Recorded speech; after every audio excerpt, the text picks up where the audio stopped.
Need Williams to be able to be good at run, to help this offense, and they didn't, and they still won despite all that. And they can't really stop the run. That's the problem with their defense. I mean, that Miami 70-20 loss. Yeah. Miami had basically two 200-yard rushers in that game. They can't stop anybody. Last night, Minnesota went for 175 yards on the ground. They were running at will. But fumbled the ball. But the turnovers, yeah. they had a graphic last night. The defense is getting turnovers. That's the key. The question is that kind of thing sustainable? Cleveland, they're playing this week, is going to say the only way Denver beats you is turnovers. So we are just going to be so conservative. It's going to be one of the ugliest games ever. Well, that's saying something because we've had a lot of ugly games, but it still makes it fun. 855-2124-CBS, 855-212-4227. Will the Denver trade be worth it, the Russell Wilson trade, if they can somehow make the playoffs this year? Put that up as a poll. And, it just changes. It's like turning a cruise ship sometimes with these things. It's like you need, a big, wide angle. If they sneak in as the number 7 seed in the quarterback injury-ridden AFC, that will not even come close to making that trade worth it to me. It's going to look better on paper. It is. It is. But you said, is it worth it? If they could go back and create a time machine, you think they're doing that trade? Well, no. I think if they had a time machine, they're also not hiring Nathaniel Hackett. I think they're probably not selecting Jerry Jeudy in the first round. I mean, there's a lot of time machine moments for the Denver Broncos. We don't have time for all of them. It's only a 4-hour show. 855-212-4CBS. All right, we'll put that up as a poll. On the flip side, you think for Josh Dobbs, this was a little hitting midnight? I still think he's a good runner. You know? He's great. He's hard good. to bring down. He's harder. Yes, he's big, hard to bring down, brings a different element that Kirk Cousins certainly was not bringing to this offense. And they kept showing his parents. Oh, so cute. His parents, to me, look like, first of all, they both look like professors or something. They have, not to judge a book by its cover, but they look kind of like academic kind of people. Plus, we know Josh Dobbs is like a astrophysicist or whatever, or took classes, rocket science classes.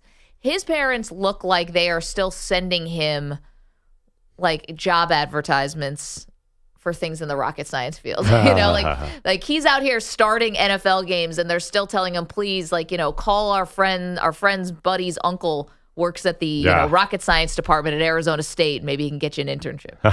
They had a funny thing. Did you anyone see the Fresh Prince of Bel-Air thing they do? Whenever Josh Dobbs leaves a team, either he or his dad poses as that meme of the last guy at the set. And his dad has no idea what he's doing. He's sitting there in an empty room every time Josh leaves. So they're having so much fun. But last night, he missed a couple crucial plays at the end where it's weird. He looks so good on so many plays, and then he'll just miss his guy by 5 yards. I don't understand. I think it's not knowing the offense completely. Probably, but there's also, threw a bad pick at the end, which set up and led to a Denver field goal. Like his arm got knocked. Arm got knocked, okay. Yeah. And also that final drive, they just could not get anything going. Like they had a shot, they had no timeouts. It would have been difficult anyway, but they only had to get in field goal range. Because they missed the 2-point conversion on that Cortland Sutton touchdown that I was referring to. They go for 2, miss it, so it's a 1-point game. Only need to basically get to like the 40 because you're in Denver, mile high air, and they just could never get it. They had a grounding. They had a grounding that could have maybe not been grounding. It was pretty close. So they went to 4th and 25, and that was trouble. Yeah, he was a little bit inaccurate at the end. His running is unbelievable. It's curious. There are a lot of teams that said, I should have traded for Josh Dobbs. If Minnesota doesn't win out, or the Jets, did they really need Josh? Would Josh Dobbs win with the Jets? Would Josh Dobbs win in Cleveland or Pittsburgh? Yes, probably. Yeah, I think Josh Dobbs is I know they didn't win the game last night, but the dude could run the offense, and he wasn't there. He got there 5 seconds ago. The one I'm curious about is how did Cleveland let him go in the offseason? I don't know. What did they not see? I think they like DTR from training camp. Oof. Dorian Thompson-Robinson. They'd be right in the mix as maybe an AFC contender if they had Josh Dobbs now, and the Jets too. Listen, backup quarterback matters here. You think? 855-212-4CBS. You're absolutely right about that. 855-212-4227. You want to watch the show? Come on in. YouTube.com/CBS Sports Radio. Twitch.tv/CBS Sports Radio. We've got so much to get to today. We're gonna try. We're gonna do our damnedest. Oh boy, darndest. That was a weird day of football yesterday, wasn't it? The 1 o'clock window was terrible. Terrible teams playing terrible football all day long. Then last night was pretty good. The 4 o'clock. Yeah, it was not a great Sunday of football.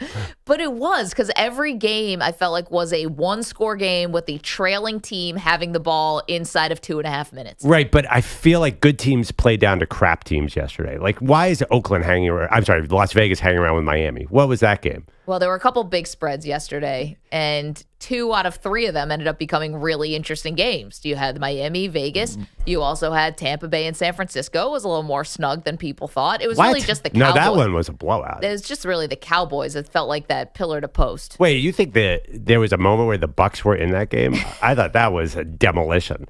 855-212-4CBS. 855-212-4227. What was a one-score game at half? Let us know what you think. We have a lot more to do, but we start off with Russell Wilson and the Denver Broncos get themselves to 5-5 after a 1-5 start.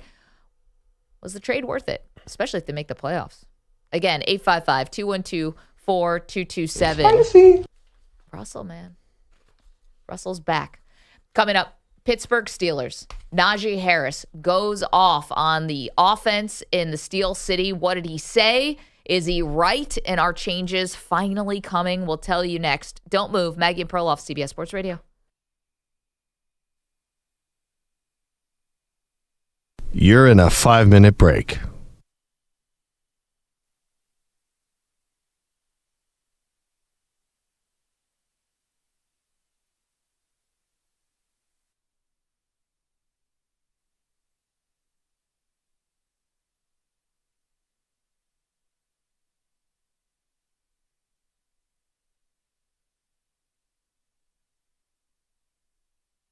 Four minutes, 30 seconds remaining.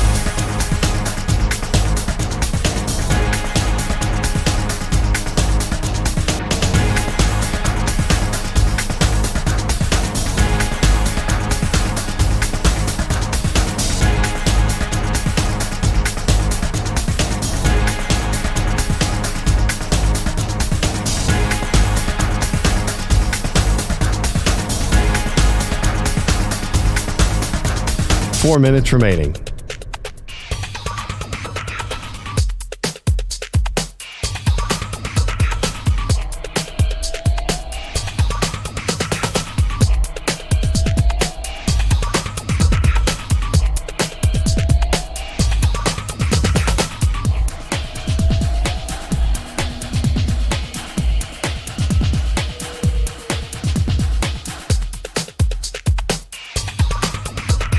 Three minutes, 30 seconds remaining.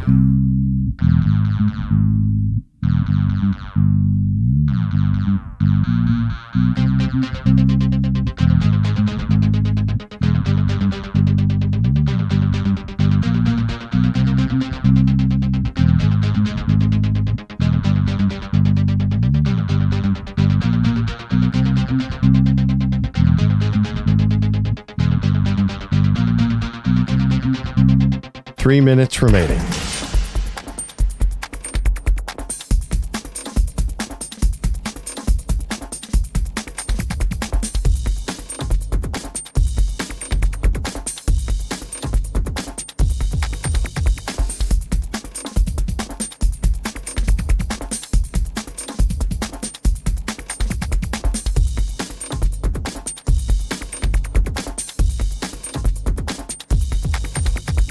Two minutes, 30 seconds remaining.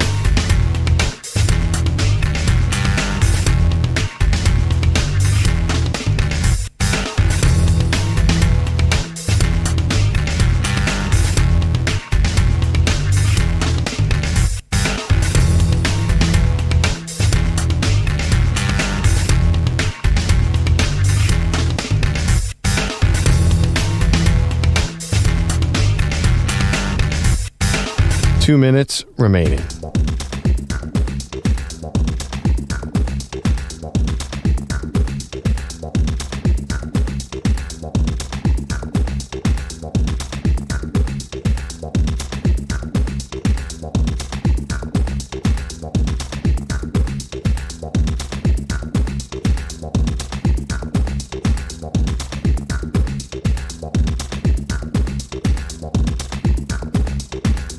One minute, 30 seconds remaining.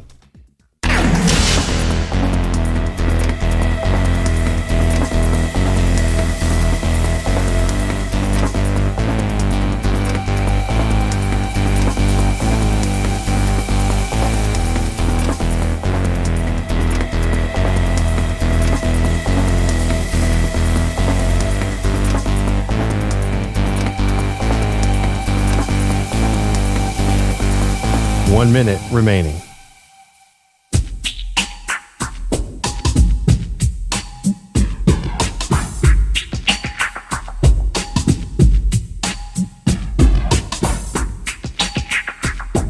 "45 seconds remaining.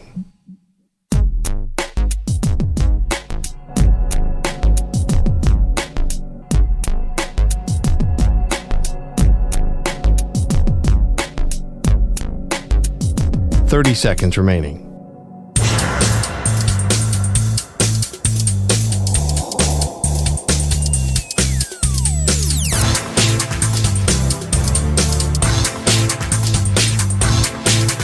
"15 seconds.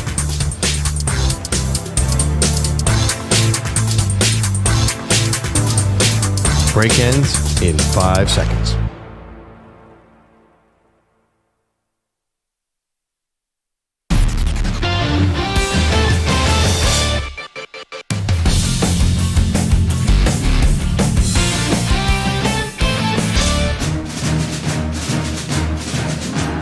Snaps it back, ball down, Hopkins into it, flag down, kick is up, and the kick is good! With 2 seconds left, there's a flag down. It looks like the Steelers were offside. 2 seconds left, and Dustin Hopkins puts the Browns ahead 13-10. That's courtesy of the Browns Radio Network. You can stream the NFL on Westwood One for free, sponsored by AutoZone all season long. You can listen to every Westwood One broadcast of the NFL live on the NFL app by asking Alexa to open Westwood One Sports, or in the Odyssey app. Get in the zone, AutoZone. AutoZone's free battery testing and charging is available for free at your local AutoZone. Get in the zone, AutoZone. Restrictions apply. Man, I had a bet yesterday in the Steelers-Browns game. Welcome back to Maggie and Perloff. I had George Pickens, 2.5 receptions. So I need the Steelers to run a 2023 passing offense or something resembling, not something that looks like it's from 1948, where they will not let Kenny Pickett throw anywhere. Somehow, by miracle, he got 3 receptions for 21 yards. No, he ended with 4 for 38, I'm seeing in the box score. You comfortably won that. Did he get a 4th reception? I didn't even realize that. They are so bad. But the Browns come away with a win, and now they're 7-3. The Steelers, 6-4, by no means out of it, but somebody's got to get fired, Maggie. Well, we've been saying that all year. And you can put Matt Canada from the booth to the sideline. Hell, put him in the game. He could be sitting in Mike Tomlin's lap. There's nothing that is going to help this offense if he's still calling the plays or if it's the combination. I think we got to stop just blaming Matt Canada. At this point, Tomlin's got to get the blame as well. Either this is what they're trying to do, which is, I don't know, put everyone to sleep, give everyone an aneurysm at the same time. I don't know what the actual philosophy is. But they both have to wear it now, right? It's been too long. No, this is on Tomlin because it's so obvious the offense is not running well. Now, I think the real debate is it Matt Canada or they just do not trust Kenny Pickett and think he's a terrible quarterback. Regardless, yesterday they thought they were going to win that game. You could tell Tomlin never thought he was going to lose that game. He's like, we're dominating this quarterback. They're only getting about 3 yards per play. Cleveland can't do anything. They have had this formula all year where they hang around, and win late. Yesterday, that formula mysteriously didn't work. So Tomlin is just, I think he's playing with fire every week. I think he thought this team is better than they are. And right now, they are really in a bad spot. I mean, he should have the best view of this team. He should understand the shortcomings. How could he ever think you have something in the bag? I mean, on the road, by the way, Deshaun Watson goes down. Vegas still keeps the Browns as a favorite in the game. So if you needed a wake-up call about what everyone thinks of your team, that might have been it, even if he's not paying attention to that. And then Cleveland, I mean, if you're Pittsburgh, Najee Harris, I think, put this perfectly. We have a couple clips from Najee. Well, I want to hear all of them because he got very honest. Now, this is a team that is 6-4. That's good. That's like thumbs up, especially if you don't have a great quarterback, as you mentioned, Perloff. Kenny Pickett, not awesome. Najee Harris getting very honest about this was bound to catch up with them if they were going to continue to play offense like this. There's just a lot of stuff that just goes around that it's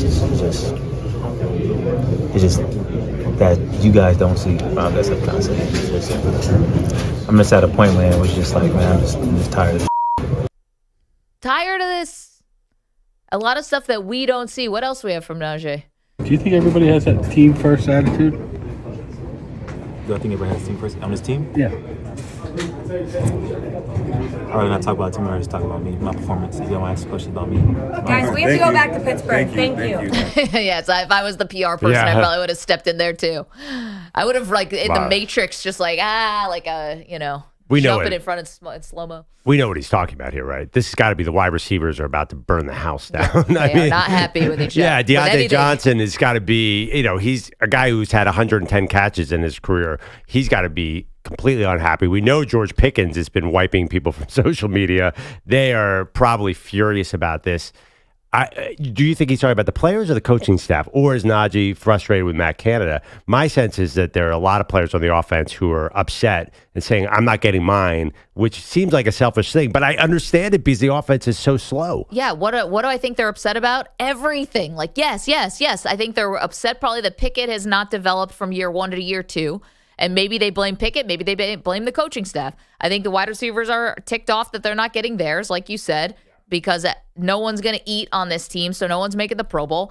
I think that just everything. And that's how you know that, the record is not real life, is because they're all ticked off at each other, and they still are 6-4. You just had Joe Burrow get lost for the year with a wrist injury. Deshaun Watson out for the year with a shoulder injury. You have a shot here. Yeah. You really do. And the fact that can't keep you guys from infighting, scrapping, being ticked off with each other, it's rotten there. Yeah, I mean, it's so funny, too. They did have this formula for winning. Hang around. And then they had reason to think it would work yesterday. The Browns were not doing anything on offense either. So I think the Steelers said, this is how we do it. We keep it close.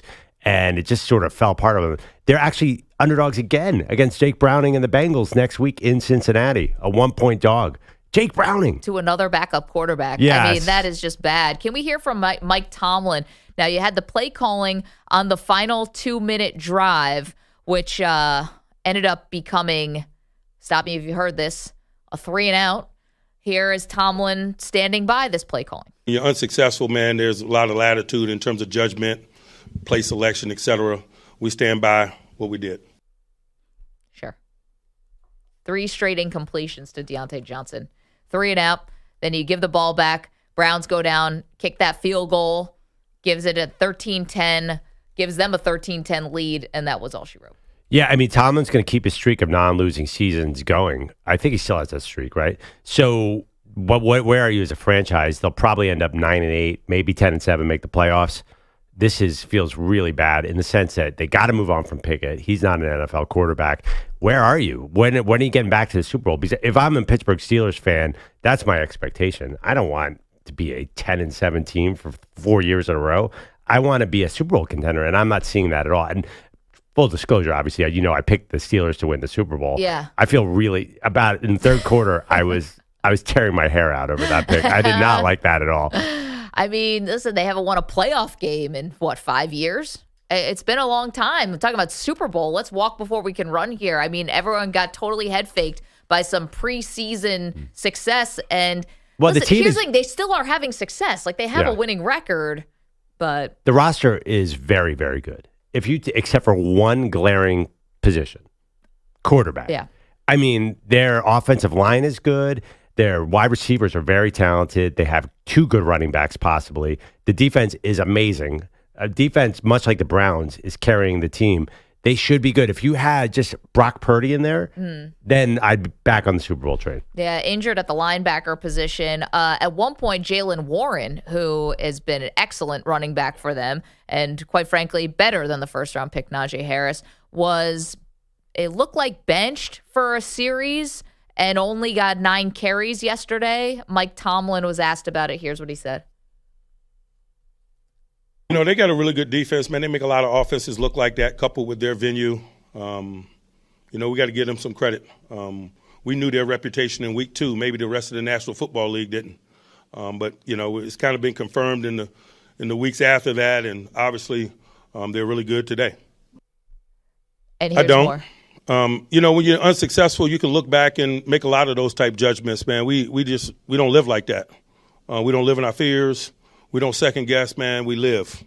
And so I stand by whatever decisions or play selections or ball distributions we had today.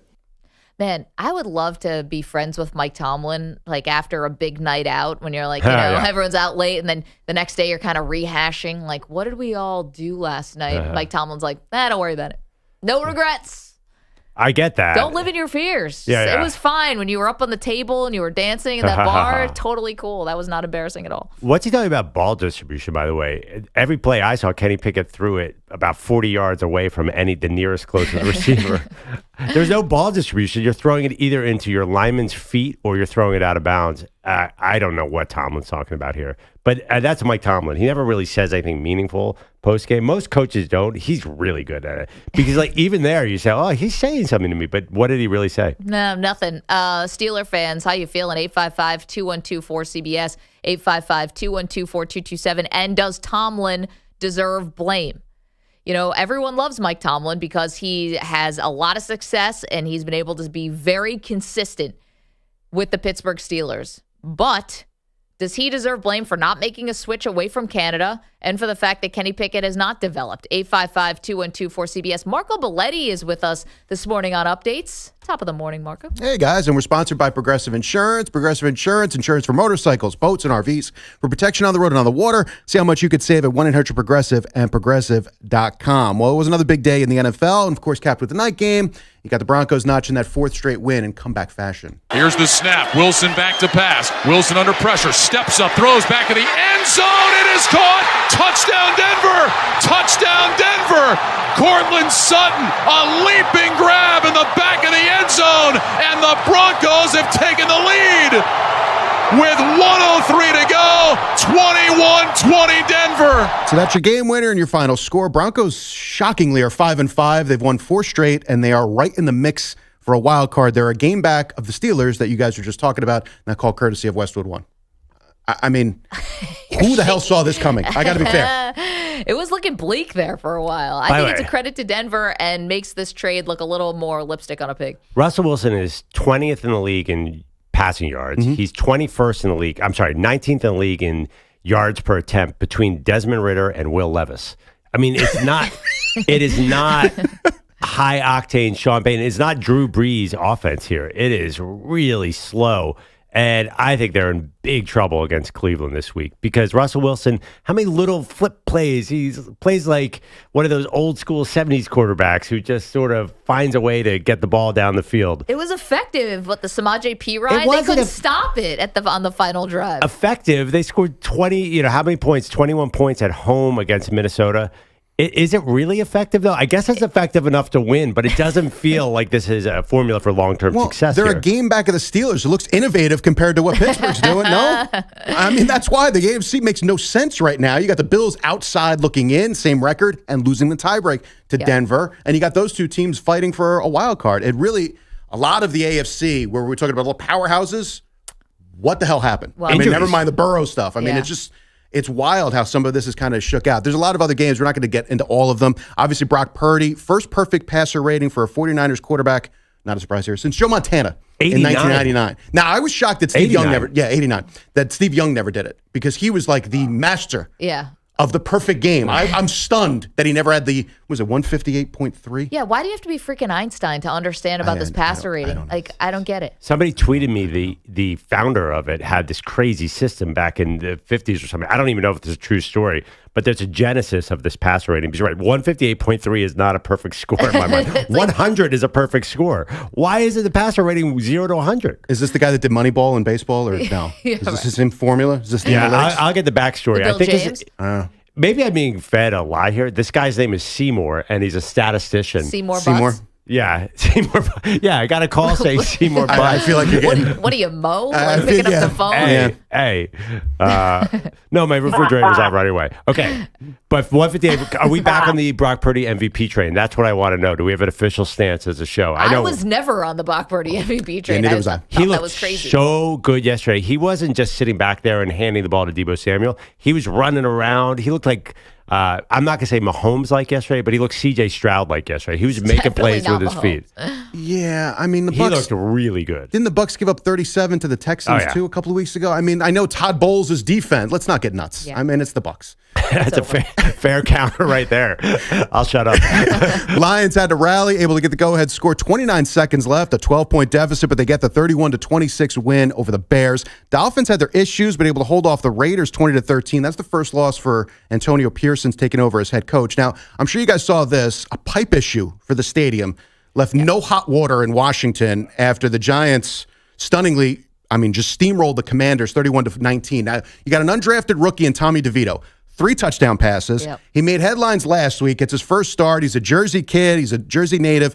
Still lives with his parents. His mom does the cooking. She makes the bed, all of that. And after the game, when they talked about the hot water, DeVito sounds like he's still auditioning for Jersey Shore. No hot water, they said, or no? Do you see my hair?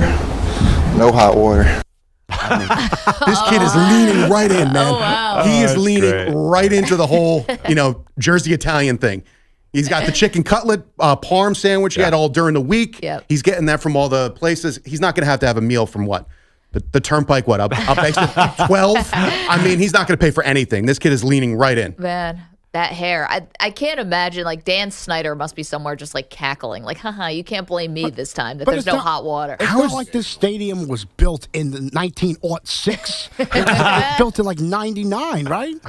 This place is a mess. No, it's a dump. There's no hot water. There's bursting pipes left and right. There was sewage in the stands. What was that? 3 years ago? 4 years ago? I don't understand. They could It's have a built the mess. nicest stadium. It's New York. It's one of the richest No, cities. this is Washington. DC. Oh, DC. Yeah, the game was in Virginia. No, New York is just ugly. Yeah. Oh, It okay. works. It's functional. It just looks like an air conditioner. Oh, FedEx It Field does was look like built. an air conditioner. Wait, you're right. FedEx Field was built in '99. Yeah. Oh my God, I thought it was from the 80s. Yeah, this isn't I didn't know. RFK. No, RFK is that place is a real Yeah. it's like a cement jail. Well, that's what I'm saying. There's no trough at this place. Like, how do you not have the pipes working? I don't understand. Let me ask you guys, where does no hot water rank among your nightmare situations? Right near I the knew. top. For me, I don't like cold water. I'm lucky in my life that I don't feel uncomfortable a lot when it comes to cold water.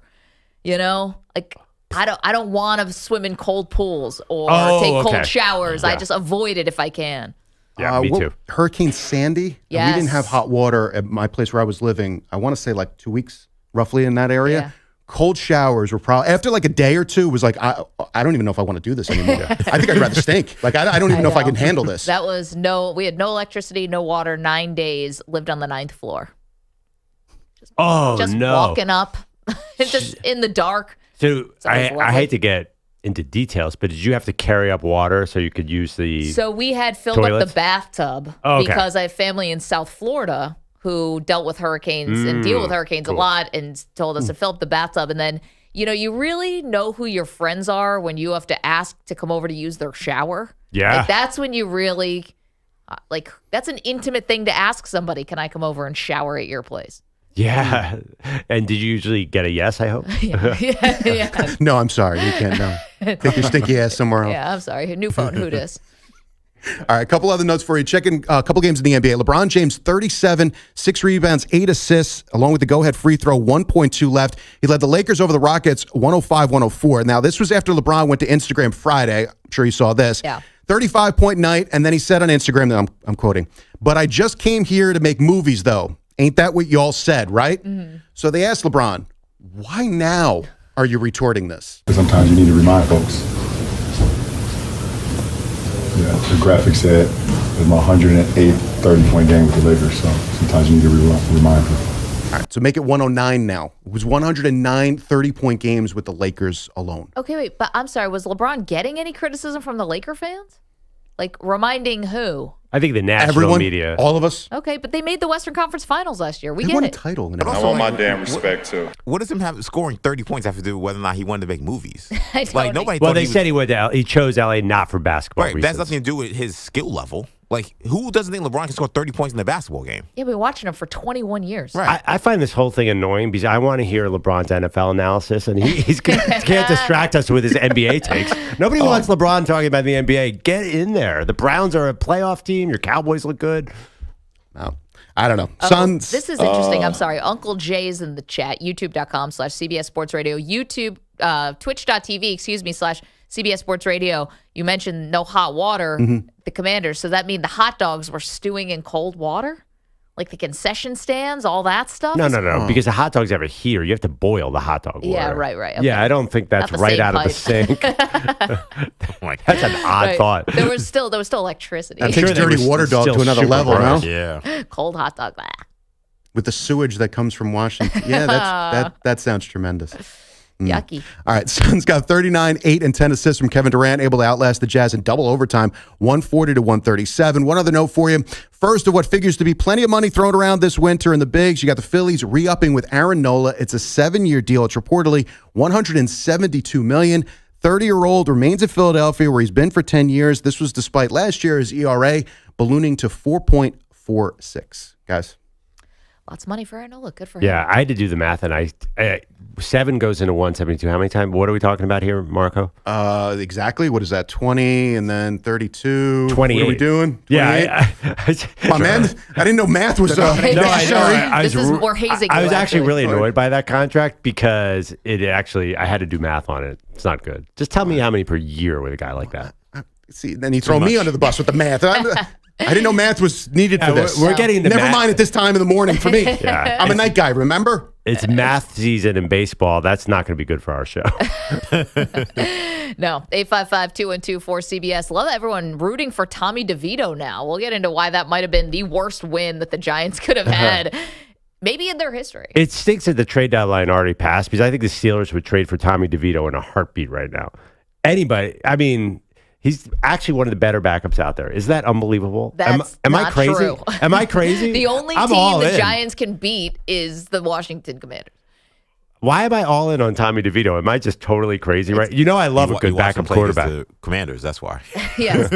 Everyone looks good, except for your Philadelphia Eagles for some reason. Let the Commanders hang around. Yeah, they're our kryptonite. And we're thinking about maybe a little Black Monday. Marco, thank you so much. We'll see what's going on with some coaches who might be afraid to pick up their phone this morning. Put it that way. 855-212-4CBS, 855-212-4227. Don't move. Maggie and Perloff back in just moments on CBS Sports Radio.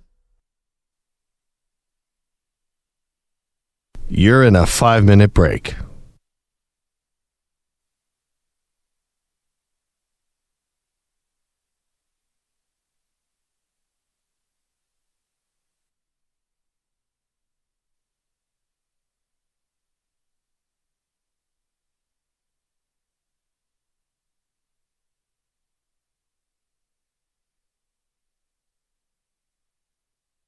Four minutes, 30 seconds remaining.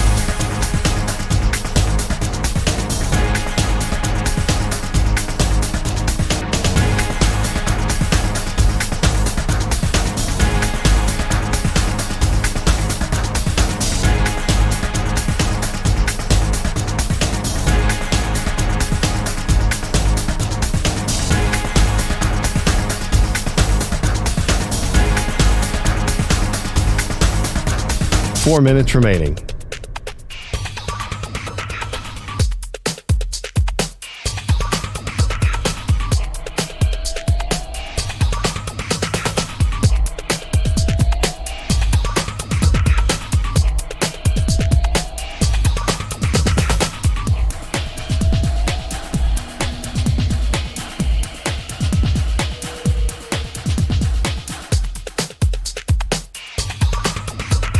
Three minutes, 30 seconds remaining.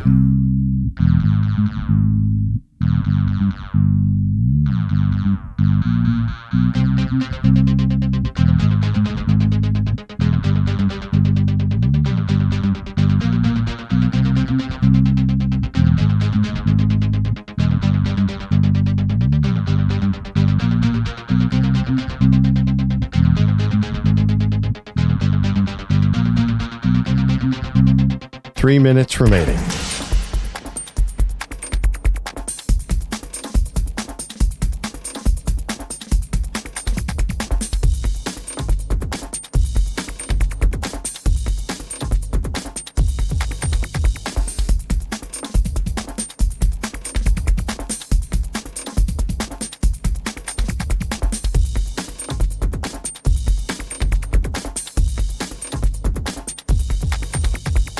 2 minutes, 30 seconds remaining.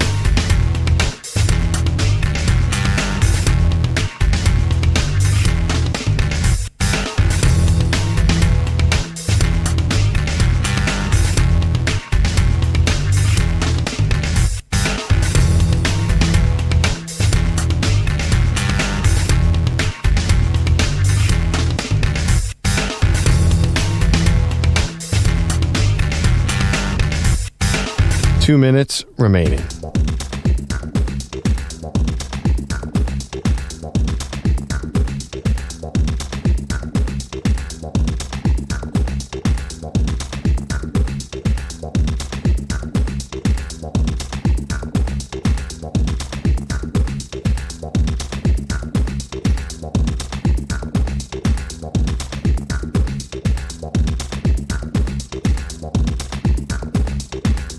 One minute, 30 seconds remaining.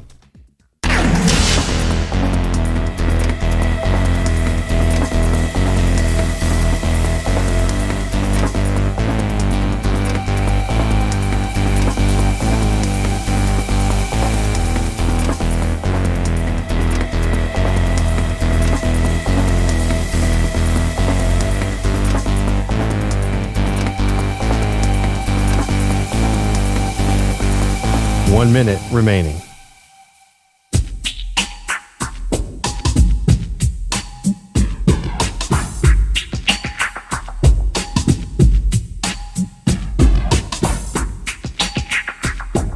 $45 seconds remaining.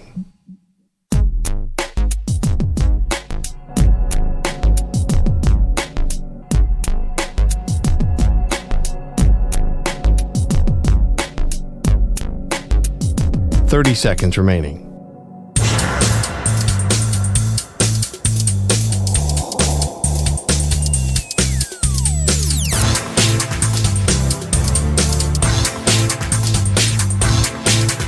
$15 seconds.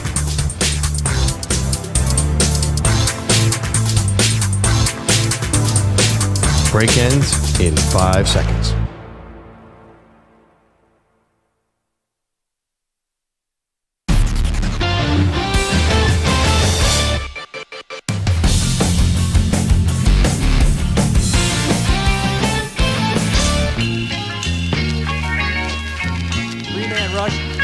Drop an 8. And the pass is complete to Shakir. Gets away from the tackler to the 40, 35-30.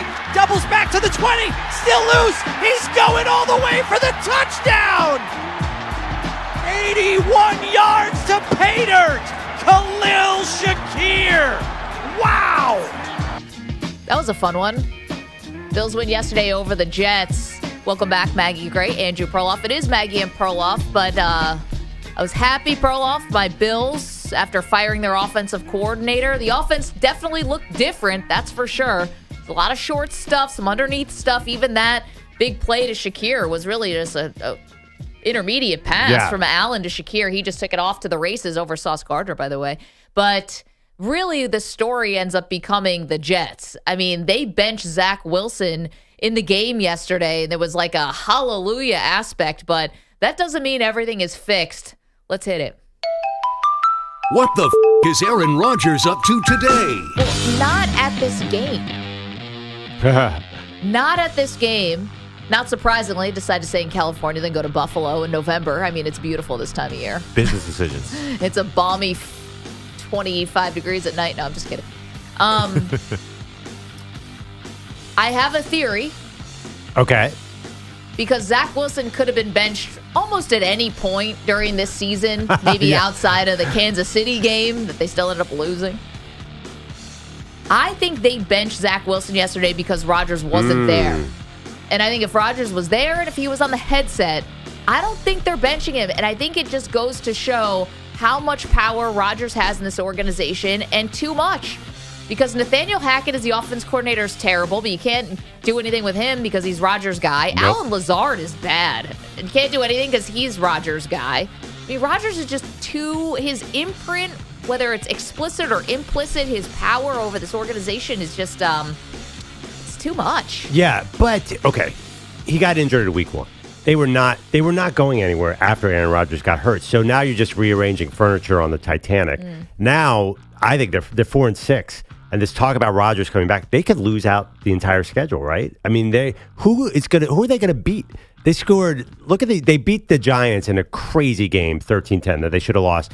Then they got blown out by the Chargers, lost to the Raiders, who were one of the worst teams in the league, and then they didn't even put up a fight last night against Buffalo, a division rival.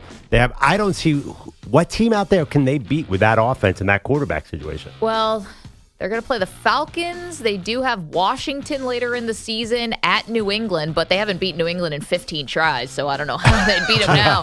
Why it would change now? Maybe Rodgers will be back for that? This is kind of a tank situation. This is closer to a tank situation to me than a playoff situation. Well, they're 4-6, though. I don't know if they're... First of all... Tank to get a better player, because they're going to want Rodgers back. Not a quarterback tank, but don't you think a left tackle or a wide receiver would look nice on this team? Okay, but that's the thing. They lost their left tackle in the game yesterday, Mekhi Becton. Or is he playing right tackle these days? Left tackle, left tackle still. Left tackle, so he goes out, and you knew then it was going to be curtains because the Bills' pass rush was just feasting. But, if Rodgers, because he has this power, if they do end up with a high draft pick, they should take a quarterback. Yeah. But I don't think they're going to because they're have to appease Rodgers at 40 years old coming off an Achilles. Well, they're not going to get the number one quarterback.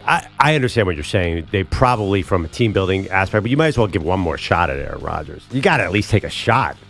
You're so all in. You're up to your neck. You're almost drowning in Rodgers. Yeah, and you could get a left tackle who will be set up for the next quarterback, even if Rodgers doesn't work out. They are bereft of talent at other spots, too. They've kind of screwed up these offensive line picks, which is one of the problems with Aaron Rodgers, too. They're not going to be able to protect him when he does come back, so that's a big issue as well. And they've got some injuries on that side. Let's go to the phones, 855-212-4CBS. James, our pal in Modesto, California. James has been riding high with Antonio Pierce, but came back to earth yesterday. How you feeling?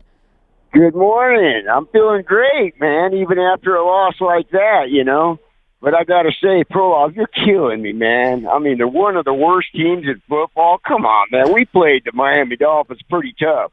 I'm pretty proud of my defense. My defense went in there. We played a team that could put up some points, and we held them to 20.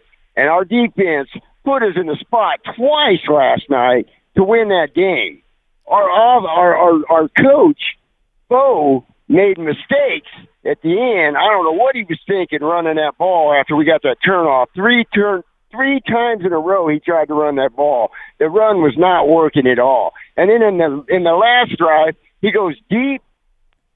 Come on, man. I know. It was bad. On fourth down, that was some terrible play calling. I mean, he's got to think about that stuff. But hopefully he'll learn.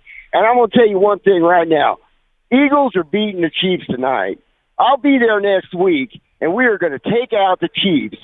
And they're going to be 7-5. We're 6-6, and then we'll talk about it in pro. James, you did convince me the Raiders are okay, but now you're delusional. You're saying you're going to beat the Chiefs. Delusional. You're going to beat the Chiefs with Aiden O'Connell, your quarterback. In Vegas. Yeah, you're right. He had a chance to beat the Dolphins yesterday. We put him in there two times. We had a chance to win that game. That was bad play calling. Well, I mean, your whole offense is chuck the ball up and hope Devontae Adams sheds his quarterback and makes a big play. We got weapons all over the place. Don't tell me we don't have weapons. We have weapons. We were in that game at the end. That was the best offense in the football. I'm just saying, right now, this year, everybody knows that the dust settles in Week 17. We'll see who survives. That's the way it's going to be because teams are beating teams every week, and we're going to beat the Chiefs. And I'll call you and I'll let you know. I love it. When we beat James, the Chiefs, we beat the Chiefs, then you say you're sorry that we're not the worst team in football. No, you're definitely not the worst team in football. You're not beating the Chiefs, James. You're not calling. Don't even wake up that day. You're not calling in 2 weeks. Hey, you're not beating the Chiefs. Brother. You're not beating the Chiefs. Eat your words next week. Love it. James still fired up. Moral victory, a little bit of a close loss. Listen, I'm scared how James would have sounded if the Raiders won that game. I know. I think he'd be here. I feel like he just would have showed up in the studio. He's in Modesto, California. I can make it to New York somehow by the morning. God bless James. Now I get to watch that game and care what happens in the Chiefs Raiders. This is going to be very interesting. Wait, am I crazy? The Raiders are not this Raiders team is not being the Chiefs. I was impressed with what they did yesterday. Now, why? Because they were able to keep it close to the Miami Dolphins, a team that. What was the final spread on that game? 10.5? Or 12? I think it might have got to 14. Did it close that much? Yeah, at least when I was watching the Sunday NFL Countdown, I was at 14 at that point. Now, the one problem is I love James's enthusiasm and passion, and I agree with him that you can have, that was actually maybe encouraging loss because you kept it a one-score game against the vaunted Dolphins, who had been great at home. They had not been held to 20 points, only 20 points at home all season long. You're right about the Raiders. The offense is like Devontae Adams, and then what else? Yeah, they couldn't get the run game going yesterday because the Dolphins front was really good. Yeah, I think the Dolphins defense is sort of taking the next step with Vic Fangio. They know the defense now. Jalen Ramsey is back. Two interceptions for Ramsey yesterday. Yeah, I mean, Aiden O'Connell ended up with 3 interceptions. One, I can forgive him. It was desperation at the end of the game. Yep. But this offense is, even they beat the Jets 16-12. This offense is not up to snuff for whatever reason. They just maybe go back to Jimmy G, but they're not beating the Chiefs. Am I missing something? All right. I don't know. Fear Antonio Pierce. I don't know about that. It's a Chiefs. But it definitely feels different for the Raiders. I'll give them that. See, this is why you make the head coaching change. This is why you pull the trigger. To lose a game in Miami? Coming up, Super Bowl rematch tonight. We'll explain what's at stake next.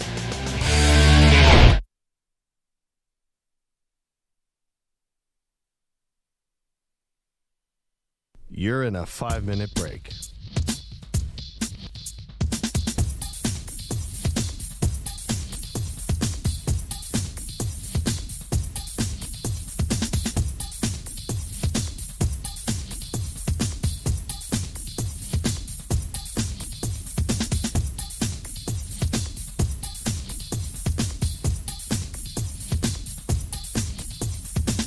Four minutes, 30 seconds remaining.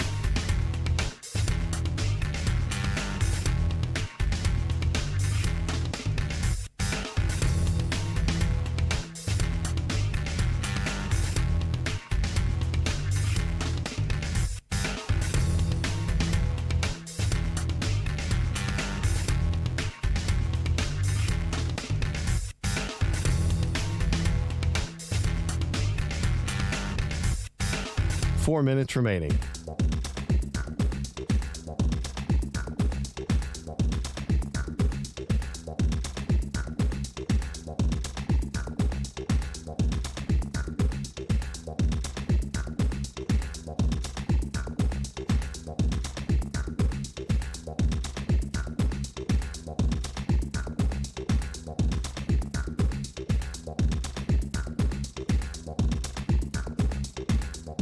Three minutes, 30 seconds remaining.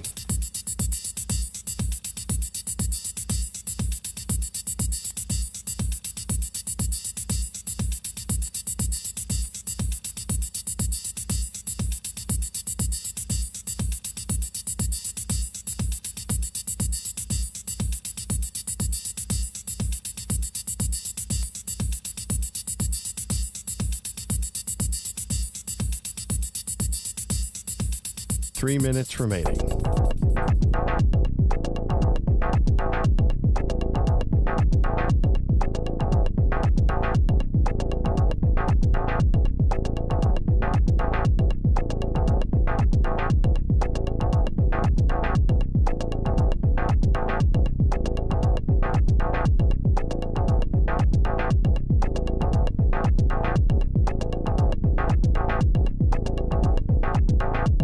Two minutes, 30 seconds remaining.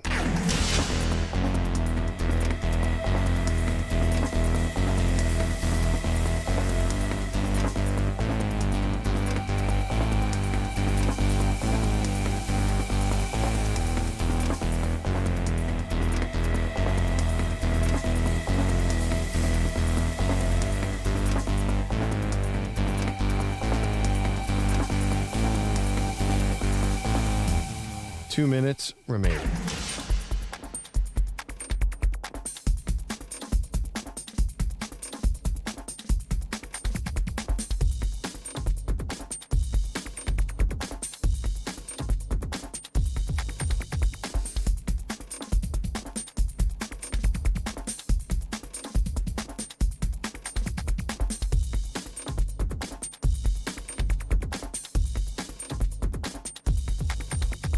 1 minute, 30 seconds remaining.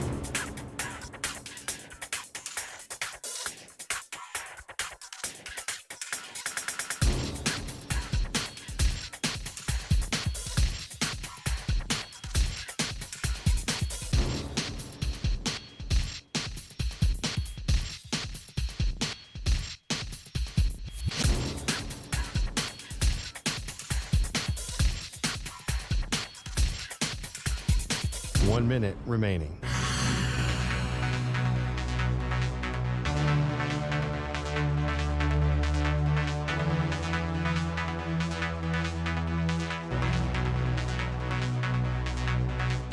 Forty-five seconds remaining.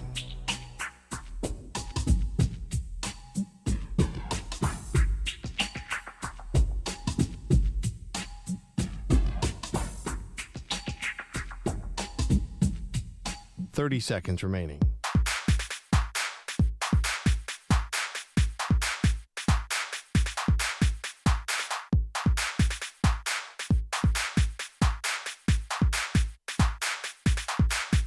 Fifteen seconds.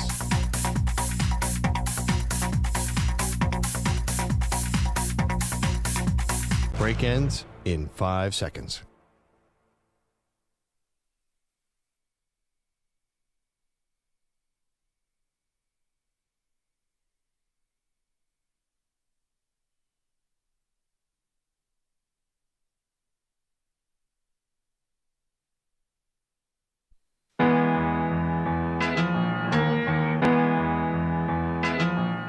She can put away a large pizza by herself. He's allergic to cheese. They are Maggie and Perloff on CBS Sports Radio. Welcome to the show, Maggie Gray, Andrew Perloff, reacting to a big weekend in the NFL and a big come-from-behind win for America's team. No, not the Dallas Cowboys. Detroit Lions, Perloff, definitely America's team. And this one looked very bleak for them for about 3.5 quarters, where Jared Goff threw 3 interceptions. I would say 2 were his fault, and the Bears were rolling. I mean, this could have been a signature win for the Bears on the road, but instead, an 11-play touchdown drive at the end of the game, a 2-minute drive basically for the Detroit Lions, ends up sealing it. They actually had 2 touchdown drives on their last 2 drives, one to Jamison Williams, and then David Montgomery scored the second touchdown, and the Bears just have to be in disbelief. They had a 12-point lead with 4.5 minutes left to go in the game, and they blew it. So it was a 12-point lead, but the Lions had the ball and were in plus territory. So to me, it wasn't that shocking of a loss. Why do the Bears care? Who cares if they won or lost that game? What meaning does it have to any Bears fan whatsoever? What do they expect? Oh, okay, we're 4-13 instead of 3-14. Who cares? Okay, you have the Carolina Panthers pick, so you already know you're going to have maybe the top pick. I mean, Carolina absolutely is awful right now. Right. So at some point, first of all, Justin Fields, they have a real decision to make. Yes, you're going to have these 2 high picks. Yeah, and this is looking like a fun decision to make because he looks good. Right. So either you keep him or you trade him or whatever's going to happen. At some point, though, when you're a franchise like the Chicago Bears and you've just been wandering, it's just been what's your identity? Who are you as a franchise? And are you ever going to find your way out of this wilderness? At some point, you've got to start winning some games and looking like, hey, could we be the Lions of last year, right? Could we go on a nice little run at the end of the season? Maybe we don't make the playoffs, but people start to believe this is a team we can win. They spend a lot of money in the offseason on free agency. At some point, win a game. Give your fans a little confidence. Do something positive. Yeah, but what if you start winning and you want to keep Eberflus then you start making some really bad decisions. This is good. Rip the Band-Aid. Get 2 high draft picks. Get a receiver. Get a left tackle, maybe even get high enough with that Panthers thing where you could either draft Caleb Williams or trade it for a total haul. I think this is a good loss to me. I would take, I had the process in Philadelphia. You want the draft picks. Who cares if they won or lost this game? But it's all about evaluating Justin Fields. And I think he looked pretty good most of the game. Yeah, their defense crumbled on those last 2 drives. There's no doubt about it. But this is a team that's kind of, they traded for Montez Sweat, but they're not about now. They're about the future. What about them? Who cares? What difference would this possibly make in the long term of the Bears franchise? Culture. Get out of here. That's such a culture and not being, trying to shed the moniker of being losers. And the way you do that is you don't blow 12-point leads the way with you do 4.5 minutes left to go in the way game. you do that is you draft Joe Burrow. You make a massive trade that brings in all sorts of talent. That's how you do that, not culture. You bring in better players and a better coach. 855-212-4CBS, 855-212-4227. So Matt Eberflus, I imagine, can't be feeling that great about the fact that, yes, he's the defensive guy. He's the head coach, but he's the defensive guy, and his defense definitely allowed the Lions to come back and win that game.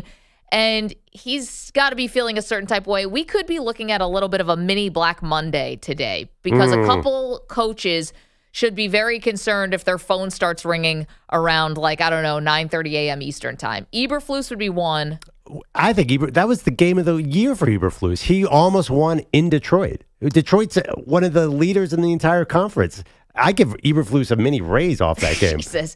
And Brandon Staley, who we've been talking about all season long. Chargers, the chargering also, happens in cold weather. So Chargers do a full charger in Lambeau yesterday. They lose to Green Bay.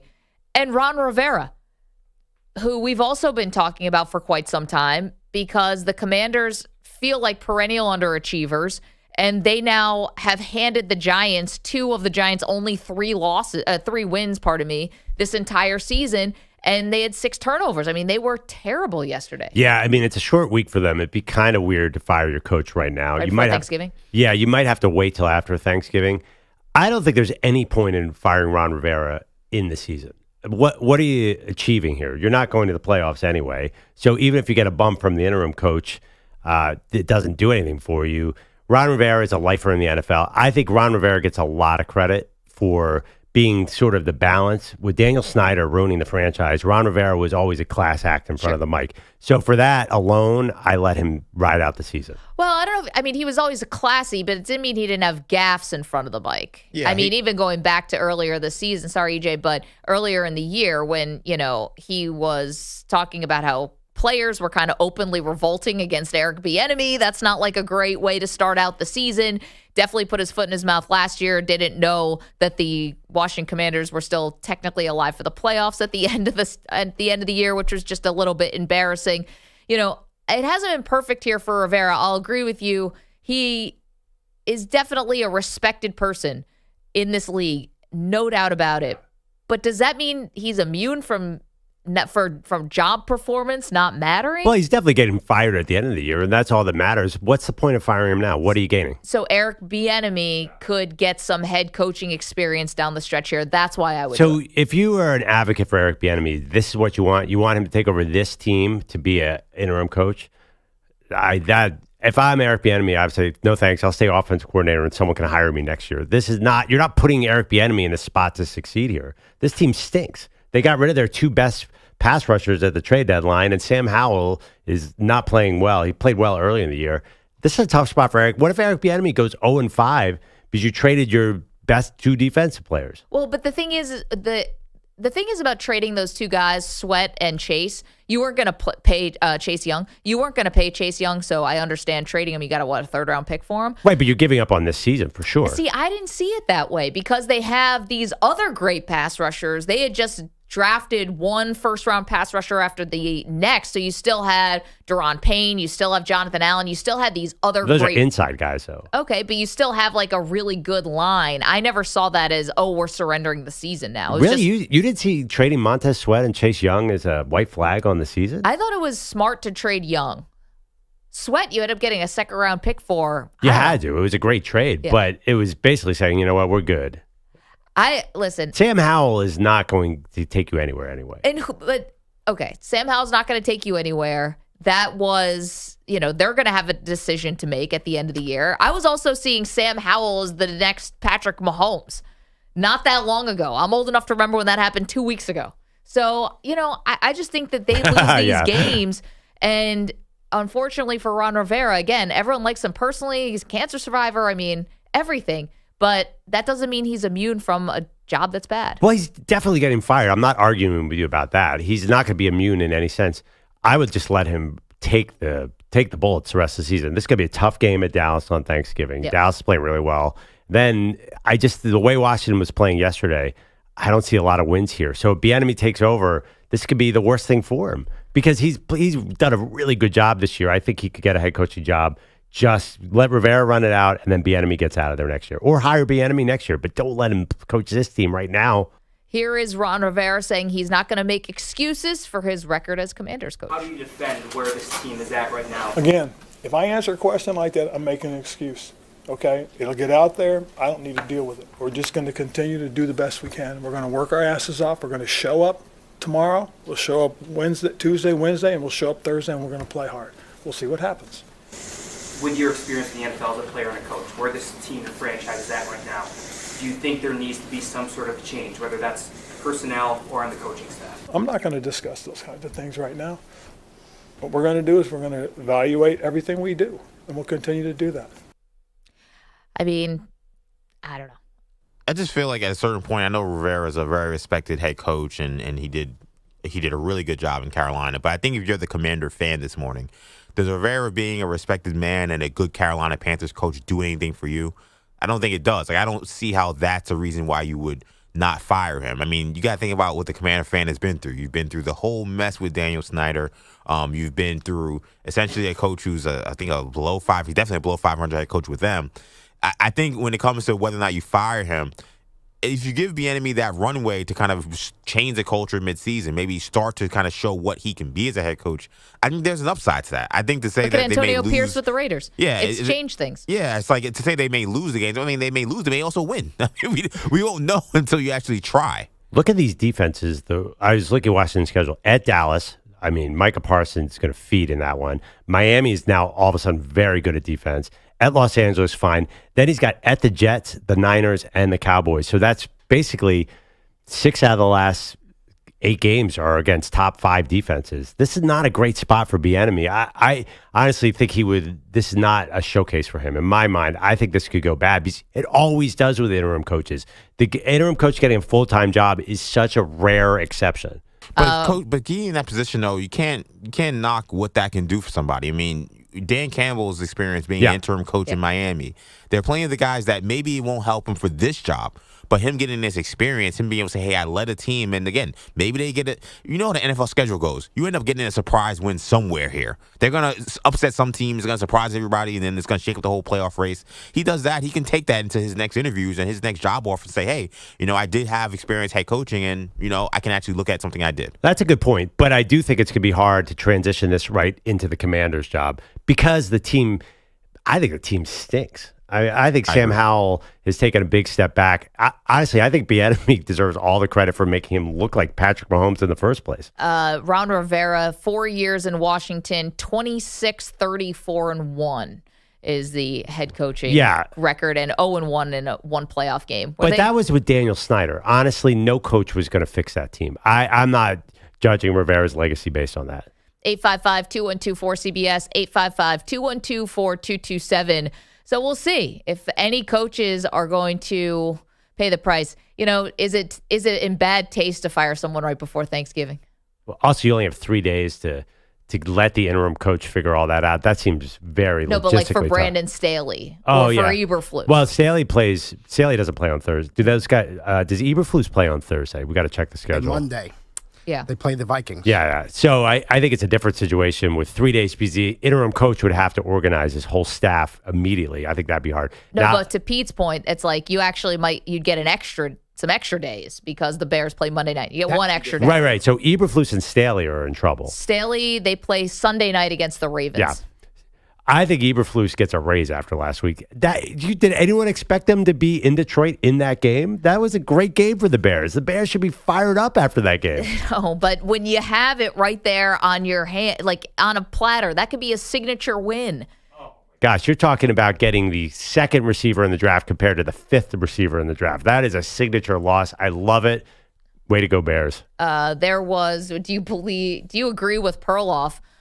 This is a good loss for the Bears. Yeah, it was a great loss. No, it was a great loss. It was a terrible win for the Giants. I mean, that was probably the worst win we've seen in 3 years. Yeah, the Giants did not do themselves any favors. They beat the Washington Commanders, but that takes them to 3 wins on the season. If we're talking about draft order here, they now just put themselves at 5th behind Chicago's own pick. Of course, they have Carolina, and that's the top pick. So right now, if the draft was today, Chicago would pick 1 via Carolina. Yep. Arizona 2, New England 3, Chicago with their own pick at 4, New York Giants at 5. You're talking about Caleb Williams and Marvin Harrison Jr. joining your team next year. How could you not want that as a Bears fan? 855-212-4CBS. George is in L.A. He's got a thought on another game that came down to the wire yesterday afternoon. Hey, George, how are you? Hey, good morning, guys. How are you? Man, you talk about a tale of 2 halves. The Rams in the first half, they looked terrible. I mean, I thought they were going to get blown out. And somehow they got themselves together in the second half and pretty well dominated Seahawks. Of course, they did hurt Geno Smith, Aaron Donald. Yeah. But besides that, I was going to say Sean McVay definitely has Pete Carroll's number as far as record against him. I think McVay's 15-5 against him, which is very impressive. But this Ram team, they're so unpredictable. I don't know what's going to happen. But I don't think they even care about their draft picks as far as where they pick, because the way they run their organization. But anyway, thank you very much. Yeah, I mean, listen, George got a little lucky yesterday as well because, who was it, Jason Myers, the kicker, had already booted 2 from 50-plus in the game and then has a 55-yarder, no good, wide right, and the Rams win by a point. Well, the Rams, it's tough when Kupp goes out of the game. Puka Nacua is great. He's kind of Cooper Kupp mini, but I don't know where that team's going. On the other side of the ball, it's definitely not a Black Monday situation, but I actually, watching that game, I started to wonder, Pete Carroll, is he facing the end pretty quickly? Well, you talked about Josh Dobbs and did this clock strike midnight a little bit on this Cinderella story. I was getting a little of that from Geno. I know he had to leave the game because of Aaron Donald. He ended up coming back for the final drive, but it's like, He's way better than Drew Lock. That's something. There you go. So you got that going for you. But they have a really hard. They face the Niners twice coming up, and the way they're playing right now, I assume they're probably going to lose those games. Then if Pete Carroll doesn't make the playoffs, what's going to happen with that? That franchise seems like they're much better than, say, Washington, but they are wandering a little bit where they haven't gotten that formula back to be a contender. They have a lot of young talent, but new quarterback and maybe a new coach down the road. I mean, it would be really disappointing at this point if they didn't make the playoffs, right? I mean, they're sitting right now in the NFC. They're in 6th place. Yeah, but did you? They have a negative point differential. I saw during the game they flashed their schedule. I was like, "Oof, it is bad." Okay. San Francisco at Dallas, at San Francisco, Philly. Ooh. Not good, but like the teams that are directly behind them, I'm not like. Yeah. It's Minnesota, who again, like, what did we just see? They had won 5 in a row, but. It's going to be a little bit tougher for them. New Orleans, the Packers, the Rams, the Falcons, like Tampa Bay, Washington, as you mentioned. Who's coming up to beat this team? They're basically all the same team. But if the Seahawks, they better find a way to beat San Francisco one of these 2 games. San Francisco healthy again, I think they're going to be pretty big favorites in those games. This is a challenge. They're really going to have to say they should have won that game yesterday. That's going to really cost them in the playoff picture. It's the interesting, though, about the NFC, and we talk about versus the AFC, and we thought, the AFC is just so stacked and all of that. But if you have the top 4 teams in the NFC, I mean, who's playing better than these teams right now? Detroit, again, had to come back and win, but they do have a come from behind win. San Francisco was excellent yesterday. Yeah.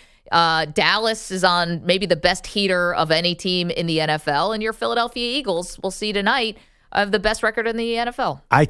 First of all, this heater, they've beaten 2 really bad teams. They lost to Philly, and I told you they were going to blow out these 2 bad teams and be back in everyone's good grace. They blew out the Giants and the Panthers. So they're really not on a heater per se. They just had a schedule help. Their big game is the Eagles. I put the Lions 4th in that picture. Where do you put them? If you have those 4 teams, Philadelphia, San Francisco, Dallas, Detroit. I was a little unimpressed by Detroit yesterday. See, I thought that was impressive because you had back against the wall at home, Goff playing terrible, and you found a way to win that game. Can you imagine the San Francisco 49ers or the Dallas Cowboys going to the wire with Chicago on their home turf? I think like a good team would blow that team out at home. 855-212-4CBS. So let us know, who do you think could be feeling the heat today as far as NFL head coaches? We do have college that we're going to get to in just a little bit. We got some sound you got to hear, too. Someone getting chippy. The post game. Got to keep your composure, everybody. Long season here. Don't move. Maggie and Perloff, CBS Sports Radio. You're in a 5-minute break.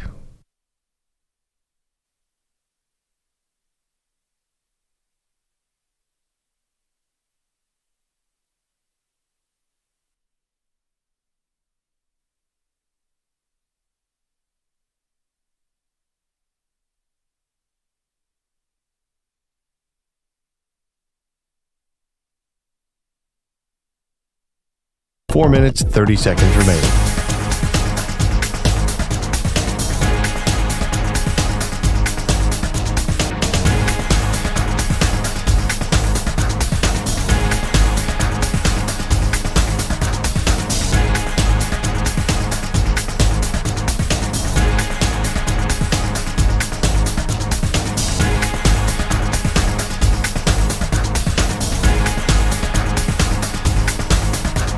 Four minutes remaining.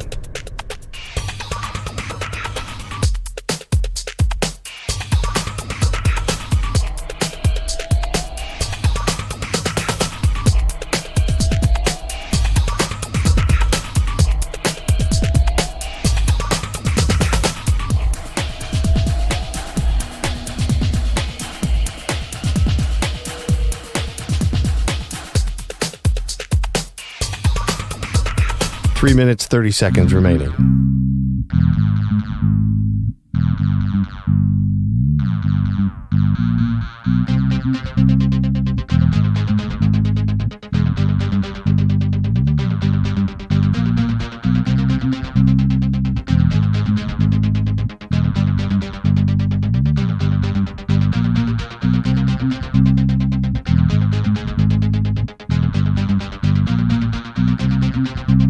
Three minutes remaining.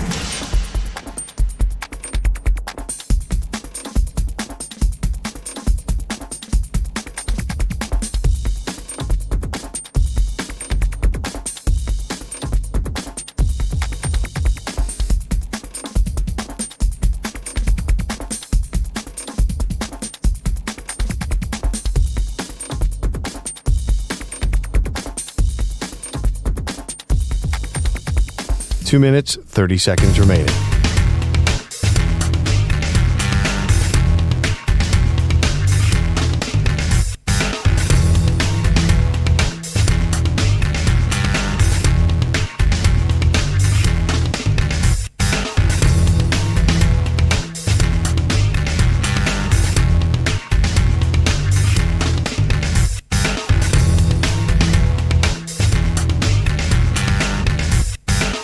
Two minutes remaining.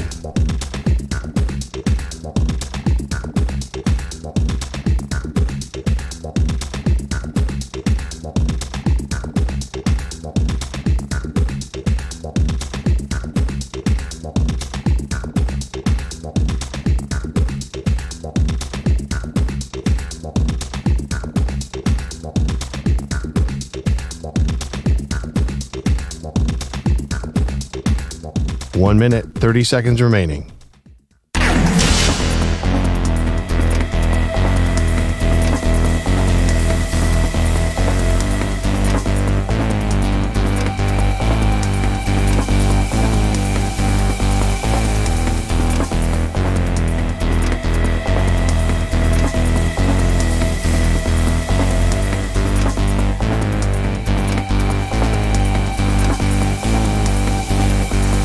One minute remaining.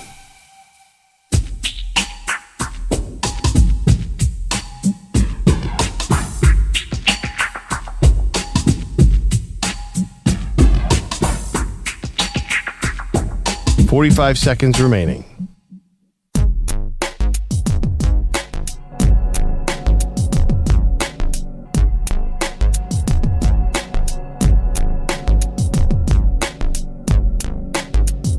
.30 seconds remaining.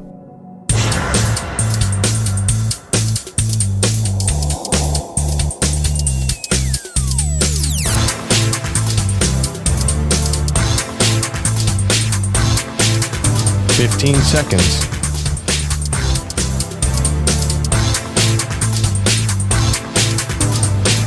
Break ends in 5 seconds.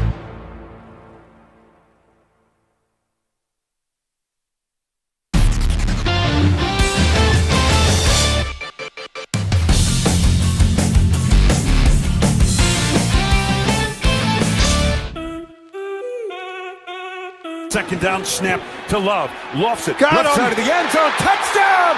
Touchdown, Christian Watson! In a Lambeau leap to the south end zone stands. The Packers vault into the lead. Wow, Jordan Love. Packers fans are so excited. That's courtesy of Packers Radio. I think Jordan Love is the quarterback of the future for the Green Bay Packers. I admit I came into the season on Maggie and Perloff show high on Jordan Love, then I immediately backtracked, and now I'm all back in on Jordan Love, baby. Wow. He makes some big-time throws. They've avoided Christian Watson for the first 3 quarters because he's nothing but he's an interception machine. I've seen 60% of the interceptions on that team are targeting Christian Watson, but then he came up big. You watched a lot of that game. Jordan Love had some impressive plays. You will look like an MVP candidate if you go against the Chargers defense. They cannot tackle. They are terrible. How are they this bad? I just don't understand it because it's a lot of recognizable names. I know Joey Bosa got hurt yesterday, carted off the field. We're still not officially sure what he has, but I mean, they can't tackle. Like last week, it was a score fest between the Chargers and the Lions. Whoever the ball last was going to win ended up being the Lions. Yeah. And this week, this isn't the Chargers have 2 bad things about them. I'm sorry. I think this is more about the Chargers than the Packers, even though this was Jordan Love's best game. The defense can't stop anybody when you really need to. And Justin Herbert had 2, and the offense, not just Herbert. Herbert and the offense had 2 shots at game-winning drives and couldn't connect on either of them. And I don't think but one was a blatant drop by Quentin Johnson. That probably would have been a home touchdown. I know. I'm just saying. You can't put that on Herbert. I'm not putting it on Herbert. I'm just saying your offense, Herbert and the offense, had 2 bites at the apple. Usually you get 1 bite at the apple if you're lucky, and they never connect on that. And this time they couldn't orchestrate a touchdown drive, even though they had 2 shots at the end of the game. See, I disagree with your basic premise. This is about Jordan Love's future. The Chargers are resetting this year. After this, they're going to get a new coach for Justin Herbert. And Justin Herbert still showed you he's amazing. He makes so many throws. That touchdown to Keenan Allen, that was incredible. So the Chargers are fine. They need to bring in the right coach. Brandon Staley is holding this quarterback back. I am of the put no blame on Justin Herbert camp whatsoever because this is all on Brandon Staley, and they're going to have a different coach next year, so who cares about that? To me, this was an exciting win for Jordan Love. It was exciting for Love. It's hard because Herbert makes some incredible throws, but he also, he's got to take listen, not for the drops. The drops are not his fault, yesterday, obviously. How can he take fault for that? He threw a dime. If his first-round wide receiver catches that, at least they have a field goal to tie the game, and he probably should have had a touchdown to take the lead. Just gross. Brandon Staley, after getting very chippy with the media, berating a reporter for bringing up the Quentin Johnson drop. Let's hear that. Well, you were also at training camp, and he made a lot of big plays in training camp, too. So you need to do, your reporting justice because he had a really good training camp, and he's improving as a player. He had a tough down there. We're going to keep going back to him. He's going to be an outstanding player. We love coaching him, and Justin's going to continue to go to him. And the more he plays, the more he's going to be able to knock down, opportunities like that. Okay, you can do the second part of that quote. Do the second part of the quote. We believe in him. We know he can make plays. He's got to learn on the job, and we're going to keep going to him. You don't have to go to the reporter and be like, well, what did you write about him in training camp? Like basically insinuating that the reporter's a hypocrite. By the way, it's week 11, Brandon Staley. What did you do for the Charger fan that Quentin Johnson was catching balls in preseason? It's Thanksgiving. It's over. Brandon, yes. It's the worst gotcha moment you ever heard. You said something nice about him in training camp. In shorts. Yeah. Brandon Staley also says he is going to continue to call the defense, lucky us, and again, berating reporters. I have full confidence, like I've told you, and like I've told you from the beginning, I have full confidence in our way of playing. Full confidence in myself as the play caller, in the way that we teach, and the way that we scheme. Full confidence in that. We got to bring this group together and do it consistently, okay? And that's where it's at. So you can stop asking that question, okay? I'm going to be calling the defenses, okay? So we're clear. So you don't have to ask that again. Wow. I mean, if you believe in this is how you believe in 4 and 6 when you might have one of the best quarterbacks in the entire league and your defense has all these high-priced players on it. Like, this is someone who's defensive. This is somebody who knows he's getting fired, and I would have left him on the tarmac. Just figure out a way to get home from Wisconsin. You're a smart guy. He may be the most unfit man running an NFL team right now, coaching an NFL team. Oh, now that Josh McDaniels is gone? Yes, now that Josh McDaniels is gone, Brandon Staley might be the most unfit to coach an NFL team. I mean, if it was me and I was Dean Spanos, I would have got my cane and done Apollo Theater style and just yanked him off of that podium the first time he started berating reporters. But then he did it twice. That was unbelievable to me. It's just you guys are vicious for coaches, by the way. I mean, Brandon Staley made the playoffs last year. I understand. You definitely move on, but it's kind of the worst. Playoffs. Yeah, I mean, they should have fired him after that loss. The Jags came back and beat them. You should have fired him then.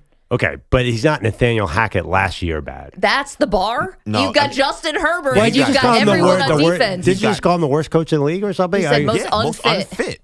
He's you heard a guy that was fit to run an NFL team in those quotes? I mean, who cares what? First of all, you guys take press conferences way too seriously. That doesn't mean a single thing about anything. Oh no, I think this press conference meant something because it showed a guy. We heard Mike Tomlin earlier getting tough questions about play calling, and what does he give you? The exact same thing.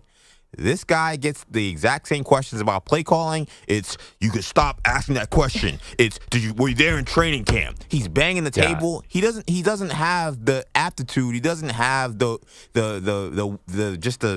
composure. He's taking it all very personally. You think Nick Sirianni has any composure? The dude cries at the press conference, and they have the best team in the league. Right, but that's a team that's, again, winning. You see what he's able to do. Right, but if Brandon Staley was winning and acted like that, it'd be fine. Yeah, but Sirianni, remember, like he got the all-time. He was calling out radio hosts in Philadelphia. Yeah. If they don't go to the Super Bowl, he looks like a jackass. Yeah, but it doesn't matter. They did go to the Super Bowl. My point is you can't judge. I know, but Brandon you bet Staley based on press conferences, you're in big trouble because it doesn't mean anything. The coaches can either just go out there and say nothing or be honest. It doesn't affect the quality of the team. No, this is the thing. You can't be both. You can either be a jerk but be a good quarterback like Bill Belichick has done for 20 years, or you have to be, if you know you're not winning and if you're a bad coach, you can't also take on the media. It's like taking on the fans. It's a losing proposition when you are not a good coach. I think it's completely irrelevant. If you win, you keep the job. If you lose, you're out of the job. It does not matter how you act in a press conference. And they're losing. Right. So that's why if he was a complete gentleman, they're going to fire him at the end of the year. If he's a total jerk like this, they're going to fire him at the end of the year. They should fire him right now. The way you act at a press conference to me, because as Tom Brady said, if you get in front of that media, you're just either going to just flat out lie or you're going to say nothing. Okay, well, this guy didn't take Tom's advice. But also, he's getting personal. Where are these like great coaches around the league and in the history of the NFL that were just totally thin-skinned and couldn't answer questions about play calling? All of them. Great NFL, every single one. Great NFL coaches acting like Brandon Staley did in those quotes. Yes, all the time. You know how many coaches have yelled at the media? Bill Belichick's number one. You should hear some of the things he says to people. Never yells at the media. It's usually just, we're going on to Cleveland. Oh, no. Ask our friend Damon Hack. Bill Belichick, if he gets you with a dumb question, he'll make you look like a jerk. And that is the oldest thing in the coaches' book. All the great coaches have yelled at reporters. That's their thing. Well, this is old school, though. Like the Bill Parcells or the Bobby Knight. That stuff doesn't fly anymore because you are the one who looks unhinged, not the reporter. But they're not losers. Right. Those guys are not losers. Right. But if Brandon Staley was 6-4, not 4-6, that'd be cool. But I think we could do whatever he wanted. But I think he wouldn't be getting questions about whether or not he's given up the play calling duties either. Right, and I think there's something to you being unable to handle the heat when things get tough. Those guys are having trouble maybe dealing with winning, and maybe they're bullies, and that's a whole nother thing. But there is thing about facing adversity and how you handle that. And in NFL teams and in all sports, you're going to face some level of adversity. And the fact that Brandon Staley faces adversity with banging tables about how you weren't at training camp is pathetic. He's a loser. Marco Belletti is here with some headlines. Good morning, Marco. Good morning, guys. And we're sponsored by Northern Tool and Equipment. Get the tools you need from the brands you trust. Start solving your projects today at northerntool.com. We're made for this. You can make it 4 straight wins for the Broncos. Late touchdown pass, Russell Wilson. Upend the Vikings to move to 5-5. Now, Wilson's been much maligned in his time in Denver, but continues to have the confidence he can make the plays late. First of all, I think it's belief. Second of all, I think it's execution. And third of all, it's having a mentality that, we're going to win the game. Now, the other thing that this game produced for me was an interesting tidbit. And when it comes to the quarterback head coach communication, this was courtesy of NBC. So the play clock gets to 50. This is what O'Connell hears.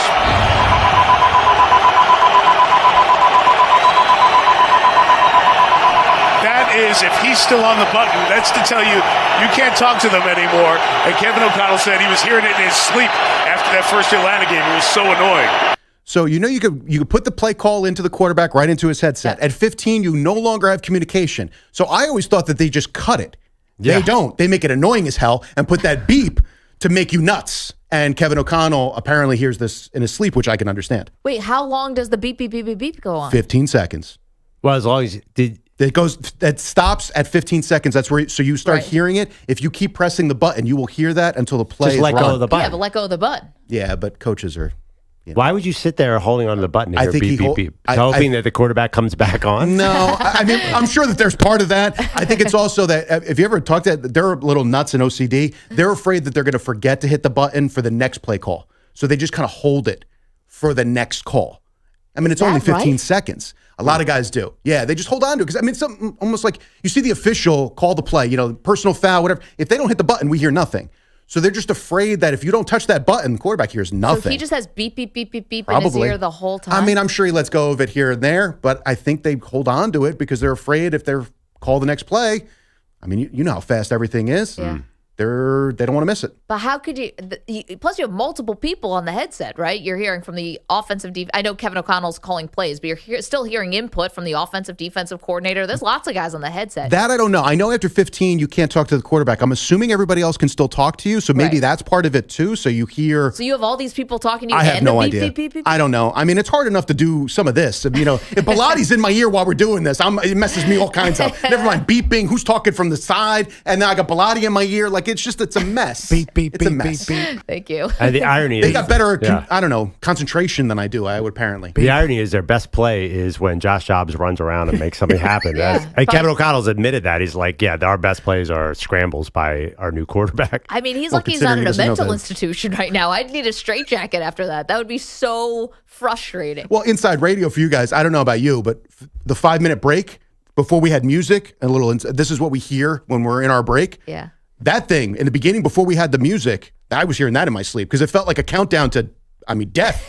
Doomsday clock. 5 minutes to the next break. You're 4 minutes. Break. You're in a break. 30 seconds. Like, oh my God. It just felt like it was, I don't know, it was a little bit anxiety driven for me in the first couple months. I got to be honest. I think the most annoying sound is when the oven timer goes off. I mean, alarm clocks these days, you have like all different types of sounds you can wake up to, gentle noises like da-da-da-da-da, or To me, it's the oven going off. It's just like just sprint. I'm like Tyreek Hill to the oven just to turn this thing off. See, my oven doesn't work. I have the one that came apparently from Washington.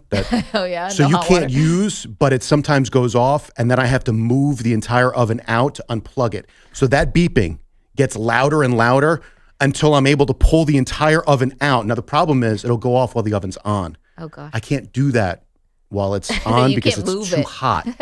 So I had this thing maybe about 6 weeks ago, beeping for about 40 minutes until I could get the oven cool enough with 3 children. One that was a 2-month-old that was screaming through the whole thing. The 3-year-old's trying to go, what's that noise? And my 9-year-old is looking at me like, can't we just do something? Like, is there anything? And I'm like, you all suck. I know I can't do anything. Like, can you just leave me alone? Can you give me a half hour?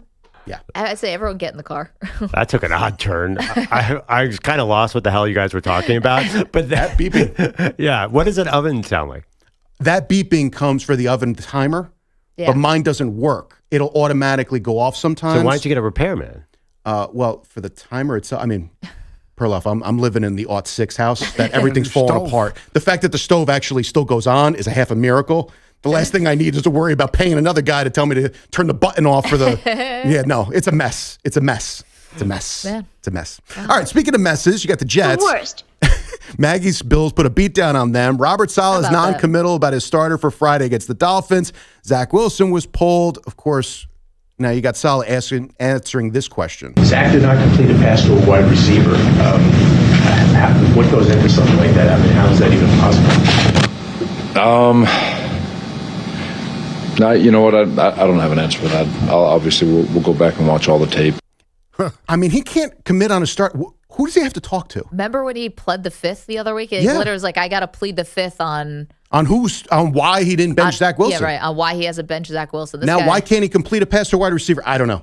I got to watch the film. Maybe can we just pipe in Aaron Rodgers from Malibu or wherever he lives he can just answer the questions for the coach? What a mess. But at least they don't have to watch the tape this week. At least they know what happened. They don't need to watch it. They can move on.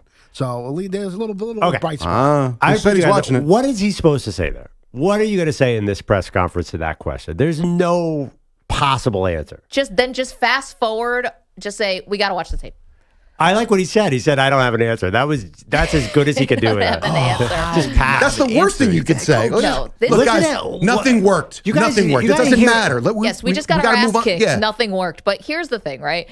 This is the problem, I think, with coaches who are so on one side of the ball. Because Robert Saleh is a defensive guy and basically has washed his hands with the offense, and that's not a head coach. That means you're a defensive coordinator. And this bothers me with guys who do this a lot because Nathaniel Hackett sucks. And if you don't have Aaron Rodgers, which you haven't since the first drive of the season, you have no idea how to fix the offense. Like, how do guys get head coaching jobs like that? How are they going to fix the offense? Zach Wilson's their quarterback. I mean, I don't care if Don Coryell's the coach, or so I can't. There's no coach who's going to fix this. Throw for 250 yards. Yeah. Isn't this a personnel issue right now? This is not a coaching issue. This might be a GM issue now. I think it's because he picked Wilson, the GM, Joe Douglas. It's a GM, but like there's got to be something. We talk about Steelers. We talk about even the Giants get a win. There's so many backup quarterbacks who are playing right now. Dorian Thompson-Robinson. I mean, even just going back to Brock Purdy. We just mentioned Josh Dobbs. He's on his third team in like the last 3 weeks. Josh is the ultimate example of a guy who comes in like really cold and is still able to be an effective quarterback, even if they're not getting a lot of wins. Like, other teams have schemed around a backup quarterback, and the Jets cannot do it. You could combine Sean McVay, Kyle Shanahan, and Andy Reid, and they're not scheming Zach Wilson into a good quarterback. That's not going to happen. No, not good, but someone who can be effective. Like, give Breece Hall the ball every play. The Bills can't stop him. They've never been able to stop him. I mean, different Hackett wasn't there, but I mean, it's the same concept as last year. Mike White looked like he was a functional NFL quarterback with that same offense that Zach Wilson couldn't get a first down with. I've never seen a quarterback not be able to move east to west on a football field. That's what Zach Wilson is. He can't score touchdowns. Yeah. I mean, you can't do anything about that. I mean, you could have our Lord and Savior out there trying to take care of it, and it's not going to happen. Listen, if we've learned anything, our Lord and Savior is definitely not a Jets fan. It's definitely not Zach Wilson. Definitely. At the end of the day, like, Jack Wilson, it's so bad at this point. It's Rodgers. I'm sorry, Jay, but it's also I think Rodgers has to bear responsibility for them not bringing in a backup quarterback who's a much better. I don't think Rodgers want another rooster in the hen house here. But you don't blame Rodgers. You blame the GM for not being strong enough to stand up to Rodgers, I think. But when you lose 32-6, there are no good press conferences. My bottom line, the worst two press conference coaches of all time are Bill Belichick and Andy Reid, and they're the two winningest coaches. Those guys don't say crap. It's impossible. You guys are assigning. Neither does Saleh. Yeah, I mean, that's all you can do is just say whatever comes to mind. There's nothing to say when you're this bad. He should have a lot. He has a lot of experience, though, caping for Zach Wilson. He should be a master of it at this point. I mean, it's been 2 years of this. 3 years. It's been 3 years of making excuses for Zach Wilson. He should be a PhD. Yeah. You should have the script down at this point. You're saying. Like, comes in, put the glasses on, just read it. It's like, excuse page. 4. We're young. Other positions got to play better. Yeah. All right, I'm going to give you one more. We talked about LeBron James defying logic at 38 with 37 points, 6 rebounds, 8 assists. He reminded everyone. Now, this game also gave us this. Anthony, a fan, was given a chance to hit a half-court shot. We see this all the time. This was for $55,000. Oh! You had the distance. You had the distance. Anthony, come back, Anthony. Uh-oh.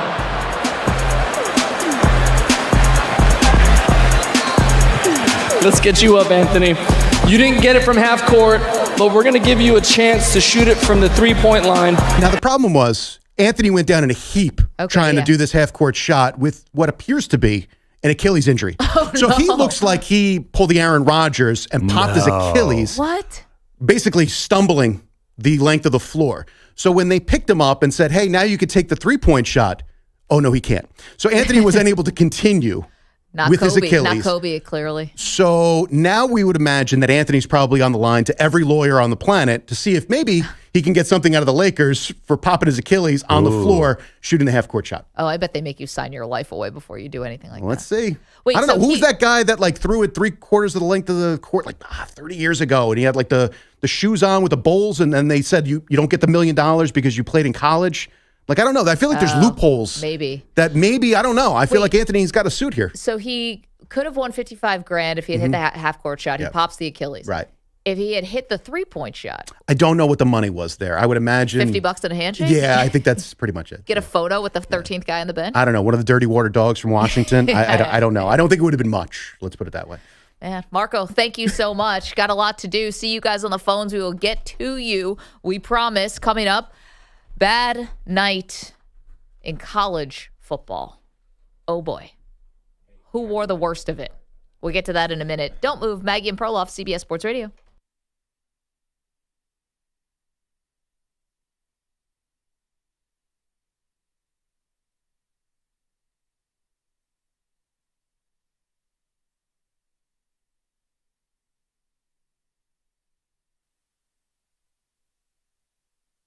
You're in a 5-minute break.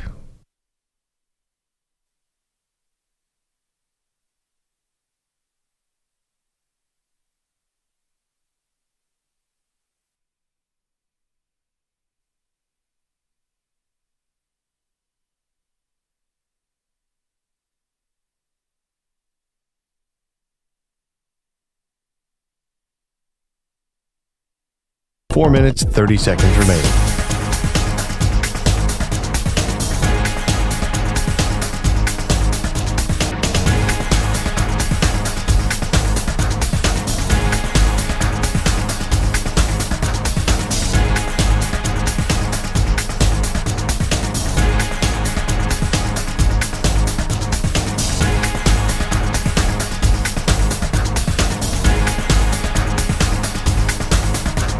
Four minutes remaining.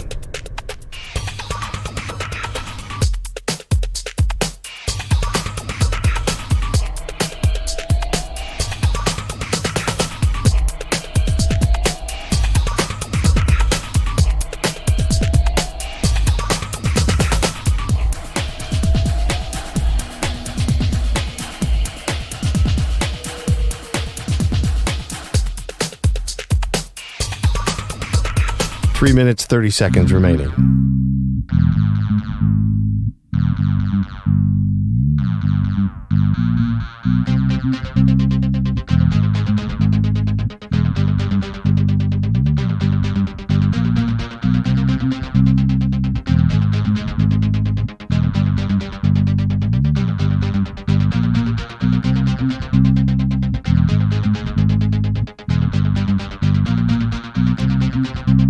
Three minutes remaining.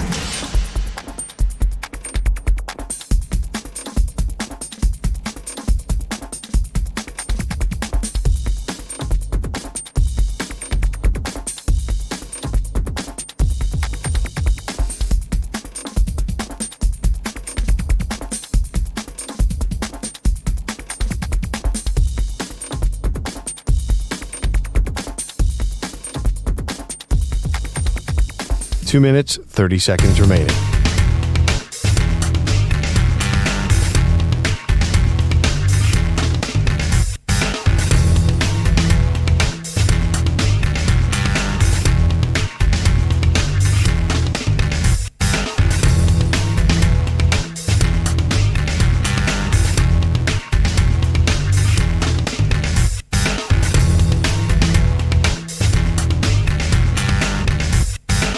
2 minutes remaining.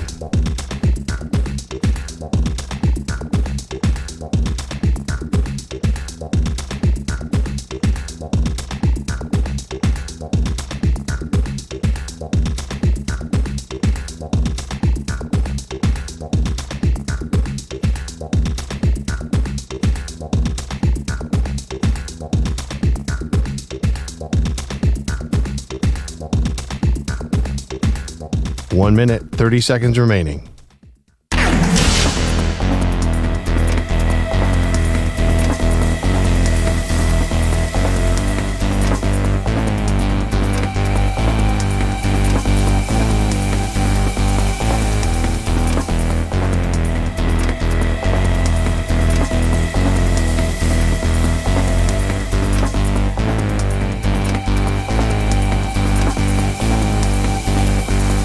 One minute remaining.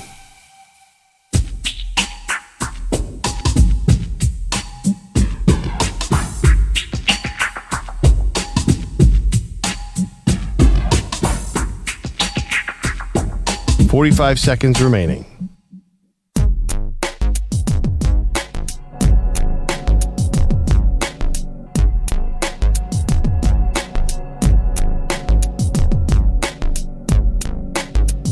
"30 seconds remaining.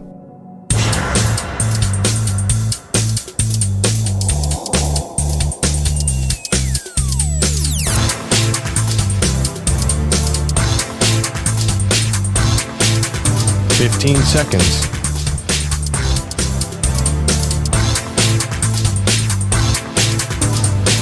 Break ends in 5 seconds.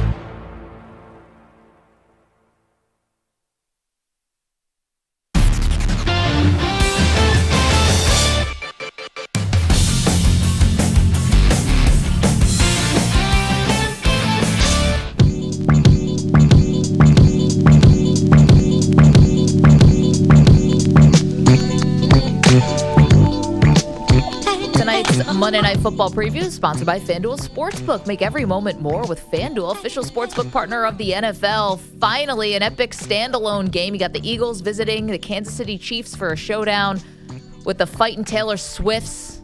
The Chiefs, KC, slight 2.5-point favorite on FanDuel. Chiefs have won 3 of their last 4, while the Eagles continue to roll. They're winners of 3 straight.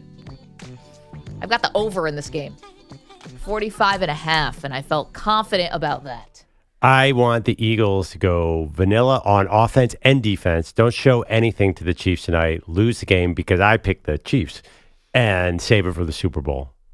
I mean, that's calling your shot here, Perloff. You really think there's going to be a Super Bowl repeat? I'm surprised you would put yourself out on the limb. You're kind of jinxing your team a little, aren't you?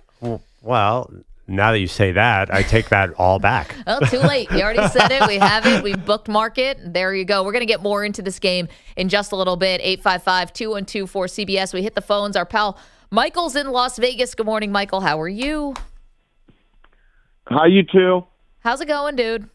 Hey, can I just ramble real quick? First of all, I had the Bills yesterday. They won a lot for me. There you go. Good for you. I have an idea for a quarterback for the Jets. It's Kellen Mond. He's like on the practice squad. They're not doing it, Michael. It feels like Steve Young could be out there. They're not bringing him in. This is much more than just we need a quarterback. It's about appeasing Aaron Rodgers. Nobody's giving him a chance. But now I'm starting to think that maybe the Raiders could take him because I'm not so sure about Aiden O'Connell anymore. He's so bad. Well, I mean, turned the ball over a little bit yesterday. Yes, against a very good Miami Dolphins defense, by the way. That was a one-score game. Can I give you my take on Clarissa Thompson real quick? Sure. You got 30 seconds. I thought she was bragging, and she got caught bragging because I'm thinking the guy goes, "Oh, you're so wonderful. What?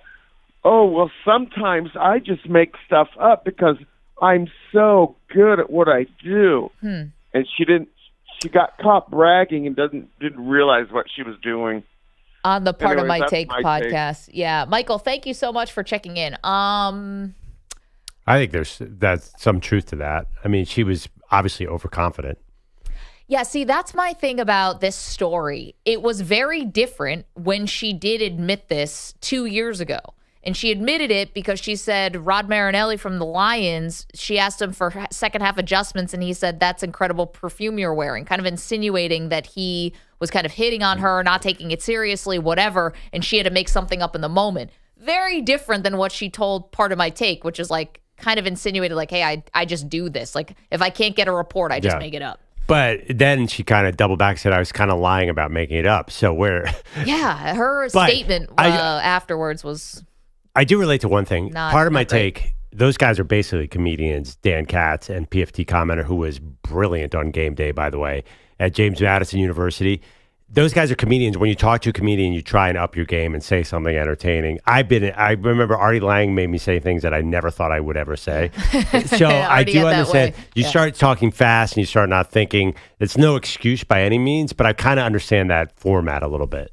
Yeah, but I mean, now you have to deal with the consequences, which is, well, it looks like no consequences, actually. She's getting publicly shamed and roasted. Shame, yep. However, a lot of people did come to her defense, which I thought was a little bizarre, that the defense was, who cares about sideline reporting? Not like that's whether you care about sideline reporters or not, you should not be in favor of people just making stuff up. I thought what Erin Andrews admitted was way worse.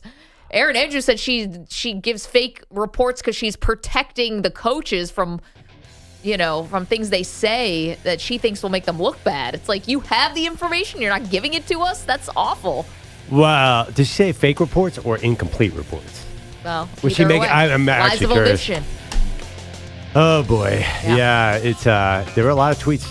Carissa Thompson says Zach Wilson's going to throw for 5. I mean, she's been publicly shamed a lot. Yeah, but she's going to keep her job. 855-2124-CBS. We're talking Browns Steelers next, almost.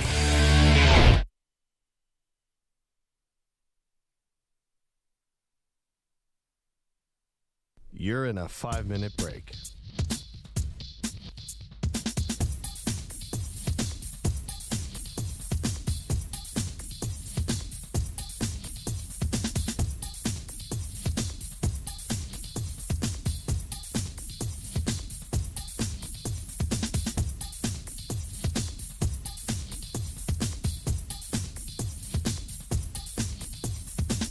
Four minutes, 30 seconds remaining.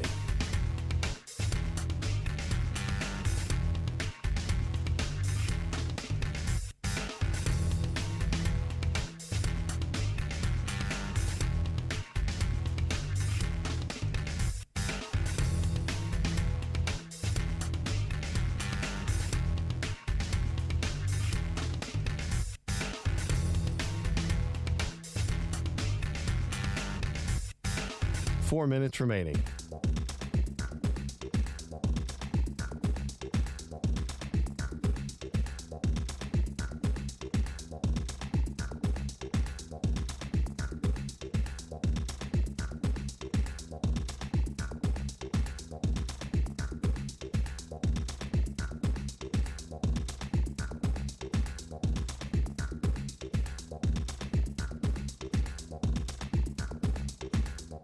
Three minutes, 30 seconds remaining.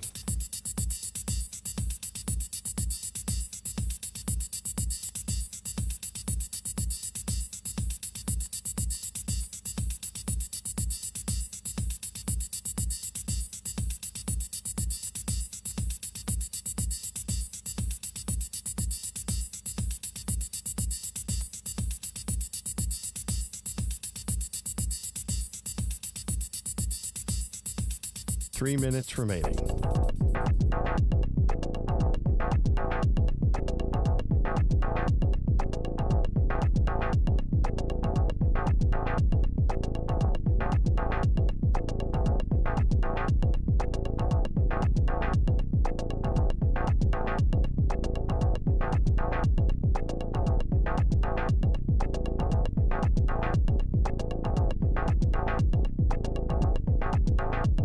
Two minutes, 30 seconds remaining.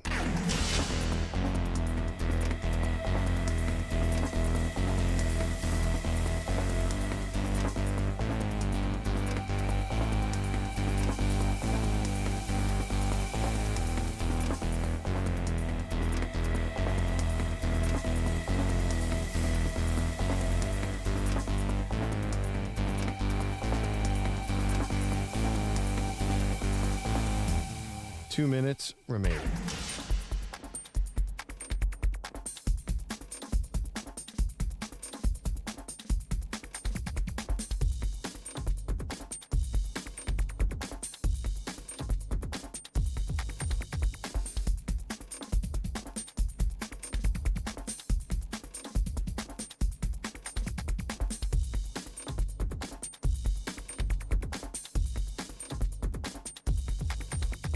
One minute, 30 seconds remaining.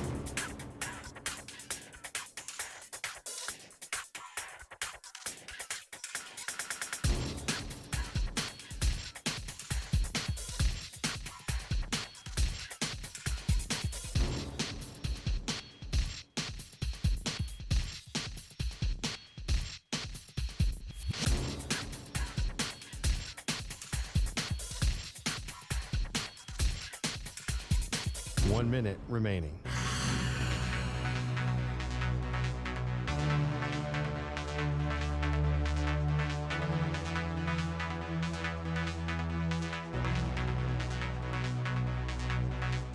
Forty-five seconds remaining.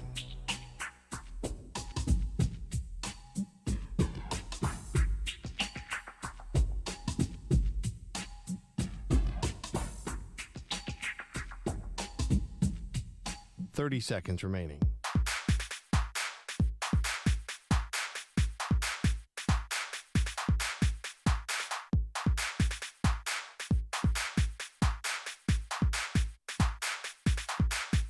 Fifteen seconds.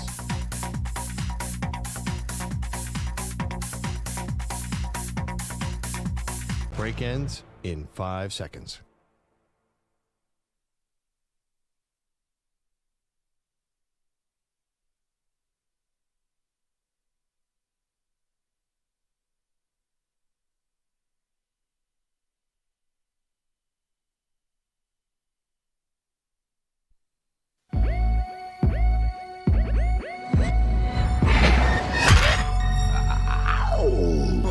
She once fell off a ski lift. He was called in for questioning. They are Maggie and Perloff on CBS Sports Radio. Well, it wasn't pretty, but the Cleveland Browns beat the Pittsburgh Steelers. Perloff, they are not just alive in the playoff race, like they are here. Yeah. Joe Burrow goes down with a season-ending injury. Of course, Deshaun Watson did too, but the Browns seem to be recovering from this. To beat the Pittsburgh Steelers, and the Steelers look like frauds a little bit, not being able to take advantage of the Browns being down their starting quarterback. And I think the Browns are still making the playoffs. That's how good this defense is. They have the lighter schedule. Things are going to break right for them. I don't think that Dorian Thompson-Robinson was awesome yesterday, but it didn't matter because the defense was that good. The Steelers defense also very good, but to me, not going to be enough. There's so much bad mojo and bad vibes with the Pittsburgh Steelers. I just don't know if they'll be able to overcome it. So the Steelers do have a very difficult schedule. The Browns, the odds are huge that they'll make the playoffs. I am betting right now, I'm doing a bet as we speak. They're minus 475 to make the playoffs, plus 350 to not make the playoffs. I'm betting not make the playoffs. $10 pays $44. So what's your rationale besides the Dorian Thompson-Robinson? Dorian Thompson-Robinson and the offense looked so bad yesterday. Yep. They couldn't run the ball. Maybe that's because of TJ Watt and the Steelers defense. This is basically, believe it or not, this is a must-win at Denver. Because if they lose this game following week to Denver, then they're 7-4, and all of a sudden Denver's on their tail, Buffalo's on their tail, and there's a lot of pressure. These are not easy games at Los Angeles, Jacksonville, Chicago, at Houston, the Jets, and the Bengals. If they have just this rookie quarterback with no offense, all these teams can give them a hard time. Even the Bengals with a backup quarterback in Cincinnati. Dorian Thompson-Robinson just did not inspire anything for me. The defense is amazing. Yeah. But I think people are a little overconfident in who the Browns can beat because they're going to need 3 more wins. I'm not positive they have them. Well, they've won 3 in a row, and I think they are almost have like enough of a padding here that I think that is going to work because, I mean, besides, honestly, here are the teams in the hunt for the wild card right now in the AFC. Cleveland, Houston, Pittsburgh, Buffalo, Indy, Denver, and Cincinnati. I guess you want to put the Raiders in there too at 5 and 6 now. Chargers at 4 and 6. Like For how many teams are we talking about? Is that for all 3 wild card spots? Yeah, for all 3 wild card spots. Like, for me, it's like Cleveland definitely, besides Pittsburgh, they have the best defense and they just beat Pittsburgh. I mean, Houston looks like they're more of a lock. Do you think Indianapolis, we're going to hear from them at the end of the season? I don't think so. Maybe Denver? I think you're going to hear from, if Denver wins this game, comes down to this game. If Denver wins this game, then all of a sudden the race is on. Because I think Denver's at 6-5 and Cleveland will be 7-4. That's a 1-game difference. Yeah, I think it's going to be an interesting contest. Now, honestly, I don't understand the Colts being at 5-5. It feels like they've been on a 3-week bye. I've not heard nor seen from them in a long time. But I do still think in the league, they are, right? You know, they're 7-3. The Bills are 6-5, and the Bills have an impossible schedule, but they could win some of these games. You don't know how many backup quarterbacks will be in the game by week 17 and week 18. A lot could happen. I don't think it's a lock. That was an unbelievable win last night because they presented nothing on offense the entire game. They averaged less than 4 yards per play. Couldn't run the ball until the very end, didn't even try to throw the ball. So basically, they have Dorian Thompson-Robinson running the ball, and people are going to spy him and shut that down. Wait till they get some tape on this kid. There's not a lot there. Here's Myles Garrett praising DTR for his attention to detail and the clutch play. He's only going to continue to get better. You know, the guy loves the hell out the game. He focuses on his craft. He's very, very insightful and is always looking forward to listen to guys and his elders to get new information. He's gathering information from all of us, defense, offense. He wants to be the very best he can be, and he showed it. Making plays down the stretch, putting throws on the money, and leading us down the field to get that field goal. That sounded like a Carissa Thompson sideline update. That was like, what's the most generic stuff we could say? That it's like, do you think they've even had a conversation? It sounded like it was pretty, like, what do I say about this guy? Yeah. He likes to listen to the older guys on the team. Like, He's got do you 3 even know names. his name? He's got 3 names. I heard a theory before this game, Cleveland against Pittsburgh, that Cleveland should just punt on first down every time because Myles Garrett is their best weapon on either side of the ball. Yep. That holds true. I think next week that defense is going to score at least 14 points against Denver. Denver has been dying to give it up to a good defense. So I think the defense can win games. I do not they basically did that the whole second half. I don't think their offense can win games. How long can that last in the NFL? Can you squeeze out a 500 winning percentage the rest of the way? Well, you were seeing it on the other side, on the Pittsburgh Steelers. And I actually thought, as much as the Browns are kind of the story coming out of this game, I thought the Steelers were also.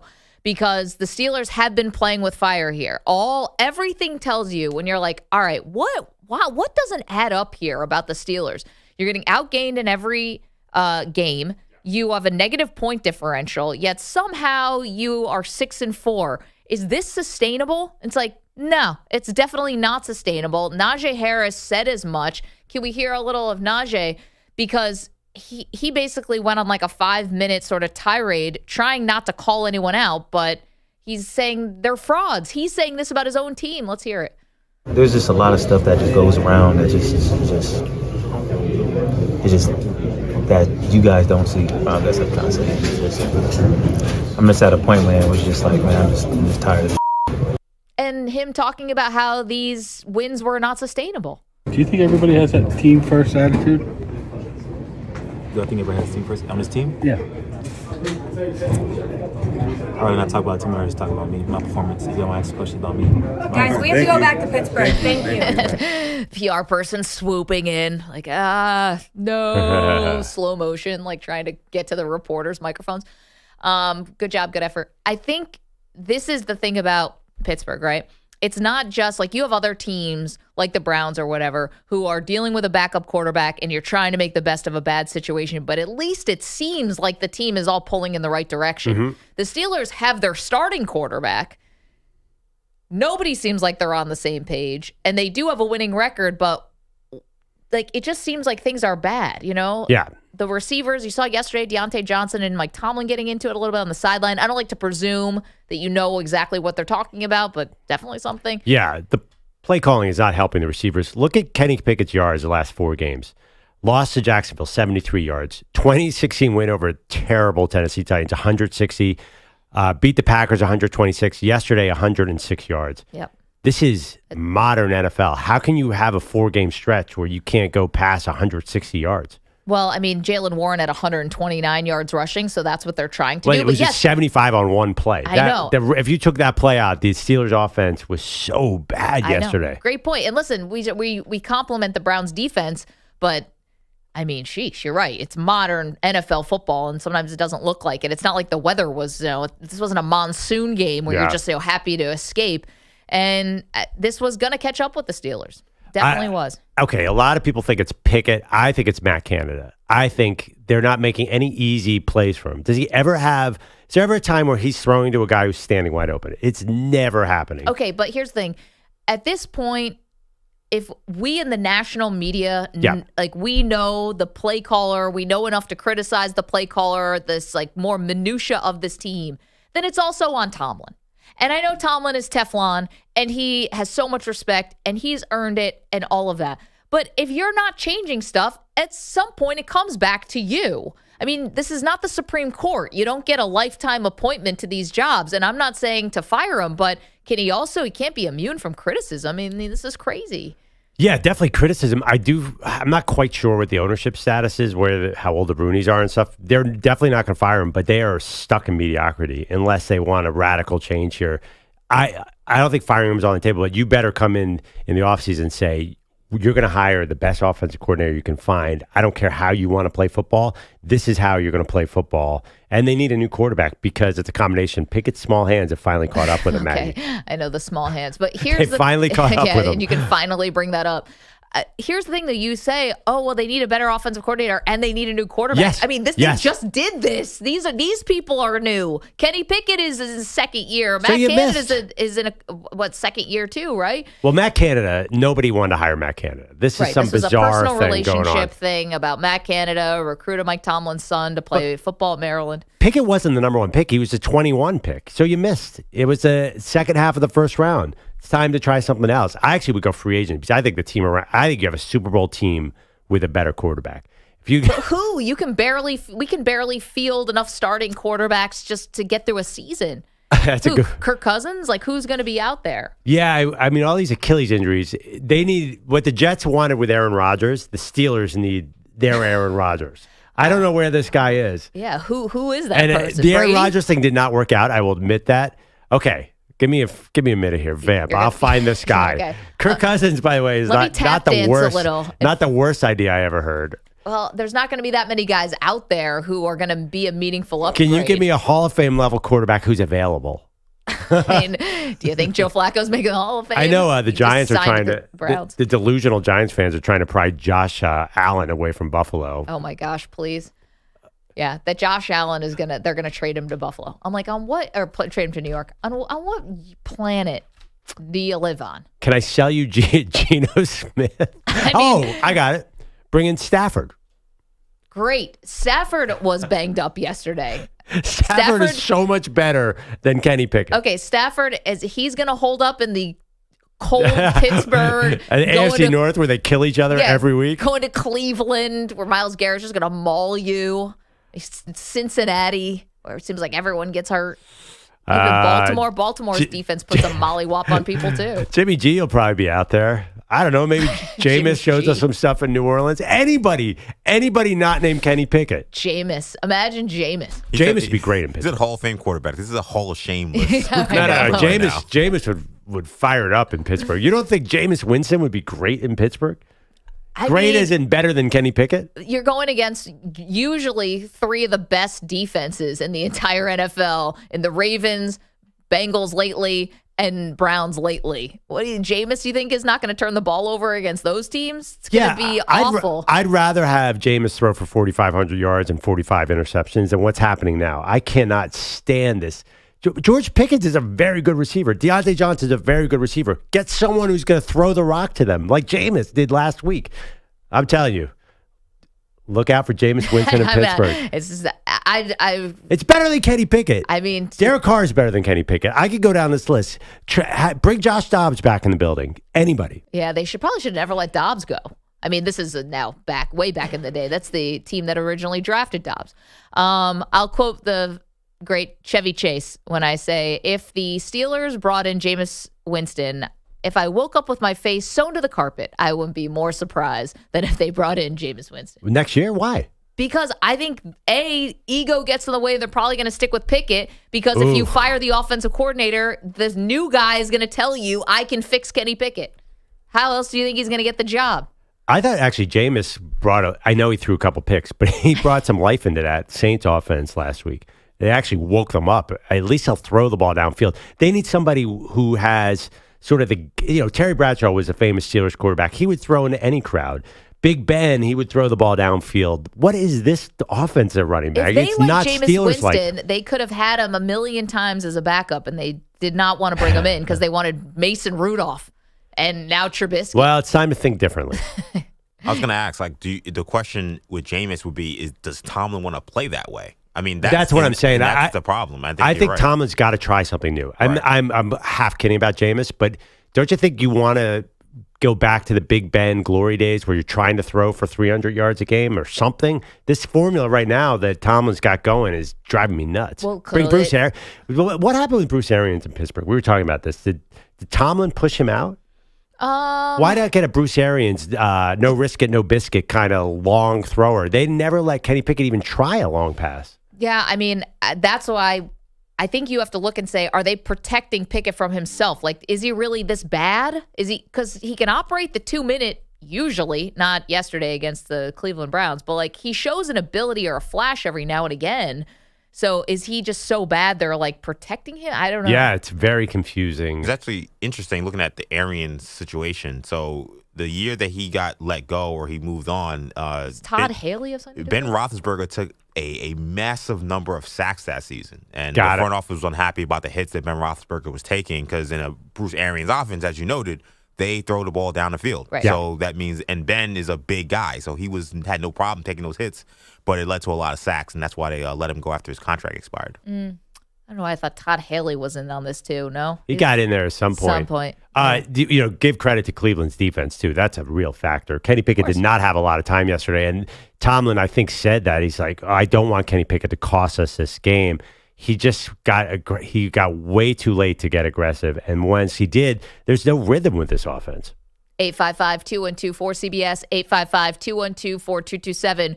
Level of concern for the Pittsburgh Steelers. It's got to be high. And I know that's wild saying this about a team that's 6-4 and a team that looks like it could be set up to make the playoffs. And, oh, by the way, everything's breaking right for you in your division. Not that you're rooting for injuries, but you already have a win over the Baltimore Ravens, miraculously. Well, they're going to win the division anyway. But you just have Joe Burrow going down for the season. Yep. Deshaun Watson down for the season. Like, how are they underdogs again to Jake Browning? Did you see anything from Jake Browning, the Bengals quarterback, that made you think they could beat T.J. Watt? No, no, not even close. And maybe you guess Jake Browning gets a couple first-team reps in practice this week. Can I have a mulligan on my Super Bowl pick? No. I know it's week 11. No, because why did you let me pick this? I blame you, Maggie. Why did you let me pick the Steelers? What do I have to do with it? Kenny Pickett was on fire in the preseason. I feel like such an idiot. No. I love the preseason too. That's your first problem. But we've seen sometimes preseason success carries into the regular season. I've gotten my best fantasy picks ever were guys who were killing it in the preseason and then continued on into the regular season. This is the exact opposite. Well, just like the Pittsburgh Steelers offensive playing style, it caught up with you. This is not going to work forever. My formula is falling apart. You know what? 6-4. I'm not dead in the water. I definitely feels kind of dead. Feels kind of dead. I feel okay about my Eagles on it. I have Eagles Steelers. Who did you have again? Dallas and Jacksonville. But here's the thing. Where else can you move Matt Canada? Like, you basically pulled the ripcord on coordinators. You moved him from the booth to the sideline. Yeah. Can you move him to the parking home, lot? to the couch. Yeah. Can he sit in a conference room somewhere? Off premises? Latrobe, maybe? 855-212-4CBS, 855-212-4227. Quickly, Jaden is in Harrisburg, Pennsylvania. Good morning, Jaden. Hi, how y'all doing today? Fantastic. What are your thoughts on the Steelers? Steelers are a hot mess express. I have a lot of close friends, and my girlfriend's whole family is Steelers fans. They think they should have packed it up weeks ago. Canada's running in circles. Nobody knows what's going on. George Pickens was tweeting like he was ready to leave the team a couple of weeks ago. Nobody really knows what's going on with that. They're winning games, but it might be the worst offensive football I've seen in a long time. It's an eyesore. Jaden, the Hot Mess Express is a great way to put it, which, again, it feels weird, and thank you for the phone call, to be talking about a team with a winning record like this, but what do your eyes tell you? They have, I'm looking at their staff. They fired Matt Canada. They have a guy, Mike Sullivan, on the bench who was a Giants and the Bucs offensive coordinator. He might have been an interim coach at some point, so he's got a lot of experience. They can't do worse. How can you call up worse plays? Tomlin himself could call the plays and they'd be better. I think there's something about, and Tomlin, I think, probably deserves the benefit of the doubt on this, maybe or maybe not, but not wanting to admit you're wrong. Like, the one thing about the Steelers, it's not admitting you're wrong. It will look like a panic situation. Like, you're panicking or something just because you're simply acknowledging that something has to change. And it's the Steelers, and they're always so buttoned up, and they're always this great, strong organization that's so well run. If you fire an offensive coordinator midseason, are you admitting your house is a bit of a mess? Yeah, I totally understand what you're saying, but that's a huge mistake to get stuck in that kind of thinking. Totally agree. 855-212-4CBS, 855-212-4227. Coming up, Jerry Jones with another classic. This was even the good announcements they can't do correctly. A big win yesterday for the Cowboys, but of course doesn't come without a gaffe from the owner. We'll tell you about it next. Don't move. Maggie and Perloff, CBS Sports Radio.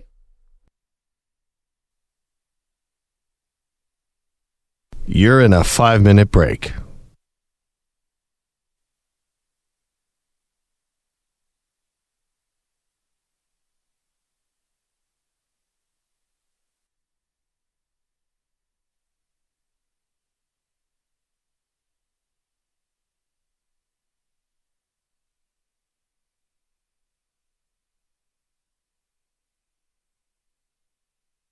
Four minutes, 30 seconds remaining.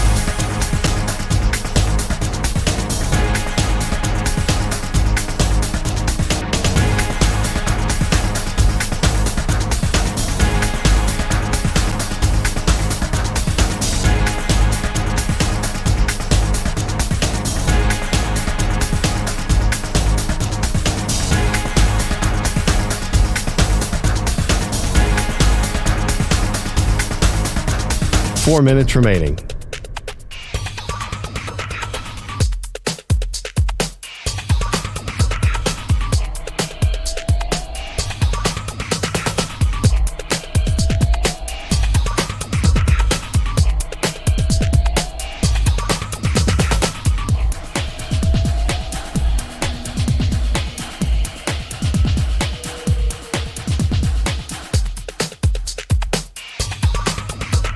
Three minutes, 30 seconds remaining.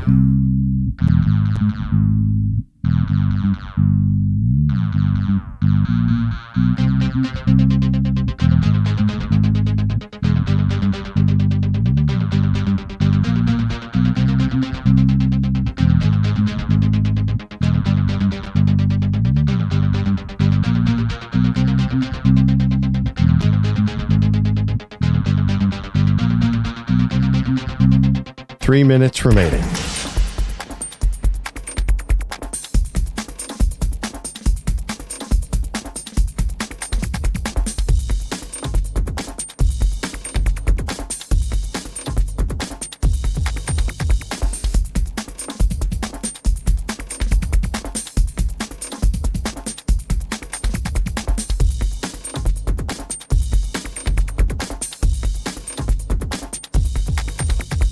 Two minutes, 30 seconds remaining.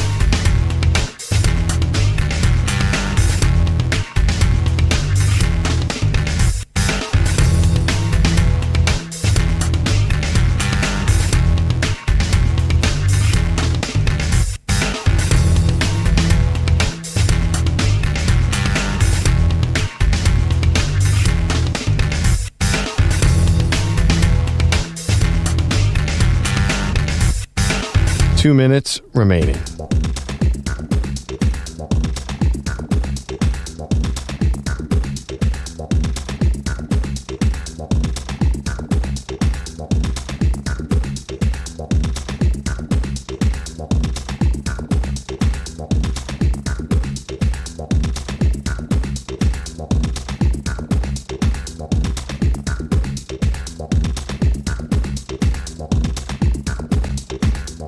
1 minute, 30 seconds remaining.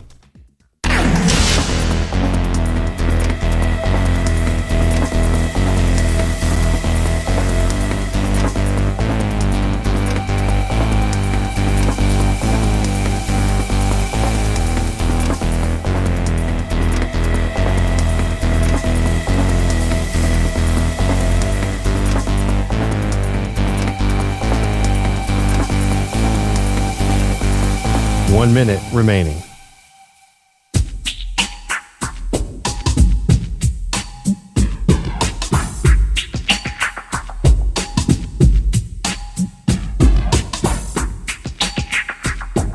"45 seconds remaining.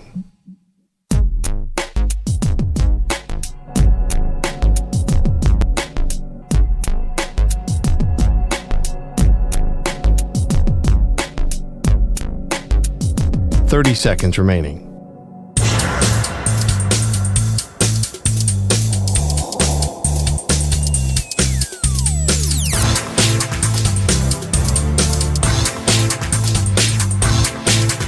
"15 seconds.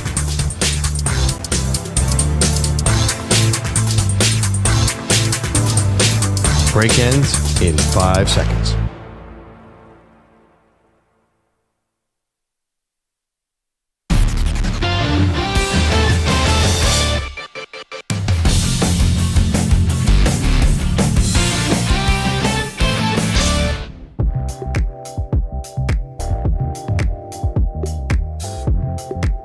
From the 25, play action. Young throws the ball. Intercepted at the 30-yard line.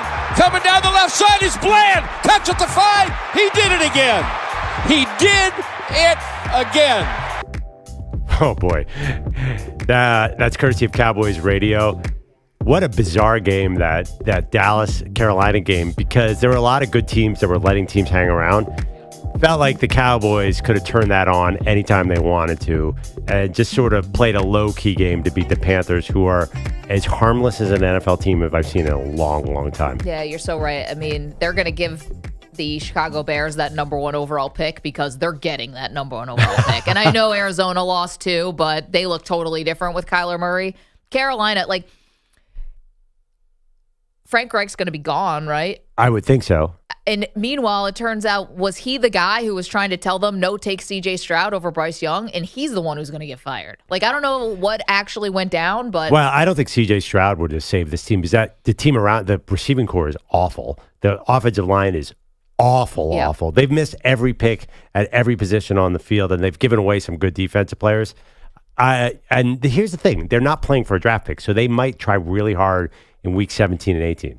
I hate to break it to you. They are currently trying. This is just what it looks like. They are bad. This is what they cannot try any harder. This is just how terrible it is. Efforts at 100? Okay. I see what you're saying. But we got to get to our Cowboys quickie. Let's do it.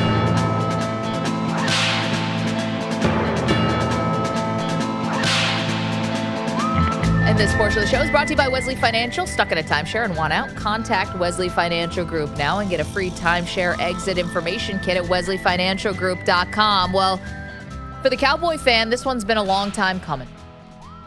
After all these years and all these bad feelings and everything, Jimmy Johnson is finally going to be inducted into the Cowboys Ring of Honor, Perloff. Over 30 years or so after he was a coach on the team. Finally, he and Jerry somehow put their egos aside, or Jerry put his ego aside or whatever, to induct Jimmy Johnson. Great news. I saw it coming too because I was watching the Fox pregame and it said Jerry Jones is joining us later. I'm like, oh, that has to be to tell Jimmy. But Jimmy wasn't in the studio. So I thought Jimmy was not part of it. Well, turned out he was with him in Carolina. Exactly. So they were there together doing possibly the world's most awkward stand-up that's ever happened in the history of live television. I mean, it was cringy. It was too small a space for the two men there. It just didn't work at all. Well, also, like, Jerry's so not a professional broadcaster. And so you're forcing Jimmy to kind of like steer the ship, but he's an analyst and not a host. Anyway, the announcement, while cool for this franchise, and definitely hearts are in the right places, could not get the words out. I will say this, it was magical the time we had together. And I want you to know something. On December the 30th of 1923, you're going in the Dallas Cowboy ring. Yeah. I hope it's 2023. What did I say? 2023. Well, it is 2023. I know you want to get this real clear. Okay, 3 weeks from now. Create a time machine to get him back. I think it would have been an all-time troll. It's like, and you are going into the Ring of Honor in 2085. Yeah. Never. Just break the glass. Jerry just turns heel, as if he's not already. Oh, yeah, he lives as a heel. And I told you, you will get into the Ring of Honor never as long as I'm still living. Well, Connor, what's his face? The UFC? Conor McGregor. I kept wanting to say Connor Stallions. I think no. It's like, and I'd like to take this opportunity to apologize to absolutely no one. Yeah. Obviously, Jimmy knew he was getting in because you could tell by he didn't react really. It was like, whoa. And they had the graphic up immediately after Jerry said it. So it was all planned. But it didn't. 1923. He's like, extra, read all about it. It's like 1923. Oh, it's funny. That's your Cowboy Quick. Get your damn act together. Also, is Deron Bland like the greatest corner in the history of the NFL? Hit his 4th pick 6 yesterday. Do you remember Trayvon Diggs? That guy got Wally pipped big time. I don't know. They paid Trayvon Diggs like $80 million. But he's the 100. Sorry. All of a sudden, he's the second most dynamic cornerback on his own team. It's bizarre. Dak Prescott a little more MVP juice yesterday. Of course. How could he not? You're playing the Carolina Panthers. You got to lay it on. Unlike Matt Canada, their offensive coordinators figured out throw the ball to CeeDee Lamb. And also, Dak didn't lay it on at all yesterday. He threw for 189 yards. They were playing with their food the entire game. But he didn't throw a pick. That's all that I'm watching for Dak. Yeah, and Cooper Rush ended up coming into the game. Let's go to the phones, 855-212-4CBS. John is in Rochester. Good morning, John. Hi, how you doing? Good. You got something on the Browns Steelers? Yeah, I mean, as a longtime Steeler fan, and it's tough to be critical sometimes, but, I mean, the opening offensive play, you have Kenny Pickett going back to pass. You know Myles Garrett is miles better than their offensive tackle. And what do you have? You have one guy blocking him. Mm-hmm. And, I mean, to overlook something like that, I mean, that's just disastrous. I don't understand the thinking there. The other thing I wanted to comment on was when Tomlin and Deion Johnson were arguing. Yeah. If you notice a lot of the game, too, when everyone's going, oh, Kenny Pickett looks really terrible. Well, the problem is that he's throwing to a spot that they're supposed to have a read to know where to break off their routes. And it's apparent that Deion Johnson and whatever's just doing their thing.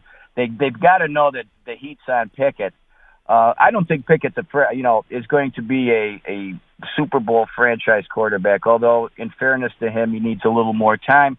But on the other hand, I don't think I think there's some egos in the receiving core that need to be tempered a little bit. I don't know what it is with Pittsburgh and their wide receivers. But, I know. Through the years. Yeah, but they're always usually great, John, and thank you for the phone call. I mean, the Steelers get the best out of their wide receivers, even if they end up sometimes like Antonio Brown end up being a little bit of a headache. And Santonio Holmes, and it looks like George Pickens. Actually, there's a lot of guys. Martavis Bryant. You go through the list. Plaxico Burress. Well, Plaxico was shot himself in the leg. Himself. But anyway, there are character things connected to a lot of their receivers through the years.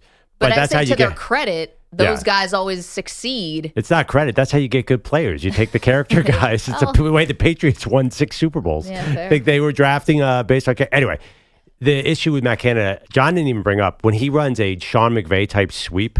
A modern NFL play where there's a little motion.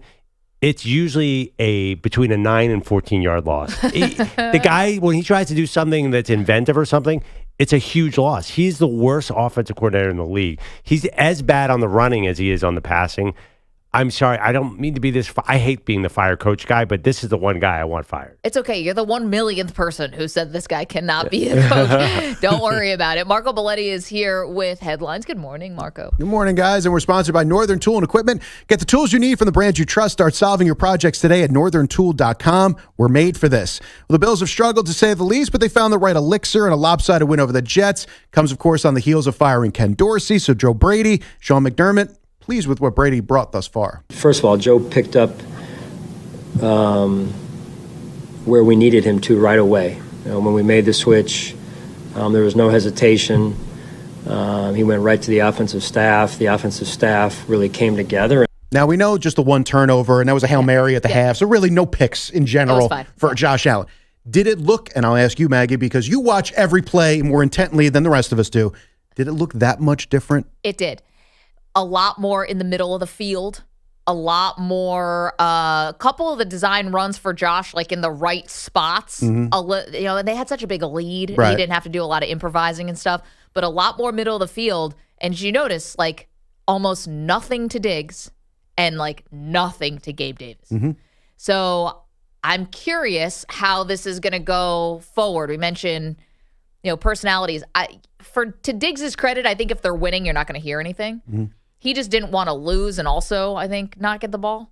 But Gabe Davis has to be like just a blocking wide receiver or something. Like, he has lost the faith of everyone. And I'm curious if Dalton Kincaid as a rookie tight end, like, can he keep this up, when he's looking a little bit more like the focal point of the offense at times? I mean, he was a focal point at Utah, so he knows what that's like. I did see there was one play. They were up big, and they were obviously playing a terrible quarterback.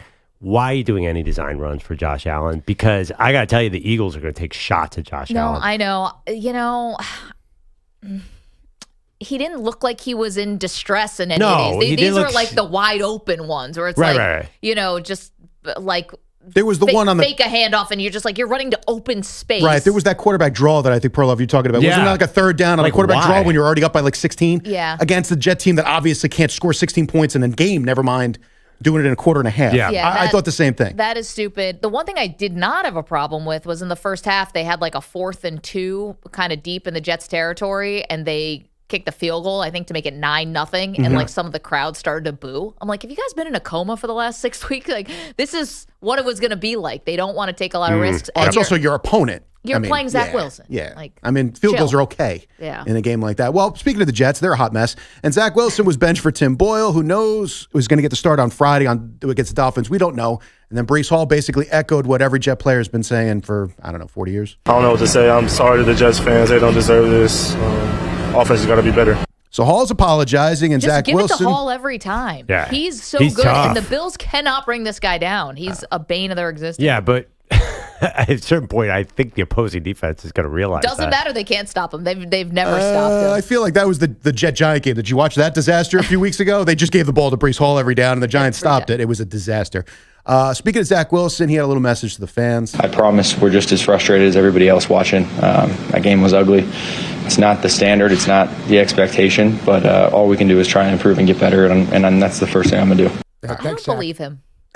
I think that I know Jets fans. I'm working with a couple of them, obviously you guys, but I think I know Jets fans that are way more frustrated than Zach Wilson. Like, at least he's getting paid to be there. That's a good point. He seems to have a pretty good life outside of hits last night. Was that apple picking during the bye week? Yeah. That seemed like back to Utah. Yeah. Did Jets fans get some hope this season? When I thought it was all done, should they be okay losing because Rodgers got hurt? Or you know what I think it was for me? Yeah. Watching the Jet fans and being close to a lot of them. I think it was the idea that Rodgers went down 4 plays in, but they still beat the Bills that night. That's the worst thing that could have happened to the Jet fan. It gave them false hope. Look, Zach Wilson's here. We still won the game. Right. We can do this even without Aaron Rodgers. No, you can't. And I think that was the moment that everybody convinced themselves just because Rodgers is around, whatever dust he has kind of like sprinkled onto Zach Wilson and the rest of the club. But see, and I think this is another thing where Rodgers kind of deserves a little bit of criticism, and this is going to seem messed up, but he's keeping the hope alive that he's coming back, which is insane. And beyond insane, just dumb for the organization to do, and they're totally willing to do it. If he wasn't saying that, or if he wasn't, they would have, I think maybe they would have brought in somebody else. But this whole, let's keep the ship afloat for Rodgers to come back. It kept them in neutral. But what's it? Oh, and not getting a backup. And not getting a high-end backup Yeah, quarterback. but you know what? That's on the GM. You can't blame Aaron Rodgers for that. Oh. Any GM, I think any fan would have signed a veteran quarterback at that point. How can you blame Rodgers for that? The GM's got to step up and say, I know what you want, but we need more than Trevor Siemian and Tim Boyle. The Wilson thing should have been handled before Rodgers got here. Wilson should have been gone to begin with. No, but Rodgers likes him. But before Wanna Rodgers, mentor I think they were holding on to the hope that Rodgers could fix him. And then when they were thrust in the idea of, well, if Rodgers is gone, what's our hope here? Is Trevor Siemian going to lead us to the promised land? No. So maybe by some miracle can we fix the number 2 overall pick that we have no choice? Because that's the only, I mean, what's the pie in the sky? It's fix Wilson. Otherwise, it's nothing. Did they watch him last year? I mean, Wilson was terrible Pete, last I'm with year, you. and he had a bad attitude. This year, at least he has a good attitude, but he's still terrible. And last year, they also had Mike White and Joe Flacco. So you could have had Zach Wilson as your number 3 doing what he was doing midway last year, which was trying to fix himself. So have him be the third guy, have him work on his mechanics, have work on his fundamentals, learn from Rodgers, and then have a veteran behind Rodgers so that if he somehow got hurt, you can then throw him into the fire. I think that's what Tim Boyle's supposed Well, to the be. fact that we're talking mechanics in year 3 is still, ridiculous. It's the darkest timeline for Jets fans. Well, I'll throw this out. We talked about Rodgers and the returning. This was the report from Jake Glazer on Fox. He's actually going to go back to the Jets this week, start training with them. How about that? He actually sent the Jets video of him working out this week. They kind of blew their minds like, man, he's a little bit further ahead than we thought. In Aaron Rodgers' mind, he's telling the Jets, I'd like to actually start practicing as early as December 2nd. That's only in a couple weeks from now. And if they're still in playoff contention, he really does mean it. He's going to try and play sometime here in the middle of December. Now, this is obviously insane, right? We all can agree on this, a 40-year-old guy coming back 3 months later. With Okay. that offensive line. Mekhi Becton leaves the game yesterday, by the way. So who knows what's going to happen with him. Can I throw out a little bit of reality and maybe the cold water on the whole Rodgers and Jet plan? They've lost 3 straight. The offense, we know what it is, and whether it's Tim Boyle or Zach, whatever. Their next 4 games, they have 2 against the Dolphins and then Atlanta and Houston sandwiched in between. That would put Rodgers back at like Christmas Eve. Okay. How many of those games they could possibly win without Rodgers? They're looking at that Atlanta game there. That Atlanta game, he might have. Better take down Atlanta. And even that, Tim Boyle against Desmond Ridder. Woo. Like, I mean, is he really going to come back when they're a 5-win team at 5-8 or whatever the math is on that? Is like that. Do you think that that Miami defense? That's not nothing over there. Yeah. It's not just Jalen Ramsey. It's Christian Wilkins. These guys, Phillips. These guys are good, man. Well, I think they're improving too. Now that you have Ramsey back there making plays, I think the pass rush is getting better. Yeah, no, there's no easy solution here. I like what you said. It's obvious. Did you say obviously insane? Well, I mean, again, the guy's 40 years old. It's a couple of months removed from Achilles surgery. No. Well, he wants to come back to, I believe it's on his 40th birthday. Tremendous. Mind games. Yeah, there's a lot of things that I want too. But again, the idea that you would even allow him to be on the field, but you're going to do that coming off, 7 straight losses? Like, why? It's something like, is he really that stubborn that he's just going to say, no, I want to play? Yes. He is convinced to silence the doubters. Yep. Silence haters, Marco, like you and me. And I'm everyone. a hater. Well, I think it's important for, at least for this Jet fan, that he gets on the field this year. Why? I think it just shows you that he could play, and we can rely on him next year. Yeah, the other 4 MVP seasons didn't tell you that he could play football. So the Achilles pops again? Like, are we serious? I understand what he's saying. I am nervous as a Jets fan going into next year and putting all my eggs in the Aaron Rodgers basket again, but I don't need to see him try out, but it is a messed up situation. Marco, thank you so much. 855-212-4CBS. Quickly, our pal Hung is in Harrisburg, PA. Good morning, Hung. How you been? Good morning. How you guys doing? Excellent. What's on your mind? Oh, do you remember a couple of weeks ago we mentioned about the debate, Brandon Stanley, the worst coach of all time? Yeah.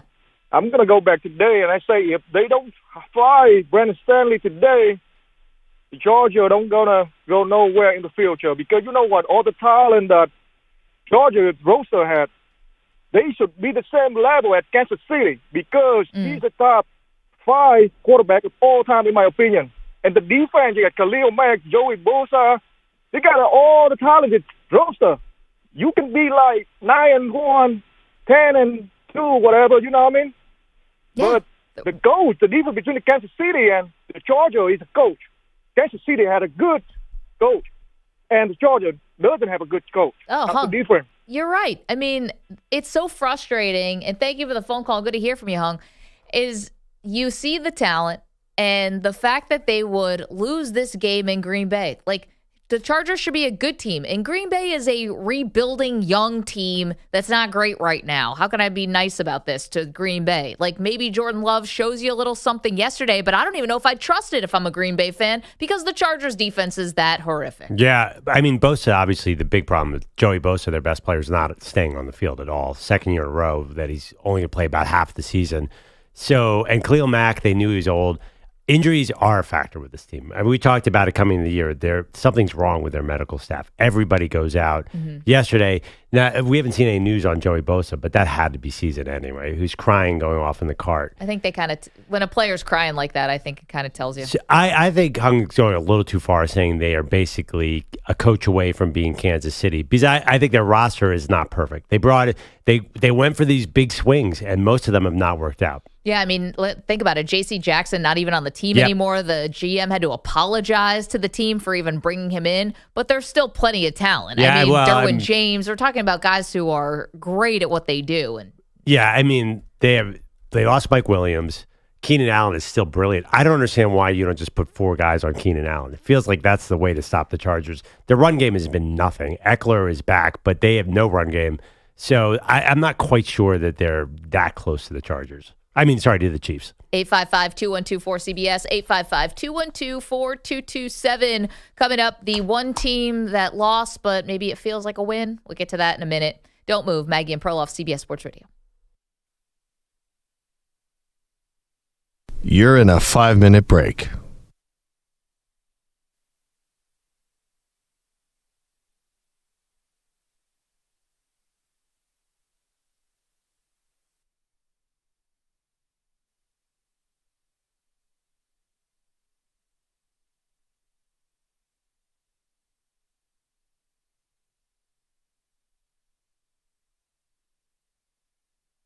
Four minutes, 30 seconds remaining.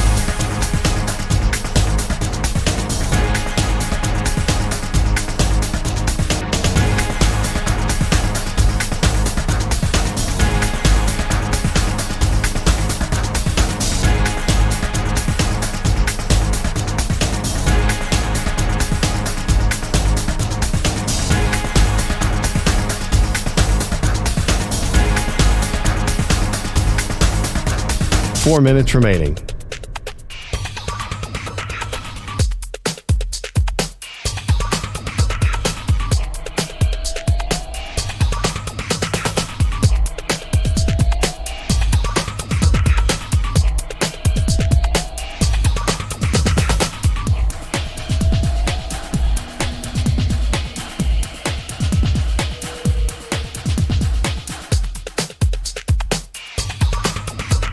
Three minutes, 30 seconds remaining.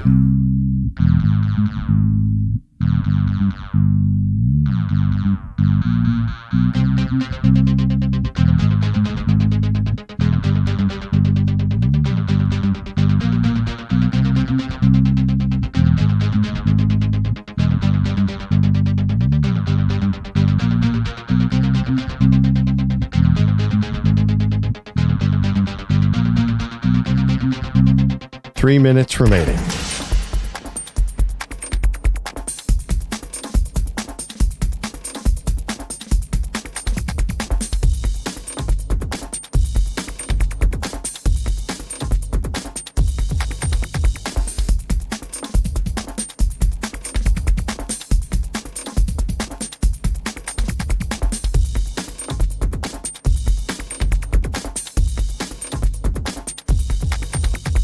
Two minutes, 30 seconds remaining.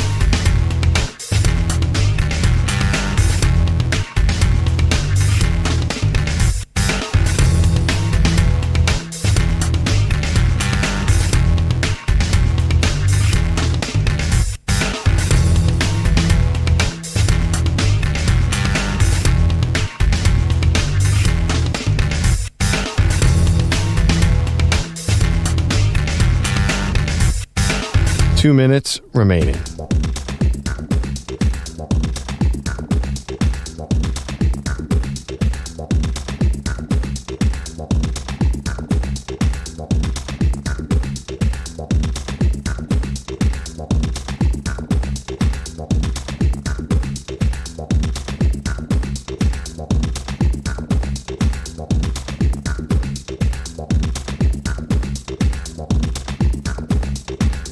1 minute, 30 seconds remaining.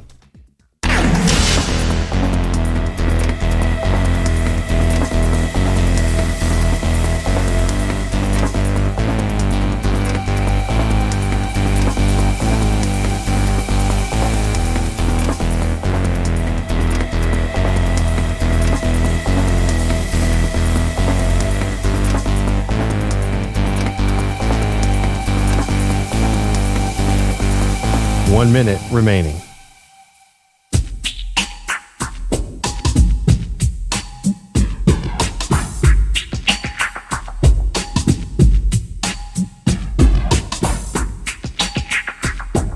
"45 seconds remaining.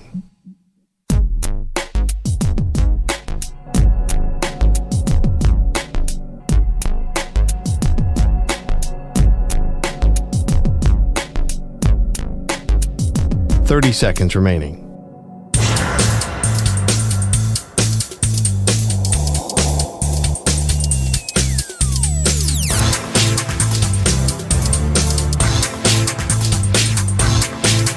"15 seconds.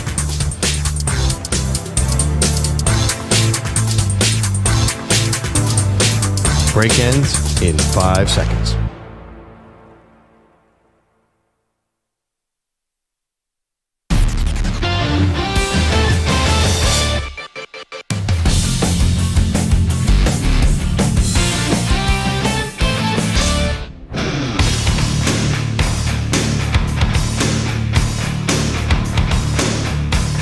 Welcome back. Maggie Gray, Andrew Perloff. It is Maggie and Perloff on CBS Sports Radio. So the Lions have a big come-from-behind victory yesterday. Well, big because they just sort of keep the train going, right? They had a back-against-the-wall situation at home, down 12 with about 4.5 minutes remaining to a division rival in the Chicago Bears. You got Justin Fields dancing on the field after touchdowns and stuff like that. The Bears were feeling themselves yesterday, and the Lions snatched the victory away from them. I think this is a bad loss by Chicago. I get it. You want a good draft pick. You're getting a great draft pick because Carolina's handing you their draft pick. Why not have 2 great draft picks? You are odds That was are a you're gonna. great loss. It was a bad loss. You got to finish games. At some point, you've got to show the guys in the locker room who you spent a lot of money on some of these guys in the offseason. You just traded for Montez Sweat and gave a second-round pick to the Commanders. Like, at some point, you've got to win a game and try to show signs of life. Why? You're going to have a new coach next year. Anything you gain or any development you make here is completely thrown out the window next year anyway. So, honestly, does this impact what's going to happen in 2024 in any way? I think give the players a little belief that if you're holding a 12-point lead, that you can actually close out a game. Are you going to downgrade their win total next year? Because that's all that matters here. This means nothing. Well, I don't know what I'm going to do with their win total because they have a lot of questions They have a lot answer. I say a lot of opportunities. This is a team where I'm actually, for the first time in a long time, excited if I'm a fan. Okay, because you like what you see out of Justin Fields, or you like that Everything. maybe you trade for or you'll draft someone else? I think now you have 2 good options. I think Justin Fields looks really good. He's an unbelievable runner. Yes, he's limited as a passer right now. But if you bring in a Marvin Harrison Jr., if he gets his Stephon Diggs, right? Stephon Diggs helped Josh Allen become the next level quarterback. I think A.J. Brown did the same thing for Jalen Hurts. I think DJ Moore is a very good wide receiver for Chicago. They could bring in an even better wide receiver, and you could save Justin Fields. So that's one option. Then if they have the number 1 pick with Carolina, they can either trade that for Hall, or they could start over and go Caleb Williams, then get Marvin Harrison Jr. with the other pick, a new coach, and we are in business, Maggie. Okay, but I would challenge you to find a Chicago Bear fan who thinks that all this is going to break right. Big Cat, my one friend who's a Chicago Bears fan, wanted to hold a parade. He was so thrilled they lost that game. Okay, but who's going to be your general manager? Is it the same guy who's going to be making these decisions? Yeah, but you know what? Some of them are working out a little better. He did make that trade from 9-1.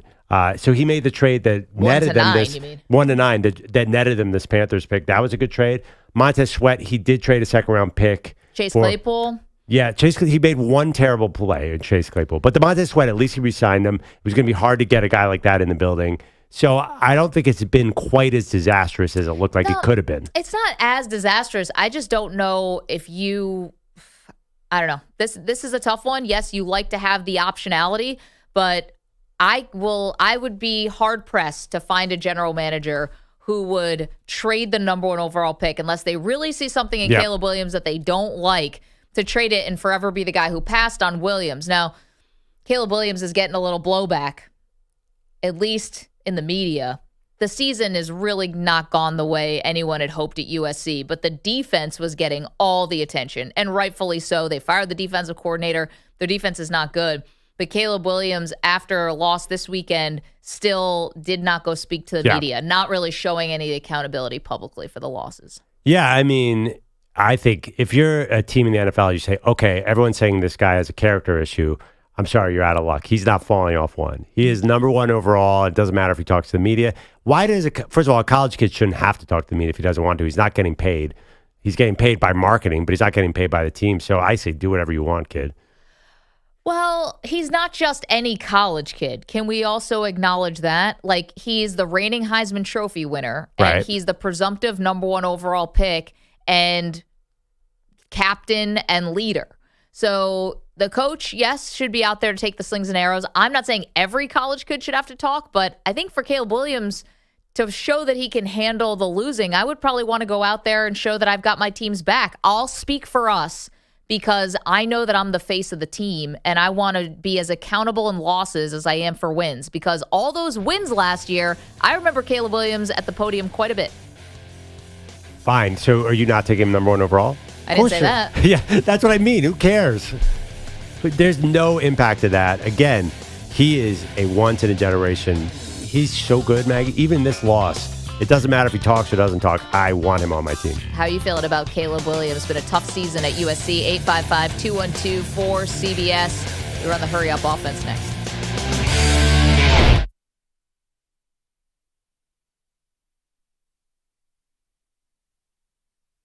You're in a 5-minute break.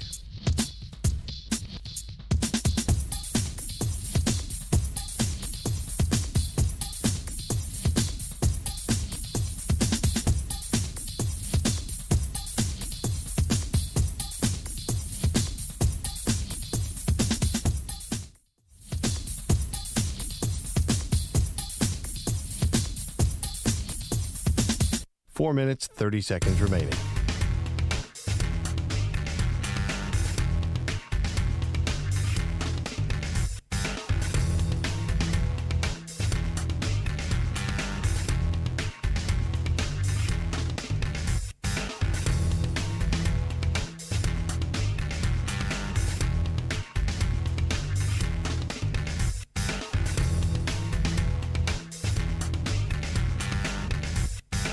Four minutes remaining.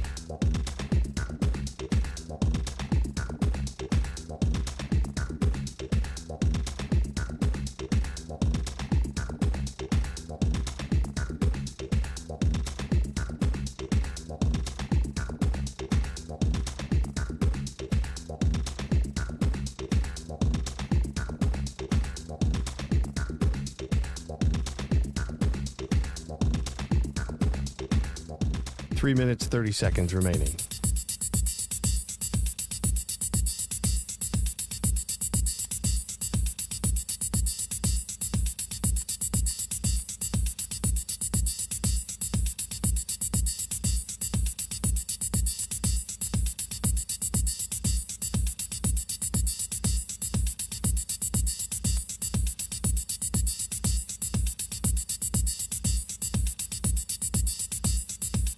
Three minutes remaining.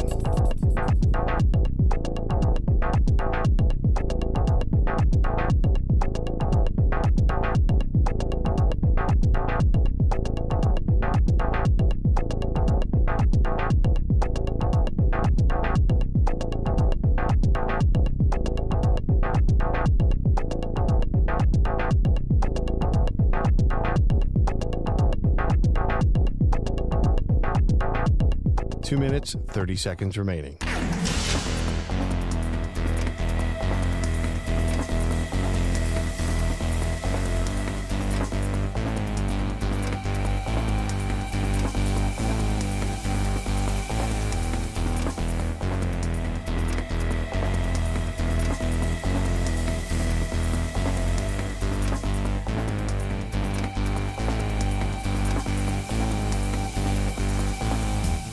2 minutes remaining.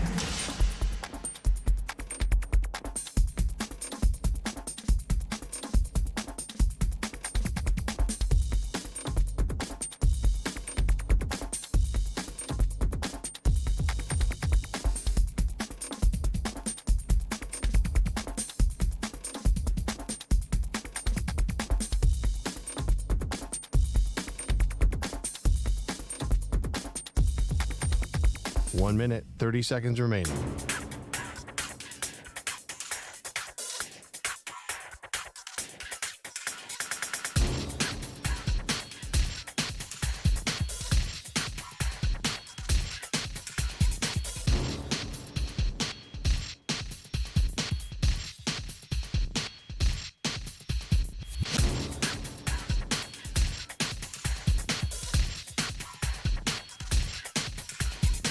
One minute remaining.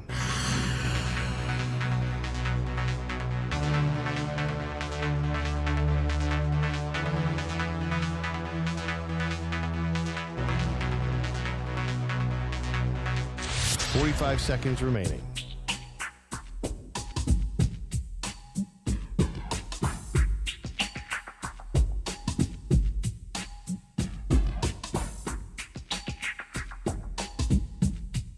Thirty seconds remaining.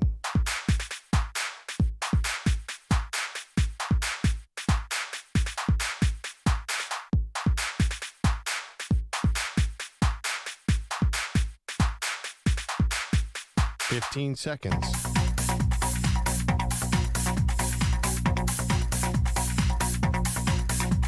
Break ends in 5 seconds.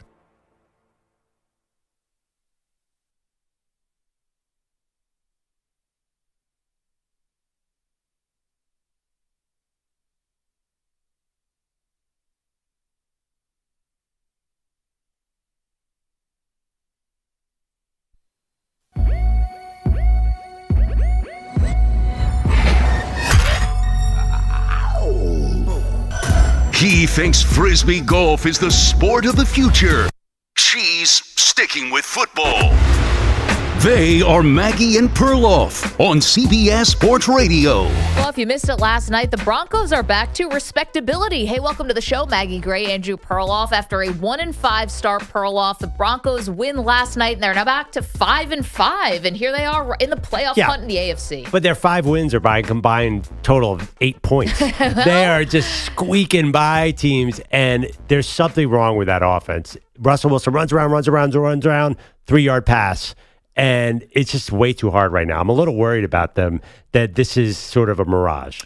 It is not a beauty contest. This is football, and we see a lot of teams that don't, quote-unquote, deserve to win. Yeah. And they do come out with a W, and then you sort of, move on to the next week with a better taste in your mouth. I mean, listen, it's actually been the Denver defense that's really been the catalyst here with their 4 straight wins. They're forcing turnovers. Yep. They did it again last night. The Josh Dobbs story gets a little sidetracked for a second because it had been such a feel-good story. I mean, it was still a very close game. At the end of the game, Dobbs and the Vikings did get a chance after Denver drove down, and Wilson throws a really pretty touchdown to Cortland Sutton in the back of the end zone. Pretty or lucky? Well, threw it up, and he got it. Second straight week where Sutton has a dynamic wow touchdown, and this was a team that was on the brink, I think, of blowing it up. And if they had gotten some good offers, maybe they did they would have blown up the team. But instead, they're kind of come together, make the best of it. And again, really kind of,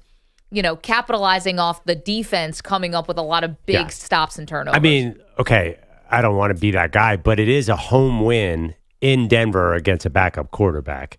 Again, I'm just not sure I love what I'm seeing out of this team, because what happened to the Sean Payton New Orleans offense where everything was moving so fast and there were so many open spaces? They struggle and battle and claw, and it just can't last to me, Maggie. They need to open this up. For some reason, it's just way too hard for them to even win these 5 games. They were 2 for 12 on third down and win the game. Meanwhile, I mean, the Vikings were 6 for 15 on third down and 3 for 4 on fourth down. Turnovers. And the turnovers absolutely killed them. But interesting for Denver, because this AFC playoff race has become so much different than we first anticipated. We thought you'd look at the AFC and you'd be, well, you do have Mahomes and the Chiefs at the top, but Lamar Jackson's been great. Trevor Lawrence, they get a win yesterday, and you have Miami. So those are your top 4. But then you're telling me there's a huge difference between Cleveland, Houston, Pittsburgh, Buffalo, Indianapolis, Denver, like now Cincinnati with no Joe Burrow. There's not a big difference between a lot of these teams. Maybe Buffalo, in my mind, because I grew up rooting for them, probably has the highest ceiling of those wild card teams, but they're all jumbled together. Buffalo is way better than all those teams. They should be killing all those teams. Okay, but their schedule is also probably the most brutal coming down the stretch. Yeah, I mean, Buffalo has tripped up at the wrong times. I'm looking at their point differential. They're plus 104, which is basically among the contenders in the NFL. Totally. And yet they're in this mess of a AFC playoff picture. You're right. I put them all about the same. Although the teams are very different. Houston is a high-flying passing offense. Yep. Cleveland and Pittsburgh just want to run and play defense. Buffalo should be elite on both sides of the ball. Who else was it? And the Broncos, I don't know what the Broncos are. The Broncos are the worst defense in NFL history, transformed into this great takeaway machine. They don't make any sense. The whole conference is bizarre. As you said, it feels like the Indianapolis Colts haven't played in like a year. Are they still in Germany? Is Jonathan Taylor still on that team? How's Jonathan Taylor doing since he came back? 855-212-4CBS, 855-212-4227. As you mentioned, the Raiders maybe still alive. Yeah, the Raiders are still in it a little bit. 5-6. The Chargers 4-6 after a loss yesterday. But I think the big question really is, Pittsburgh, Cleveland, they play yesterday, and it was ugly. And Pittsburgh is 6-4, Perloff, but there is clearly some really, really, really rotten things going on. Yep. Like it's just not good. The players are speaking out. They're frustrated. Najee Harris says, "I'm sick of this bleep." It's kind of fracturing here. And if anyone can keep it together, it's Mike Tomlin. But this could be this feels a lot more like tense than I remember certain years. I mean, when their chants fire Matt Canada coming out, not just in Pittsburgh, but in other cities, because there's so many Steelers fans in this country. Yeah. The fact that Mike Tomlin is holding on to his guy could be his tragic flaw here. Maybe he gets another guy next year and moves on, but it's a missed opportunity with all these injuries, with Rodgers going down, Burrow going down, everybody every week, Deshaun going down, every week someone new on the Ravens gets hurt. So this AFC could be a little bit wide open, and Pittsburgh is just not doing anything about it. 855-212-4CBS. Are you panicked about the Pittsburgh Steelers? 855-212-4227. Kenny Pickett not doing great. Let's do something we love to do on Mondays around here. We call it the Hurry Up Offense, 30 seconds on every game. All right, let's get it going here. So we'll begin with the game you guys were just talking about. In Cleveland, the Browns get a game-winning field goal thanks to a late drive by the new quarterback Dorian Thompson-Robinson to beat the Steelers 13-10. I just ran into our buddy Gio in the hallway, Greg Giannotti, former CBS Sports Radio in Pittsburgh. He said that everyone in Pittsburgh is talking about the 2012 Ravens where Cam Cameron got fired and someone else took over the offense, I'm forgetting who, and they caught fire. Their offense took off.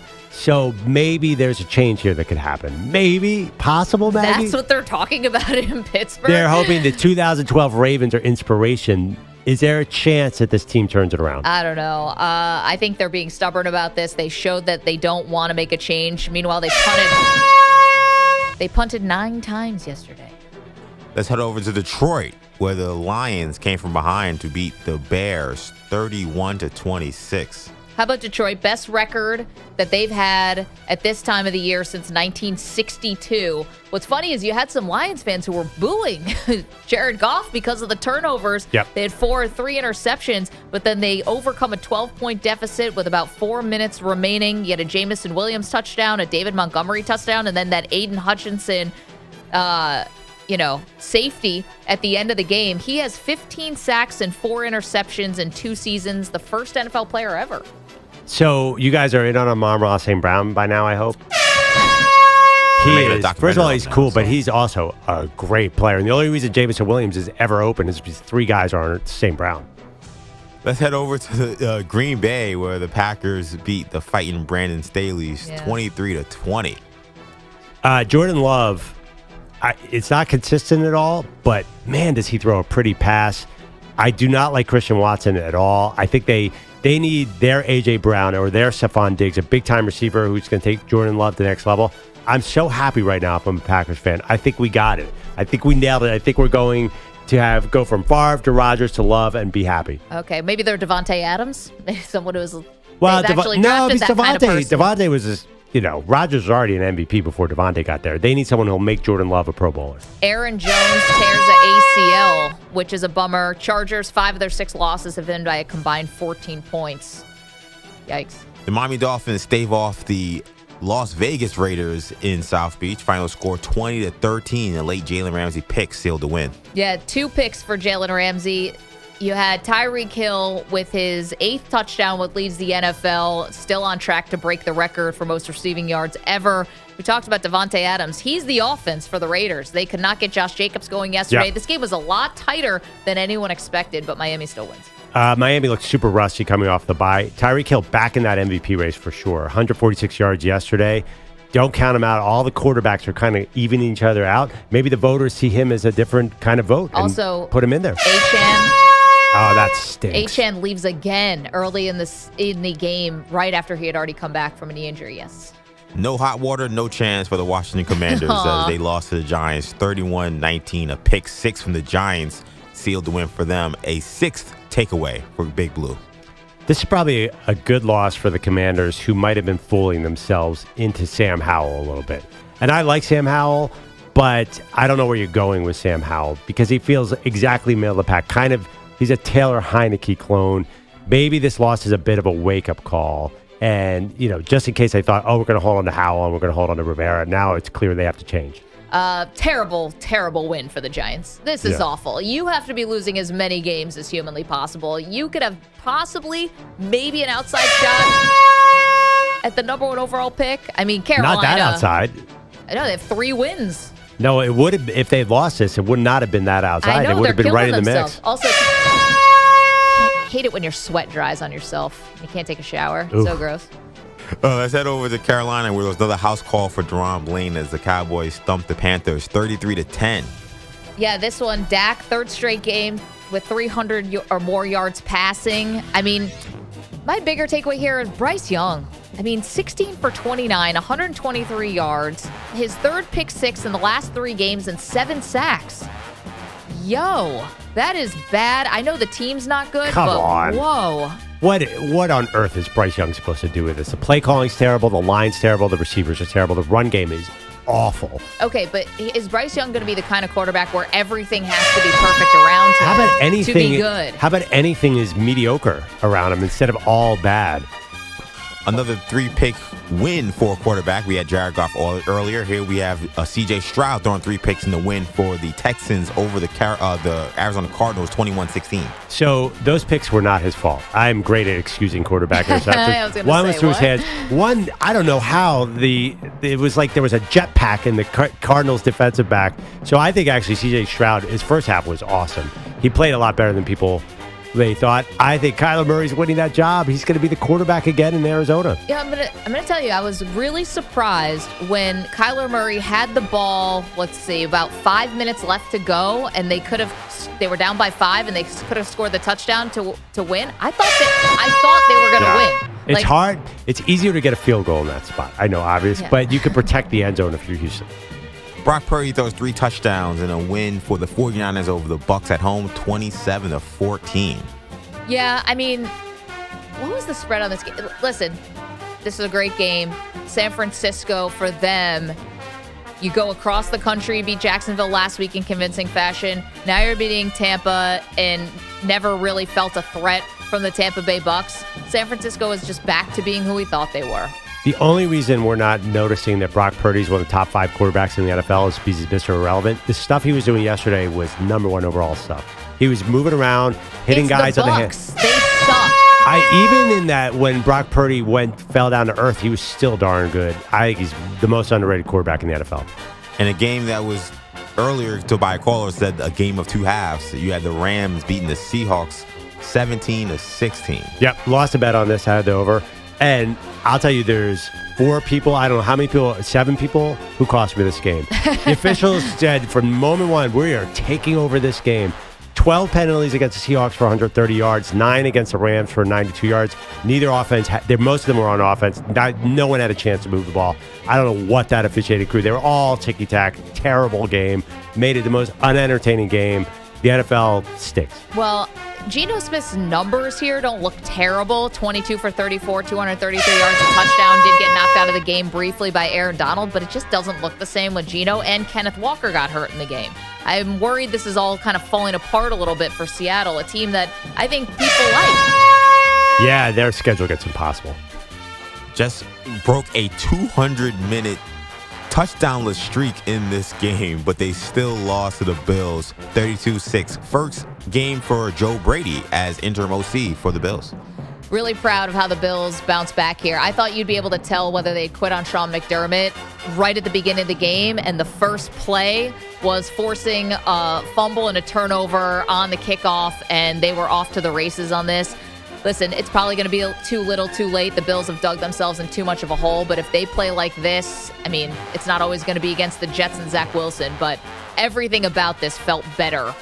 And I can't pin it all on Ken Dorsey, but they made a change, and the guys responded. It's so sad. I mean, you were once comparing yourself to the Chiefs. Now you're proud of beating Zach Wilson and Tim Boyle at home. Come on. So sad. The lowering expectations. How the mighty have fallen. Haven't they, though? You know what would have been worse? Losing to Zach Wilson twice in the same season. So True. I know what's going on. Eagles lost to him, too, so I know what you're talking about. That is true. And finally, we had the Sunday night game. A sensational Cortland Sutton touchdown catch to seal the win for the Broncos. Broncos beat the Vikings at home 21-20. Okay, we've talked a lot about this game. I still think Denver's offense looks kind of broken. Yeah. It feels like Russell Wilson has to make these desperate plays at the end. He made just enough desperate plays for the win.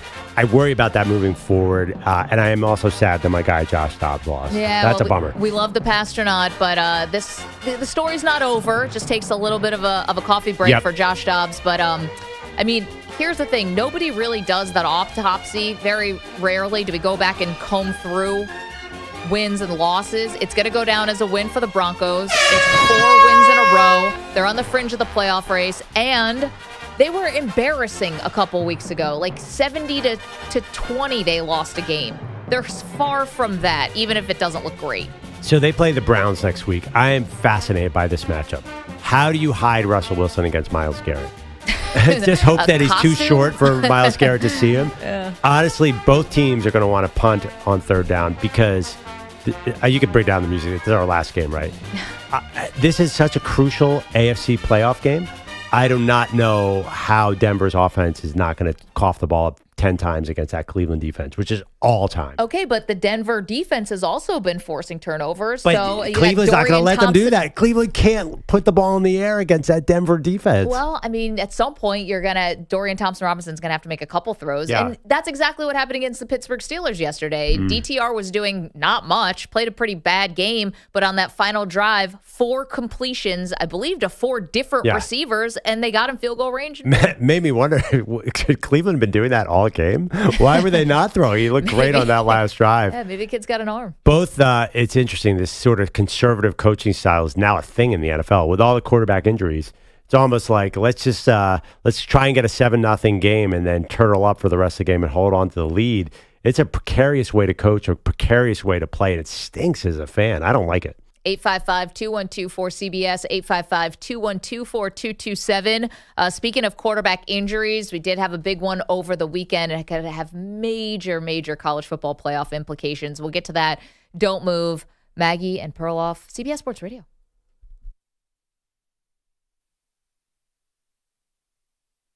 You're in a 5-minute break.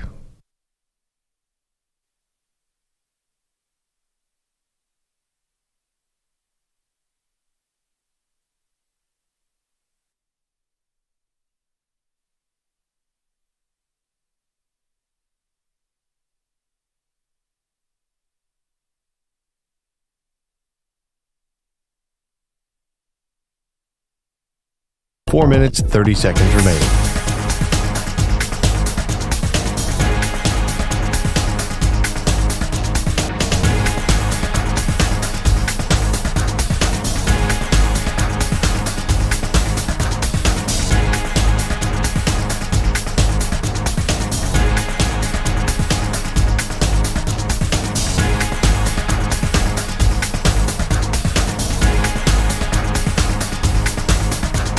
4 minutes remaining.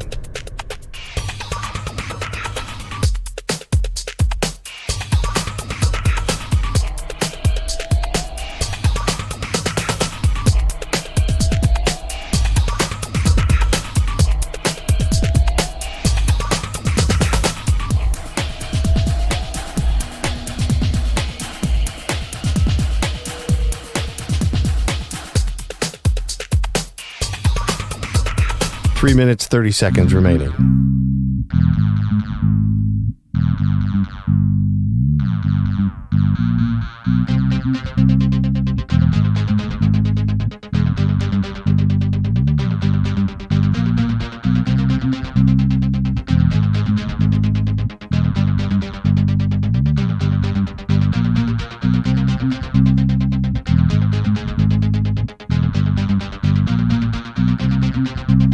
Three minutes remaining.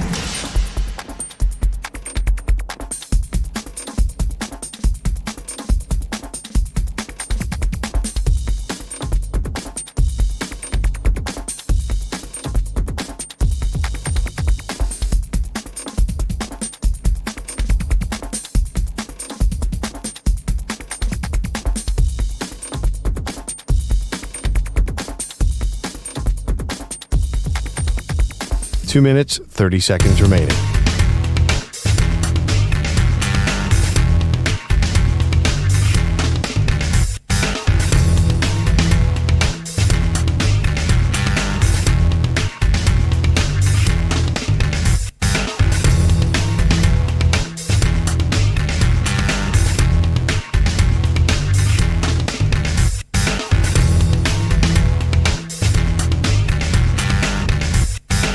Two minutes remaining.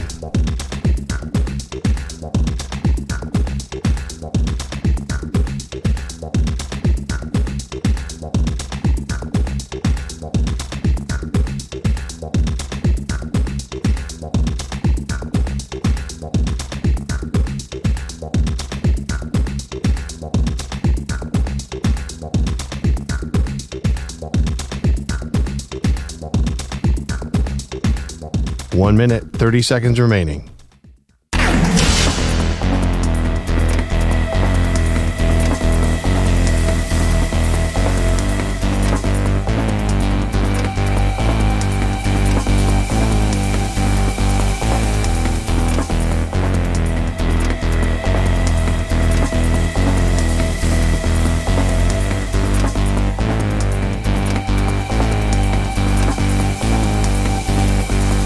One minute remaining.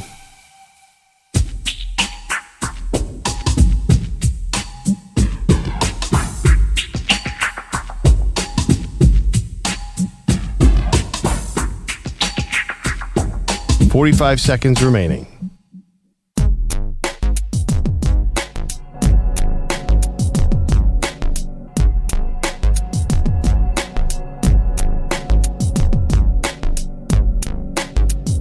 .30 seconds remaining.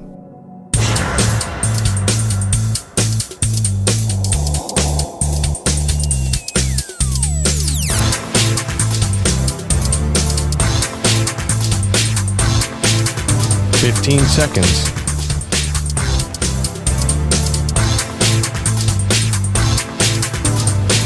Break ends in 5 seconds.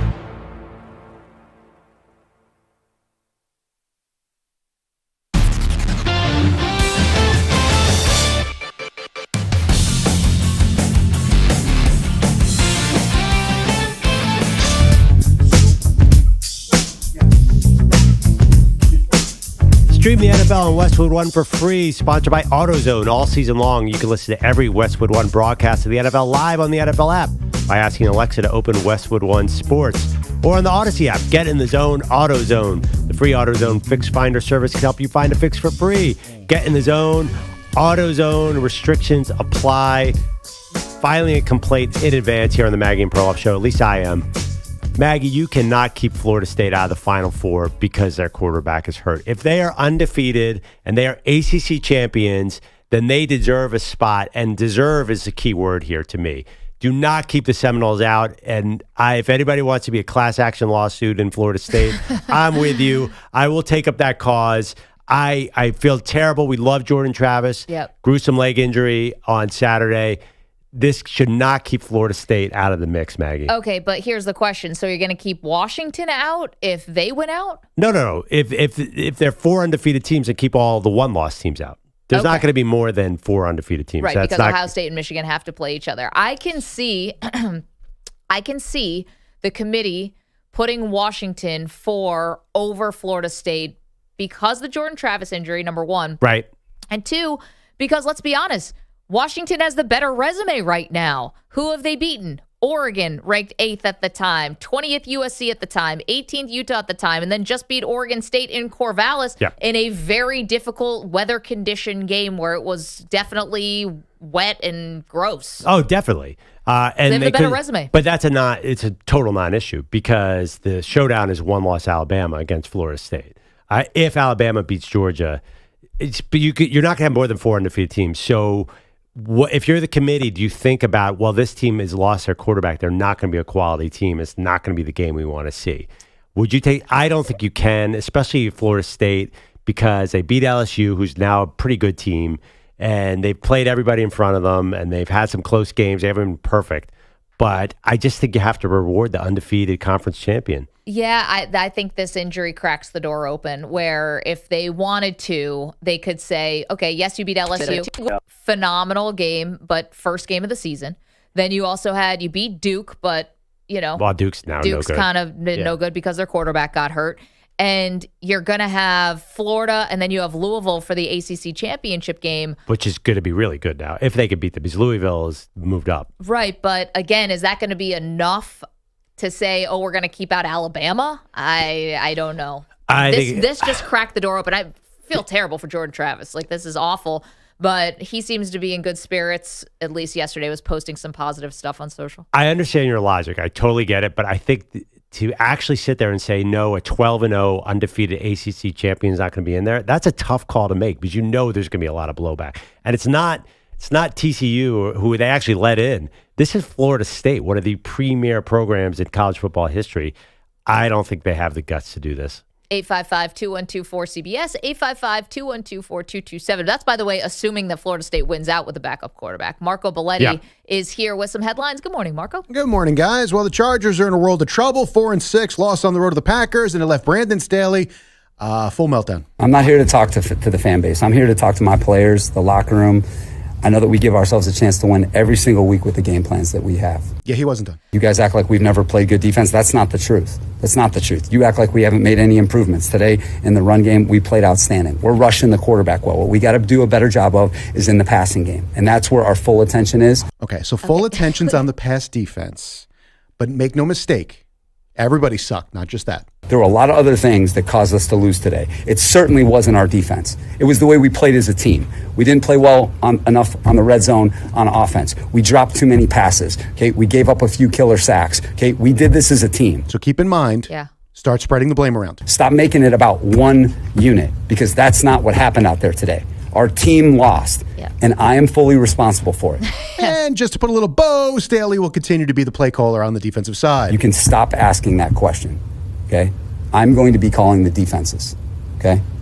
So we're clear. So you don't have to ask that again. So summation, everything's fine with the Chargers. Man, that feels like a threat. It's like, I'm going to keep coaching this team. It's like, oh my God, awful. No, the other part too is, this is only the Chargers coach could get away with this, right? Which is because unfortunately, and this is not their fault, but Charger fans the team has turned their back on the Charger fan, right? And so all 8 of them. Yeah, I mean, what are you talking about? There's no Charger They're all fans. back in San Diego. They're gone. And they hate the team. Right. So he's saying, I'm not talking to the fans right now. I'm talking to my guys. That would never fly with a big, with a rabid fan base team. If you said that about the Steelers, about the Packers, about the Cleveland Browns, about the Dallas Cowboys, whatever, Philadelphia Eagles, people would be ticked off. Bill Belichick could say it. Well, he might be saying it Super soon. Bowls. Yeah. I mean, those are the rumors, right? I mean, we've heard Washington and we've heard the Chargers. And Tampa. I mean, Staley's basically got one foot out the door. No, I think that I totally agree with your point. If, say, he was the Buccaneers coach, you could say whatever he wanted. The Chargers coach, there's no fan base that you're accountable to because they're in L.A., where they're the second team and nobody cares about either team. So it a really, Laker town or it really Dodgers. doesn't matter. Yeah. But I think if they had won the game, then this is what do you want your coach to do? Do you want him to be fiery like this, or do you want him to spout out cliches? Do you want him to be like all is good, kind of like Robert Saleh said after the Bills? Do you want him to have a positive message? No. How are you supposed to react to this loss when everything he said is right? They let up a key sack at the end where the offensive line disappeared. Their pass defense is awful. Everything about the team is disappointing. So I'm not sure how he's supposed to approach this. I'm not defending him necessarily, but there's no win situation for Brandon Staley. I think that when you lose in this kind of fashion, stop convincing me of stuff. I just watched what I watched. I've watched your terrible play. I've watched this team underachieve. I've watched so much bad with this team. Stop convincing me that I'm not seeing what I'm seeing, you know? Okay. It's like, I don't know. And So he's going to get fired one way or the other. if he stays, I don't. If I were Justin Herbert, I'd be like, get me the hell out of here.